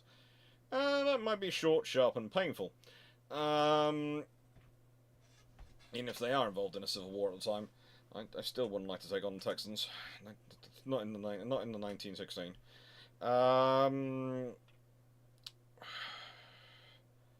And the Mexican forces aren't really logistically supplied and sustained and designed for such a large-scale, large-area operation in that period. How does it really affect World War One? Well, you're going to not be dealing with as many convoys coming from America because they're not going to want the supplies be sending supplies away. So you're going to have to deal with those resources being drained out and not getting those resources. But you're also going to therefore be convoying differently. So whilst you won't have necessarily the American convoys coming up and to escort, you will have convoys coming from certain parts of the world. You won't have the American extra destroyers coming in, so maybe you probably would actually the Japanese supply more destroyers and ships for operations. It might well be the Japanese end up basing forces in Ireland. That'd be interesting. To supplement the destroyer fleets. World War One. The Americans are a huge part of stabilizing the French. They're a huge part of stabilizing the French. I'm not sure if the Japanese would send land forces. They might do. I'm not sure though. It is close enough alliance that they might do. Canadians are probably going to want some of their troops back because they're going to want to secure their own borders, and that's going to be fun. But they're also going to have to deal with probably a refugee crisis of some sort, and people trying to get across the border to Canada for safety. Ooh.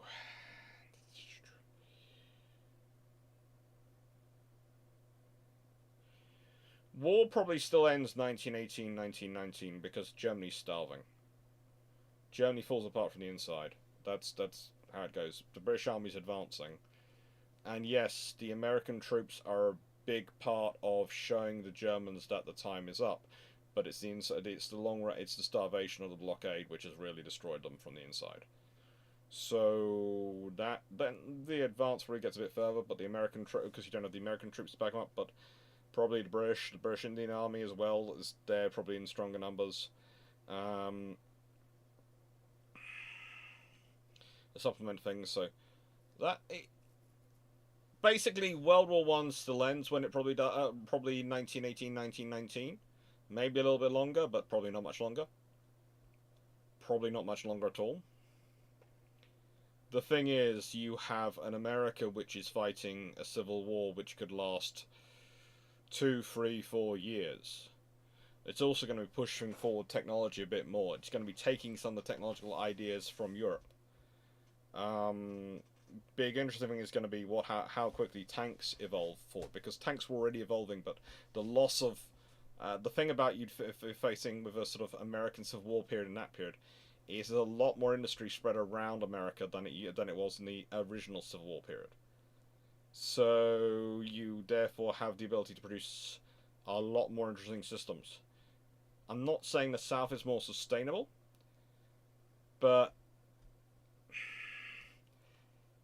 you got Texas tea. And that's going to be a big thing as to how the Civil War breaks out, who's in what side is going to have a big impact on how the war goes.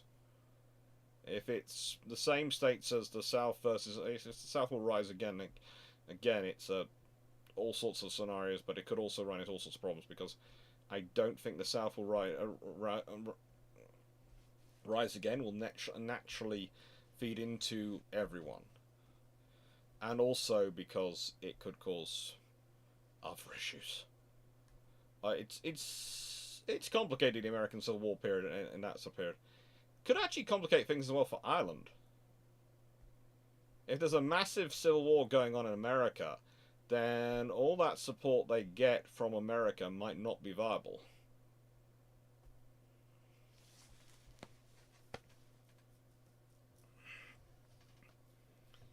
It just becomes interesting. It's complicated, basically. I'd have to spend a lot of time probably talking through that with Drac and Jamie and trying to work that one through.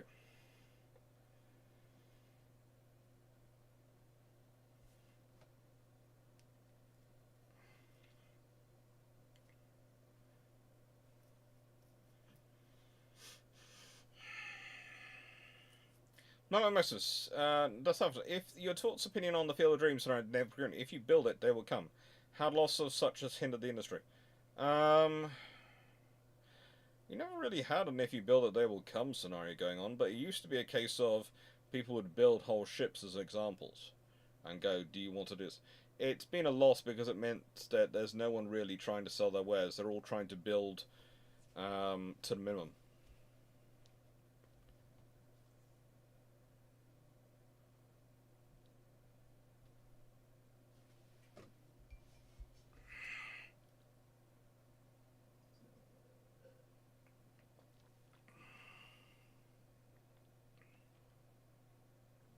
Night, Leslie.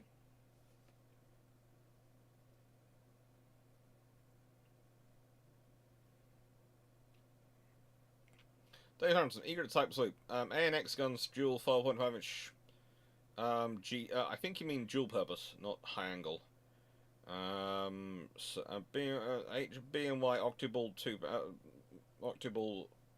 40mm 2 pounds. Full depth charge fit. Yeah, it's viable. It's not that different than what they had.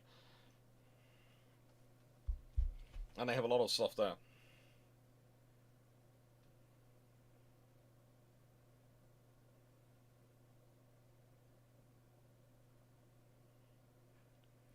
That's it for everyone. Okay, let's go through this again. The Americans are building the Colorados. They have 16-inch guns. Their other ships have triple 14-inch guns. What there is so dramatically superior to the British, Queen Elizabeth's, ours, Renown, Repulse, Hood, in 1920, that 1920, that the British need to bluff by building something, by claiming they can build something they can't. Okay? They don't need to. It's not that level. And yes, the Americans are projecting building a lot more 16-inch gunships, etc. And that's true, but the British are just building next generation their capital ships, because if you've got 16-inch gunships, yes, they are better on paper than a 15-inch gunships, because they've got 16-inch guns. But the British ships, let's be honest,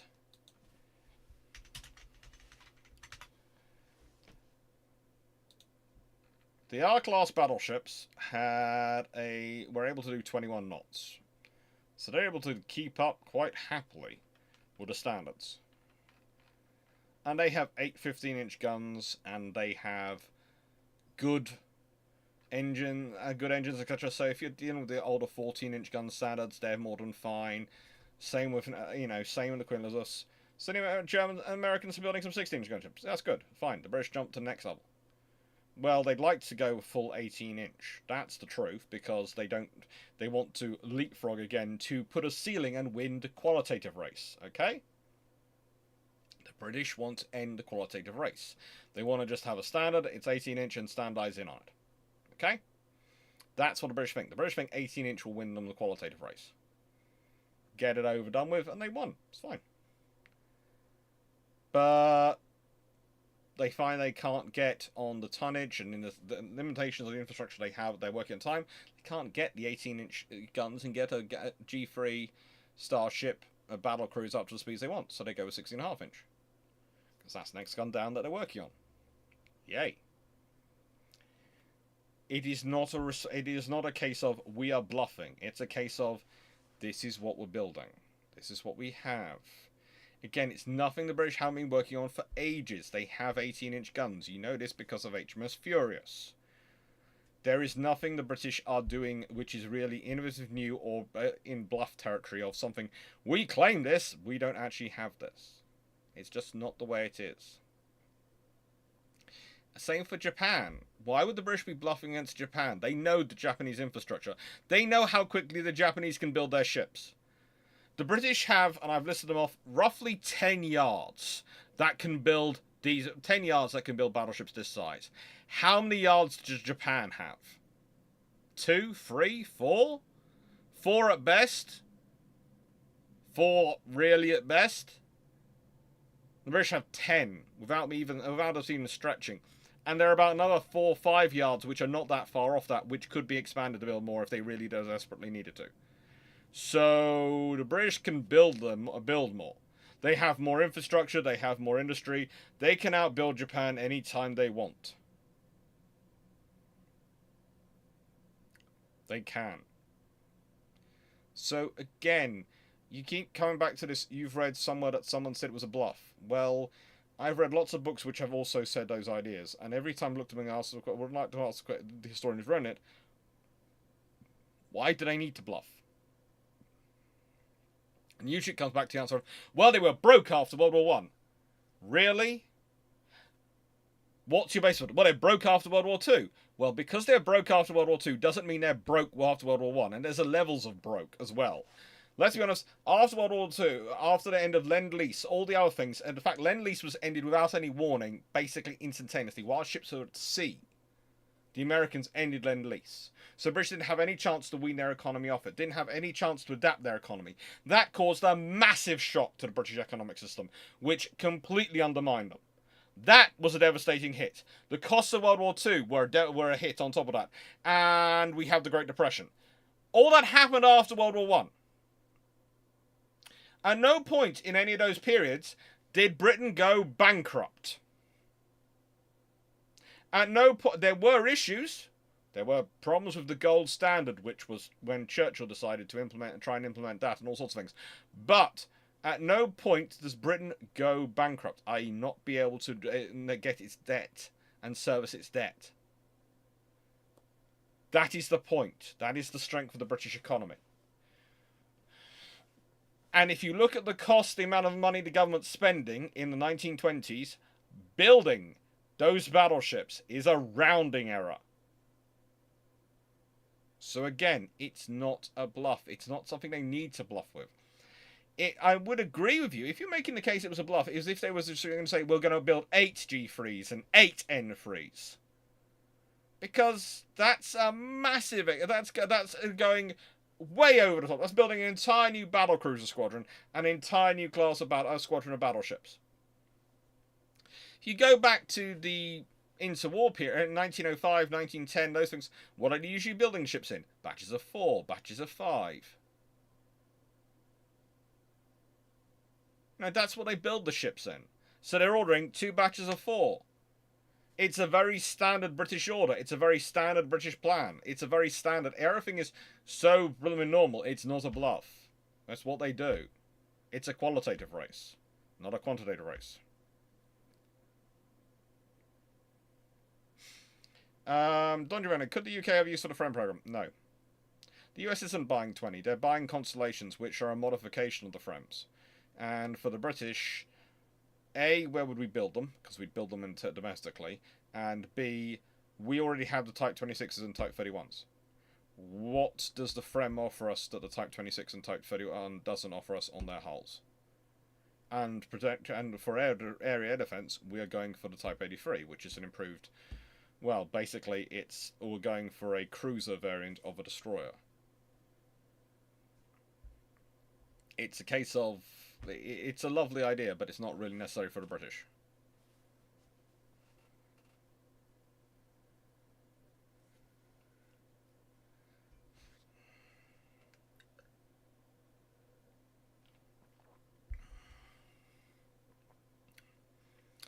Blackman Messers, what if Mark Antony won the Battle of Actium?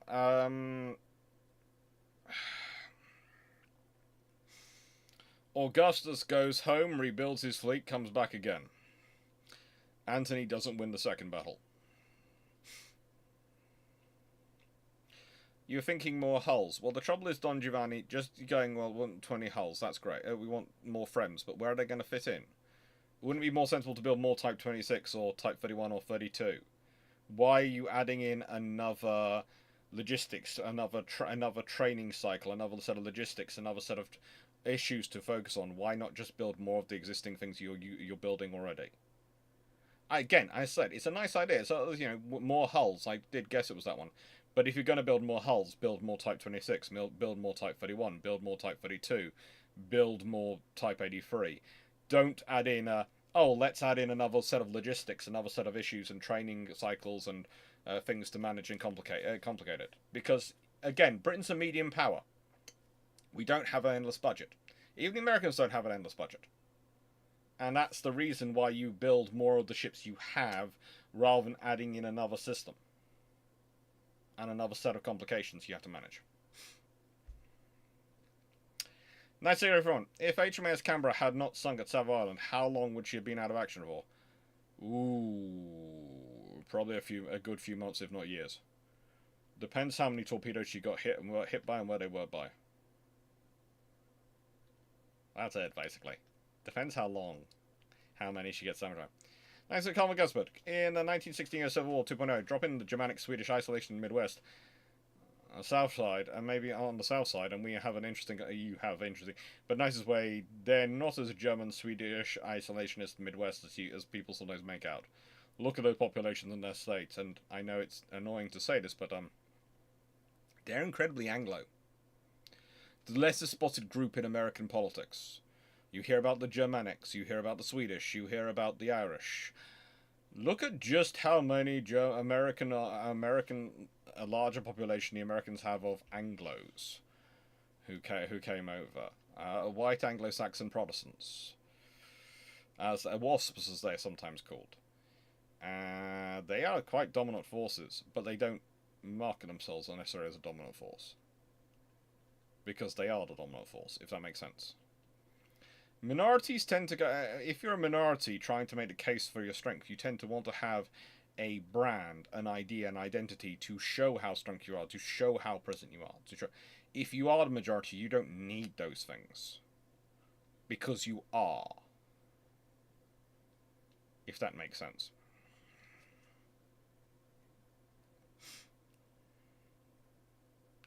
Stafford, so it could be another major manufacturers take a lesson or two from multiple yacht constructors and produce a few Halo ships to showcase their abilities and results to such extent. It'd be nice if they did, but there again, they had the problem of if you're building a warship,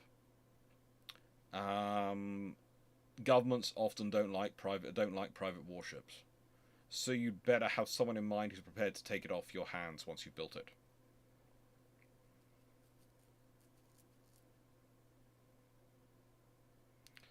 My turn.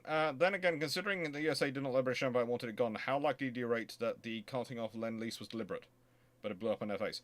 There are enough different factions which didn't know that the left side and right, the left hand was doing from the right hand, that I don't think that was the case. I think in this scenario, it's one of the things that's sort of overlooked because you've got Truman, you've got Roosevelt's gone, Truman's in power, all sorts of issues are taking place, and they just literally forgot that it was happening. Because otherwise, in a nice way, no one does that to their allies. Not even if, in the scenario you're sort of considering, you don't do that because it does create you endless problems, and it did create them endless problems.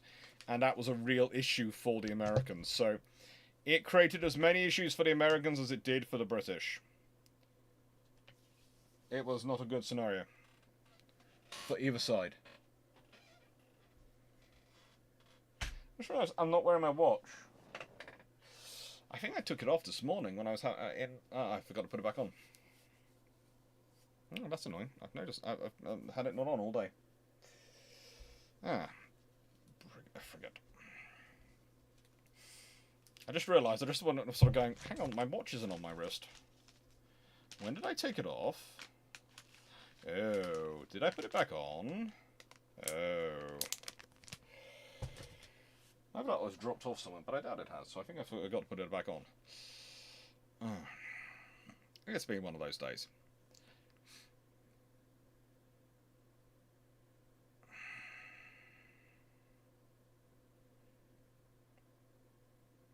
Also, on the same topic, if the world billionaires were to sponsor a series of warships as the Lords, Lanos, and High Society did in the past, what would be the potential? Meta, Amazon, X, Virgin, Microsoft, X, could be constructed as? It was only really a Greek gentleman which did that in semi-modern-ish times. Prior to that, they were all merchant ships which they also owned, which they would then hire out as warships in wartime and then convert back to merchant ships. Oh.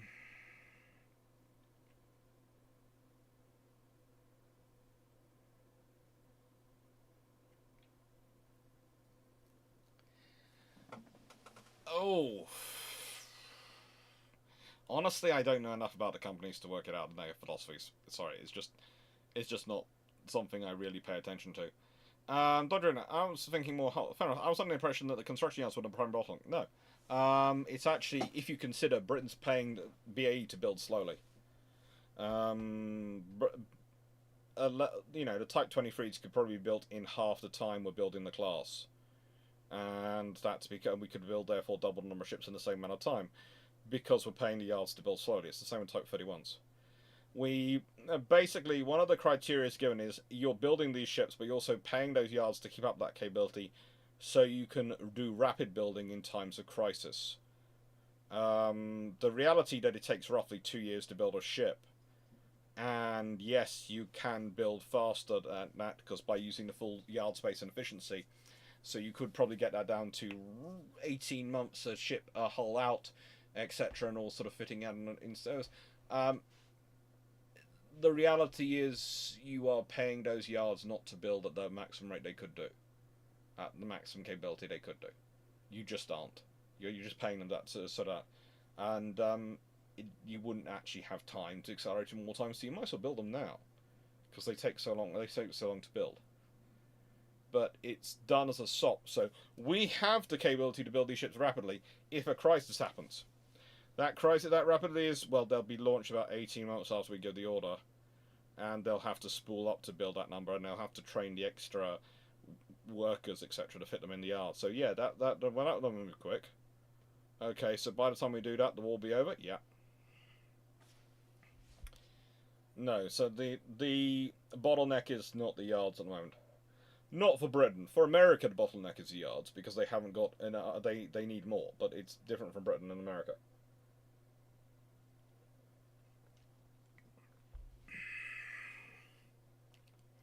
And then there's crewing them, and that bottleneck for that is capital assignments, and the fact they seem to have interpreted the Ministry of Defence requirements to the fact that you pretty much need Olympic athletes.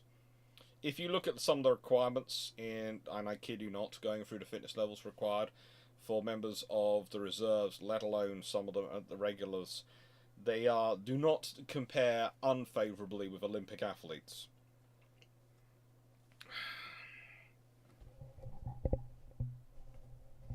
My time is 2,300 hours, and I will be finishing shortly, but I've got some more questions to answer.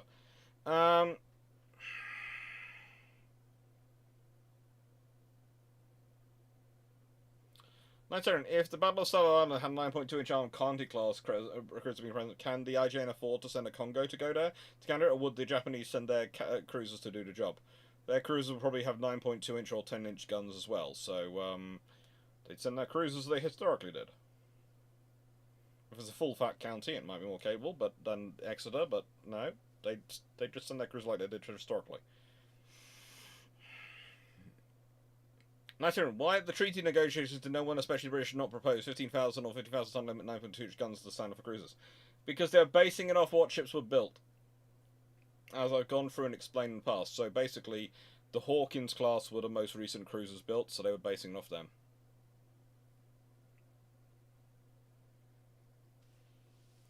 Team Locker, if there was still their engines, they might have been made in Italy. I think these ones came from Finland. I do think they came from the Finnish Vasilla. From Finland, because there's a reason I have a feeling they came from Finland, because I seem to remember it being talked about that they were being built not that far from Russia. So I think they came from Finland for the Queen Elizabeth. I could be wrong, but it's just something which is going around in my head.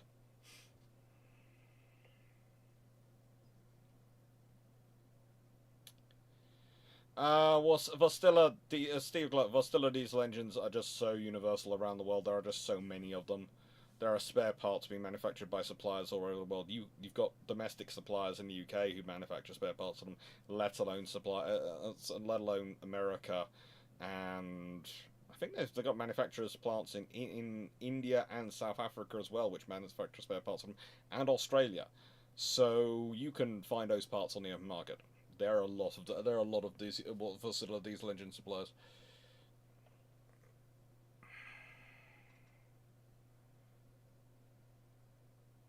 Nice secondary for one. If the county class DG were 5,000 plus tons, then what Type 82 are 10,000 plus tons? No, they're roughly the same displacements. There's not that much difference. The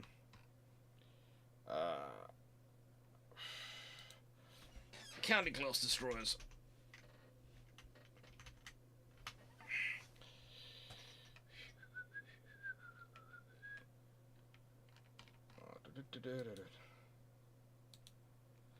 County class destroyers are 6,200 tons in displacement. The Type 83 is 7,100 tons full, 6,300 tons standard. So there is not that massive a difference. If you're going for one being if the Cannon class are 8,000 tons, then the Type 2 are 10,000 tons. No, they're not that different. They're a very different hull construction design, but they're not going to be that different. What happened to the Austro-Hungary fleet at the end of World War I? The Italians had sunk a lot of it, and quite a lot of the rest of it was got rid of.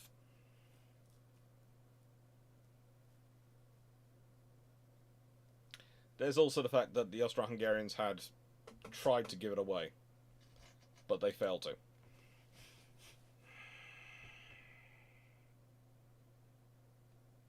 So about another 18 odd minutes. I'll go to 11:30 my time. So about another 16, 18 minutes or so, okay?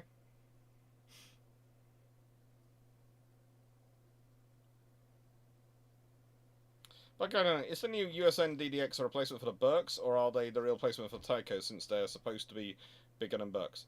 They're probably going to start out by replacing the Tychos, and then they're going to start replacing the Burks once they're comfortable with them. But expect the Burks to be in construction for a while.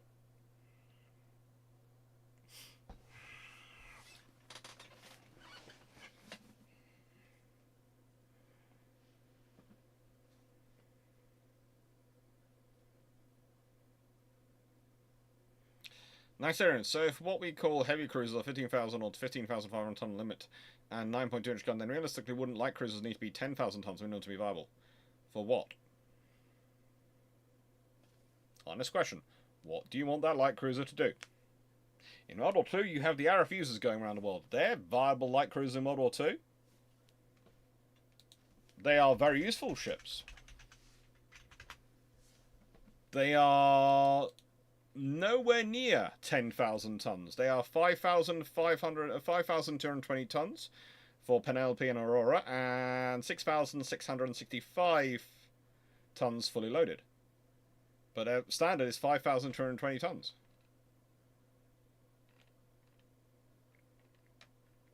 You know, you got the Arrow fusers wandering around.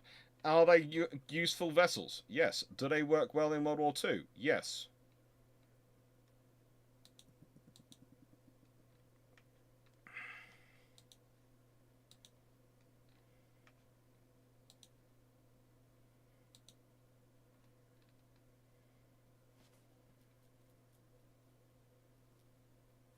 It's a case of once you say what are you talking about? What do you want the light cruiser to do? What do you want it needed to do? What's it going to do? What's its operational pattern? What are you requiring from it? That's going to dictate the size. Again, it's one of those things that comes in is there is no point building a 20,000 ton ship if you don't need it to be 20,000 tons, and it doesn't actually help it do the role you want it to do.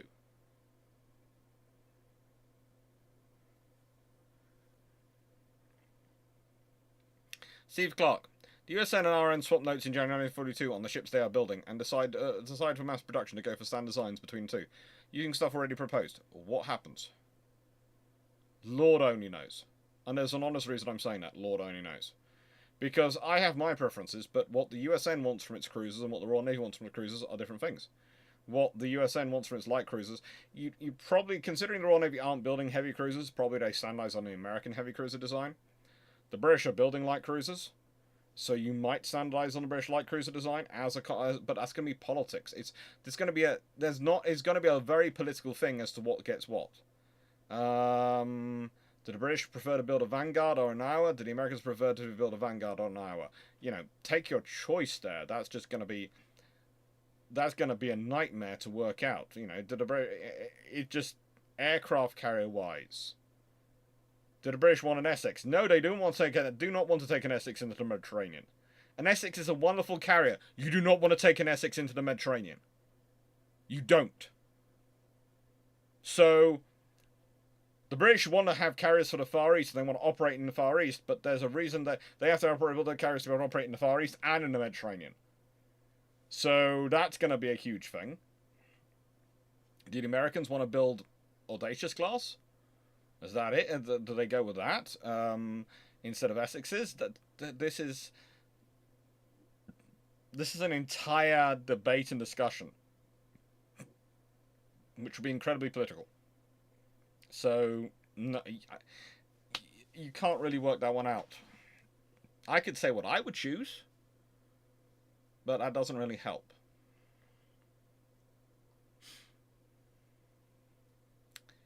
If carriers under the Washington Naval Treaty are allowed in the same numbers as battleships, but still at 27,000 ton limit, what happens? The Royal Navy builds them, and they built to 27,000 tons. And definitely the Royal Navy. Not sure how quickly the Americans and Japanese build their equivalents, but they're probably going to start working on them. Japanese may try and push ahead faster than the Americans, because the Americans are going to have to get that through Congress, and Congress doesn't really want to spend money. All sorts of things are going to happen, but the British are going to push through quite a few of those. Probably not massively fast, but they're going to push through more, because they'll probably be up to that level by about World War II beginning. Because that would give them 15 carriers, and 27,000 tons, they can build them. Well, let's be honest, at 27,000 tons standard,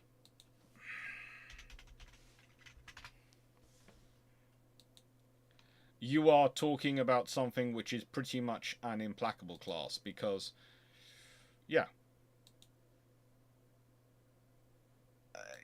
you know, there is the illustrious class is 23,000 tons. Ark Royal is 22,000 tons. Implacables.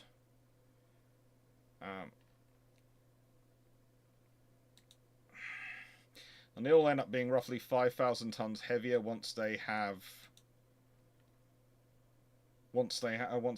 their full load of stuff in them. So implacable class are roughly 32,000 tons in deep load.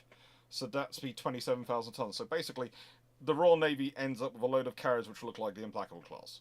So you've got a 4.5-inch belt, you've got a 3-inch armored flight deck, you've got 2-inch think bulkheads, you've got 2 inches armor on the hangar sides, roughly between 3 and 4.5 inches on the magazines, and you've got 81 aircraft in your capacity.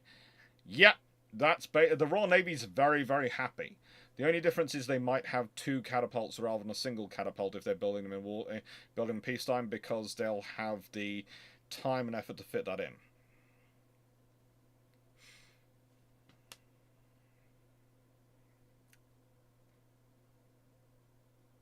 You know, but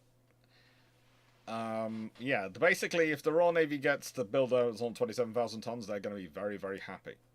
And you're going to have roughly whatever ships they build are going to be built, but they will end up with a lot. They will have a lot more carriers at the beginning of World War II, and the reality of that will mean you will unlikely get single carrier scenarios like HMS Glorious. You will possibly have same loss of Courageous or something like that. Because they'll be using those carriers. They might actually build some carrier. If they have that tonnage, and they have therefore that amount of tonnage, they might well decide to take. Because you could then build some on 13,500 tons for light operations. So what they could do is they could build 10 27,000 ton or 12 27,000 ton carriers, and use the value of 3 to build 6 light fleet carriers of roughly 12,500 tons. Well, 13,500 tons. And if they do that, they don't have to build a unicorn or something like that. They have those. Then they could be using the 13,500 tons for the anti-submarine warfare work and those sort of roles. And they'd have the strike carriers for the larger carriers for the fleet works, etc. And you'd have 2 or 3 of those at Taranto and all sorts of things. I don't know if the Italians actually build any aircraft carriers still. I don't think they probably do. I don't think the French build any more than they actually have, because again, their government just hates spending money on defense. So I don't think that changes. I think the Japanese have more carriers available. Now, that'd certainly be interesting, and that's going to probably lead to an American response at some point, but how long that response is coming is going to be interesting. And again, consider how long it takes the Japanese to actually get their carriers into service. There is a reason the Kido Butai doesn't exist in 1939, because the carriers don't exist. So, and that's not because the Japanese don't want the aircraft carriers and don't want the ships, it's because they don't have the infrastructure to build those ships. So, yeah. That's fun.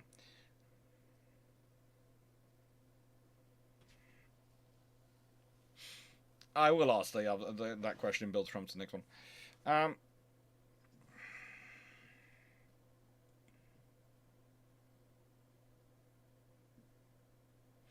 so Thompson, so how would World War II captains and admirals and planners react if you told them by the time their grandchildren were born, the destroyer would be 10,000 plus tens? They'd probably go, so you're basically building a cruiser and calling it a destroyer. Yeah. They'd probably consider it politics.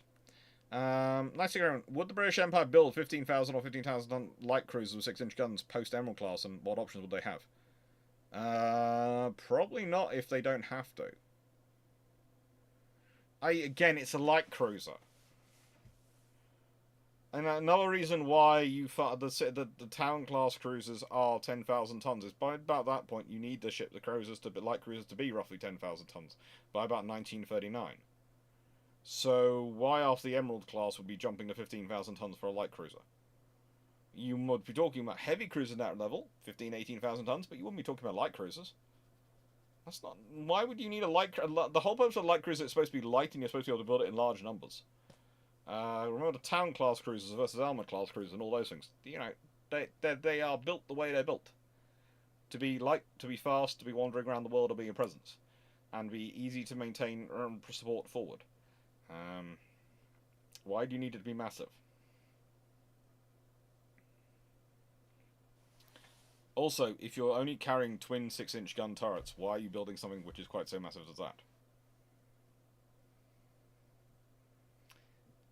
Bruno, if the USN keeps churning out the Alaskas as carrier escorts status asset, the British produce a 9.2-inch cruiser? Probably. You know, let's be honest, the Americans are doing it then post-war.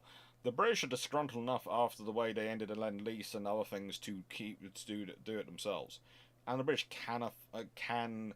It's again, it won't be easy, but there again, the British do have money going around. It's often forgotten again in defence funding just how much money is sunk into Victorious, Hermes, and Ark Royals modifications and upgrades.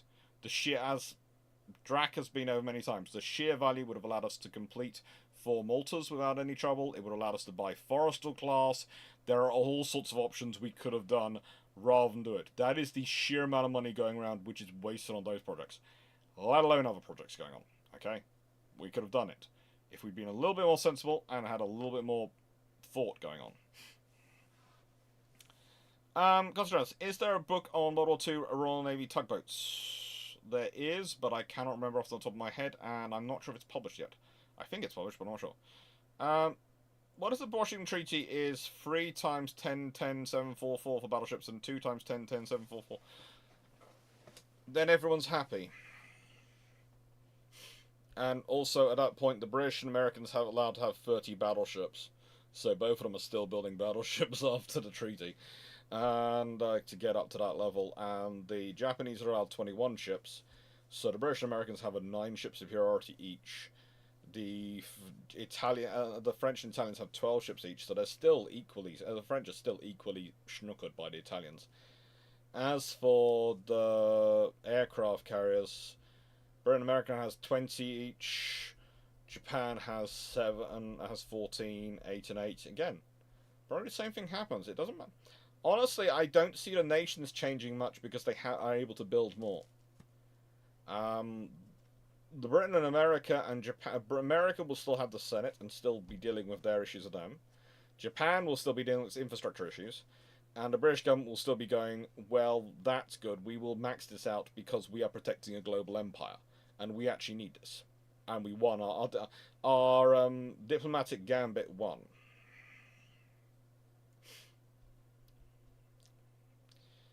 But guys, let's go from, would Belfast's chance of being saved as a museum increase or decrease if she was 13,000 to 17,000 tons, let's be honest, because 12,950 to 16,750. If she was at 12 to 15 tons, if she was...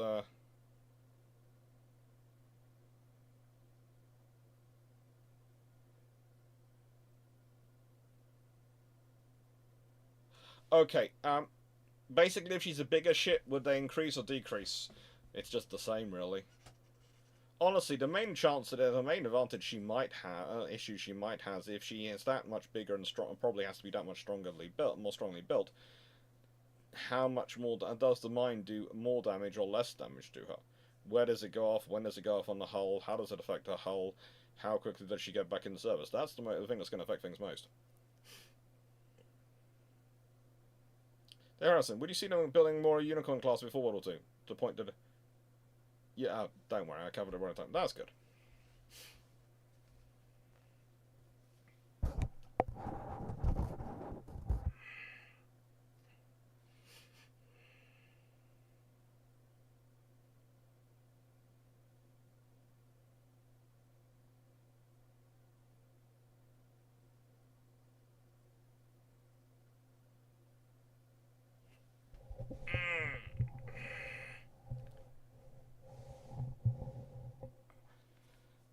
Yeah, I have a couple of, but I have answered the Alaska question before, and basically, if it's post-war, it's a 9.2-inch gun response. If it's Alaska Swarm is going on and it's there before World War II begins, and they're starting. So let's say they start covering some of 1940, and Barron's responding before, to those things, and two others but him. Then they've got twin turret 14-inch guns. They can go for a renowned 14-inch style gun scenario layout, and those can be quite easily and quite quickly built. A renowned style battle cruiser with 14-inch guns would do the job for the British. Didn't the Americans expecting Alaska's to do for them?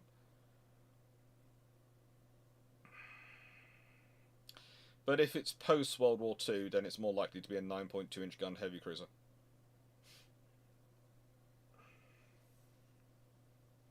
Just because it's politically more acceptable.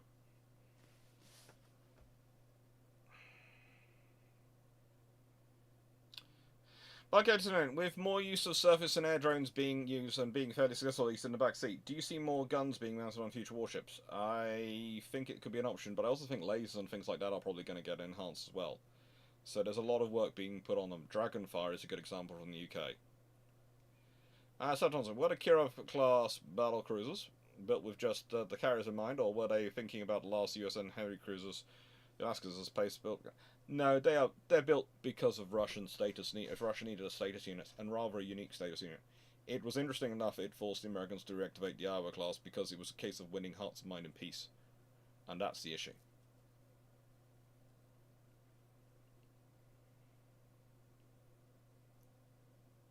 No, it wasn't. The Soviets weren't thinking about Alaskas at all.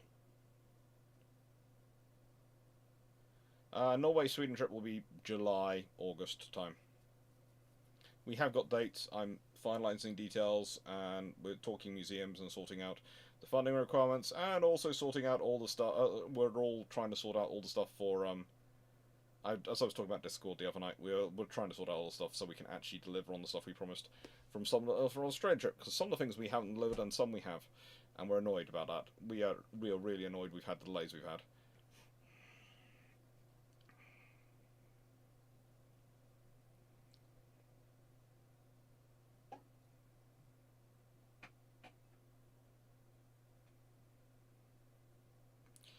Nice one. I think you've answered your own question there. If you've got that little bit of clearance, you don't really have room for error when you're dealing with a ship the size and size and shape of Hood. You just don't. So when you have that little clearance, you are in that much trouble. Anyway, it is now 11:30. So 23:30 hours my time. Thank you very much everyone for watching. I'm going to say thank you everyone for the chatting away, etc. I'm going to count down the last question. So I'm going to do 5, 4, 3, 2, 1. Last question. I'll see when that comes posted to all you. And in answer to, are there any battleship guns left? Yes, you can go to, for example, there are 2 sitting in front of the Imperial War Museum. There are 2 15-inch guns sitting in front of the Imperial War Museum in London. So if you want to go see them, you can go stand next to them. Okay? Alright. Let's end the Q&A. Thank you very much for watching. Hope you all enjoyed. Thank you, Runon, John Shea, DG40, Carmel Gasper, Constant Rasmus, Budgate59, Steve Clarke, Dave Harris, Seneca Nero, Knight 681, Albazaski, Thank you, Team Locker. Thank you, Dan Freeman. Thank you, Don Giovanni. Thank you. Did I say Just Funk? If I didn't, I'm going to say it again. Thank you, Leslie Mitchell. Thank you, Steve Clarke. Thank you, Drakenred. Thank you, Tanifelica. Mole's Revenge. Thank you, both of you. Jacob W5570. Bugguy8229. Thank you. Thank you, both of you. Thank you, George Newman. Thank you, Megascrow. Thank you, Timu Locker, and thank you, Mark Harkness. Thank you, everyone who's been watching this evening. GeoGuy001 and Send Penguins. I think you have confirmed I don't need to send you chocolate penguins, but I do wonder sometimes. Whenever I see that, I wonder, does he want chocolate penguins, or does he want the fluffy kind? Because I could try and send you the chocolate kind. And, but I've made that joke far too many times now, I think. But it's true, I would. Thank you, everyone who's been watching. Melanie6040, thank you. HMS Verdun, thank you. And Blackman Maximus, thank you, of course. Richards, thank you. Captain Banjo, thank you very much. Thank you, everyone who's been watching. Let's see, anyone else? I've probably missed a whole load of people. I do apologise. Thank you, Paul Bestwick. Thank you, David Golding. There's two I missed. Right at the bottom. Thank you, everyone. Thank you very much, everyone. Take care. Hope you had a nice time. Hope you enjoyed it. Sorry we didn't get to any books today, but I do have some books I will get to next time. I will get to them next time. I have these two books. A View from the Bridge. Royal Navy Officers World War II Memoirs from Minesweepers. Minesweepers Bridge. And this book. A Guide to Motorboat Design and Construction by various authors. Both are quite fun. Really quite fun. And thank you very much, Sharon. Take care and have a nice evening.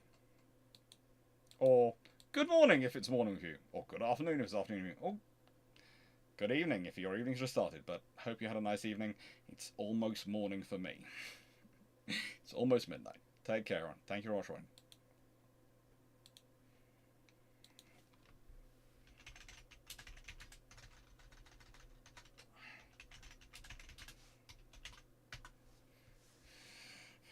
Thank you, Sean, quickly. Toodles, everyone. Thank you, Sean. Thank you, everyone.